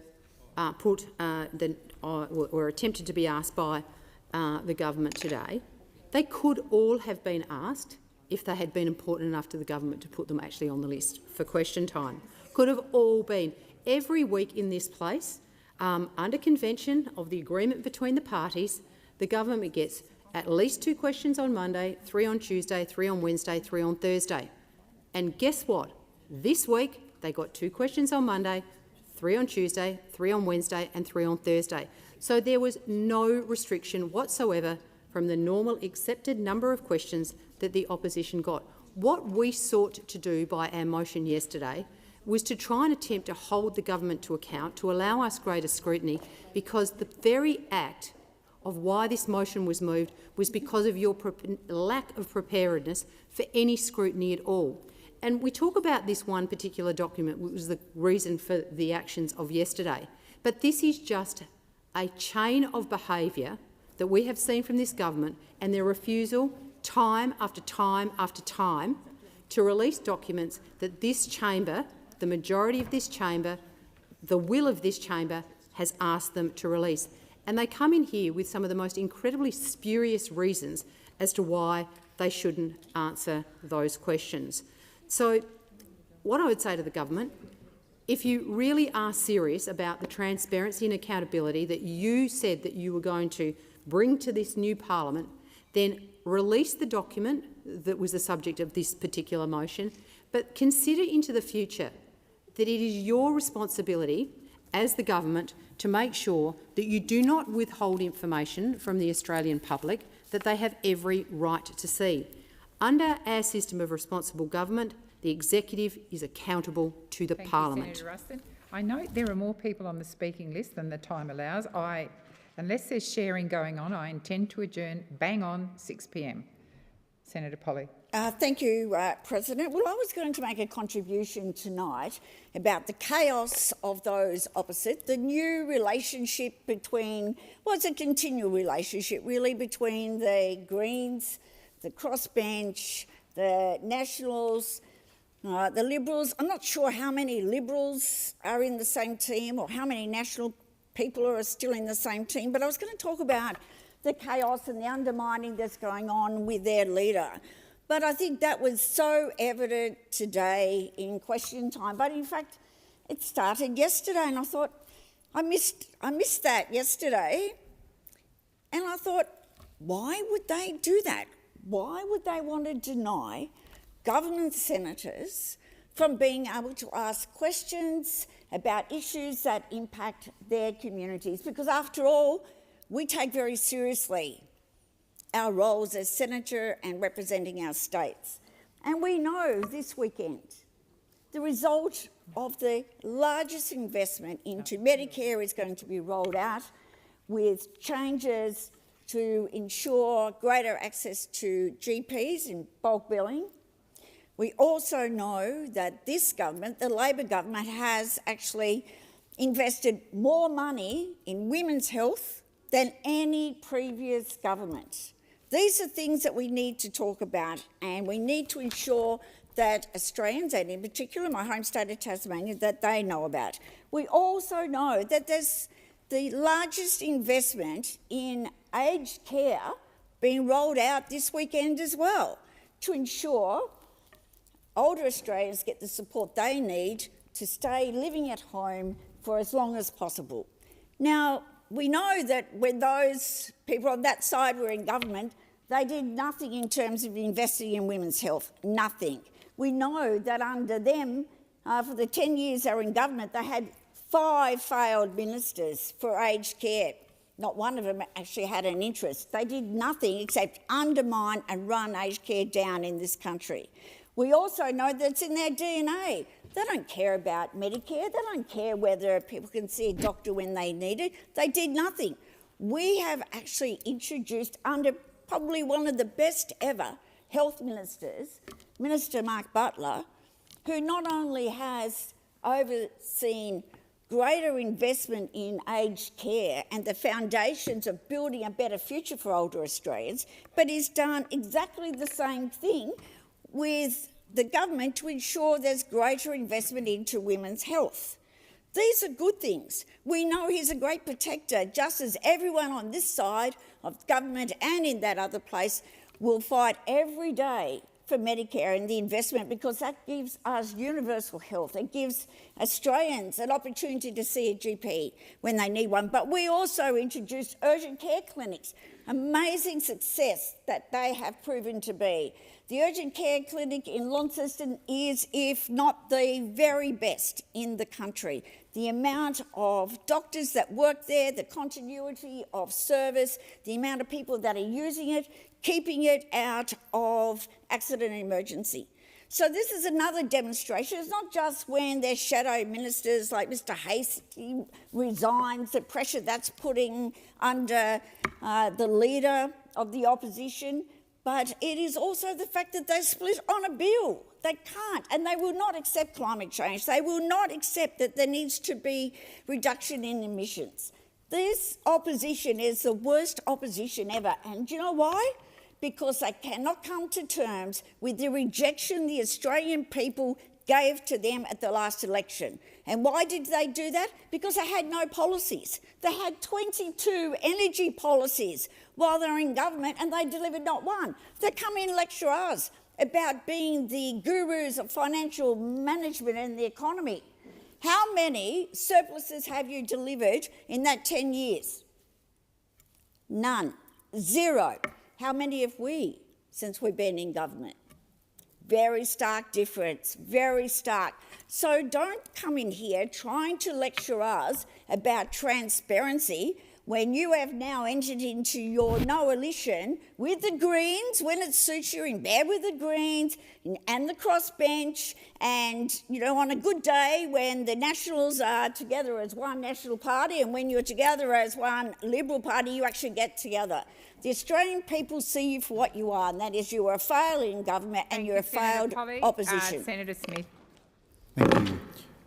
When Australians finally saw the Albanese government's incoming government brief for the Department of Climate Change, Energy, the Environment and Water, after months of resistance and Senate pressure, they saw confirmation of what they already suspected.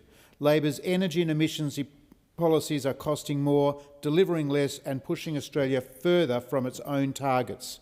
Behind the 97% of pages that were redacted, partly or in full, sits a clear truth.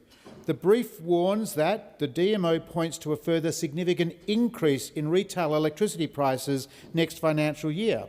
It also concedes that emissions reductions need to accelerate rapidly and that a strong push is now required to meet the government's 2030 target. And in reference to the government's recently released 2035 target, the former Treasury official Stephen Anthony has called Labor's work the most appalling bit of policy analysis ever to come out of Treasury. In other words, higher prices, slower progress, no transparency whatsoever and deepening policy failure. Labor went to the 2022 election promising cheaper power, more renewables and lower emissions. On every account, it is failing. Electricity prices have risen more than 30% on Labor's watch. The AER's default market offer on 1 July shows residential bills rising by up to 9.7% and small business bills by 8.5%, around $228 a year extra for Australian households that are already struggling. That's after the Prime Minister's promised savings of $275 by 2025. Instead, Australians are paying up to $1,300 more. Just yesterday, the latest ABS data showed that inflation is once again surging under the Albanese Labor government, increasing by 1.3% over a single quarter to 3.2% annually, outside the upper limit of the Reserve Bank's target band. Fueling this increase was one household bill. Electricity prices soared by 24% over the course of the year, including by 9% in the September quarter and 8% in the June quarter. The ABS itself stated that this was primarily related to households in Queensland, Western Australia and Tasmania having higher out-of-pocket costs than during the same period last year. The government, no doubt, will try to blame this on the end of the temporary energy rebates. But even without those sugar hits, electricity prices rose by 5% in the September quarter. That is why Labor's energy policy this is what Labor's energy policy looks like in practice: higher bills, higher inflation and higher interest payments. The debate on the Australian Energy Regulator Separation Bill revealed the same thing. While the bill itself dealt with governance, evidence confirmed the regulator now operates in a market distorted by poor policy and rising costs. Labor's own former advisor, Professor Roscano, has warned the government will miss its renewable target by a big margin. He noted there are virtually no investment commitments for solar and wind generation without government underwriting through the Capacity Investment Scheme. This is not market confidence, it is market retreat. And when governments must prop up private projects with taxpayer guarantees, consumers and taxpayers pay the ultimate price. The Australian Energy Infrastructure Commissioner's 2024 report warned that Labor's net zero at any cost approach is leaving regional Australians behind. It found communities not being informed, not being respected and at worst being patronised, and highlighted growing concern over inconsistent planning and the absence of any plan for project decommissioning and recycling. Landholders feel they've lost control of their property. Over 1,000 complaints have now been lodged since the office was established. Australians support emissions reduction, but they expect honesty, consultation and affordability. None are being delivered. This is not the transition that Australians were promised. It is an experiment conducted on their power bills. The heavily redacted incoming government brief confirms the truth. Labor's energy and emission policies are failing households, failing the economy and failing the environment. We now have rising emissions, slowing renewables investment and inflation once again being driven by soaring electricity costs. Australians deserve transparency, not redactions, reform, not rhetoric, and a government that understands affordability and reliability must come first if sustainability is to follow. Thank you, Senator Smith. Senator Whitten. Thank you, President. Today I rise to address an urgent and growing threat, cybercrime, and in particular, the surge of cryptocurrency investment scams targeting Australians. Cybercrime is no longer a distant danger.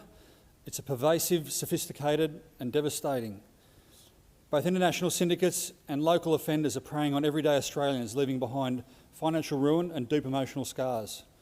One victim recently wrote to my office describing how she and her friend were deceived by a cryptocurrency platform that appeared legitimate.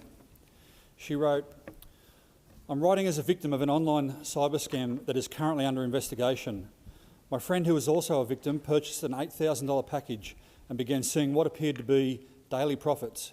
She was even able to move money around and withdraw small amounts, which gave the impression the platform was legitimate. Encouraged, she invested further, around $55,000 in total. However, her funds were then locked in what the platform calls a profit wallet. She has been told the only way to access these funds is through an agent. We now believe these profits are fake numbers designed to trap victims. Our friend is a single mother and has been left devastated, even expressing that she doesn't want to go on living. These scams are becoming more convincing and targeting vulnerable people. My family and friend are victims, but I fear many others will be caught as well if nothing is done." So these are not just financial crimes, they destroy hope, trust and lives. The rise of cryptocurrency has brought opportunity, but also new avenues for exploitation. Scammers use convincing high-tech schemes to manipulate and entrap victims. Our response must be strong and coordinated. First, we need tougher regulation and enforcement, giving our agencies the tools and reach to act swiftly against offenders at home and abroad. Second, we must strengthen victim support through accessible financial counselling, mental health services and clear reporting pathways. And third, we need stronger public awareness campaigns to help Australians recognise and avoid these scams. Government, industry and the community must work together to stay ahead of these evolving threats. No Australian should live in fear that their savings and futures can be stolen by criminals hiding behind the scenes. To the victims who reach out to us, we hear you. We must respond with urgency, compassion and action. Let us commit today to protect Australians, bring perpetrators to justice and build a safer digital future for us all. Thank you. So the Senate stands adjourned and we'll meet again on Monday the 3rd of November at 10 a.m. Good night, Senators.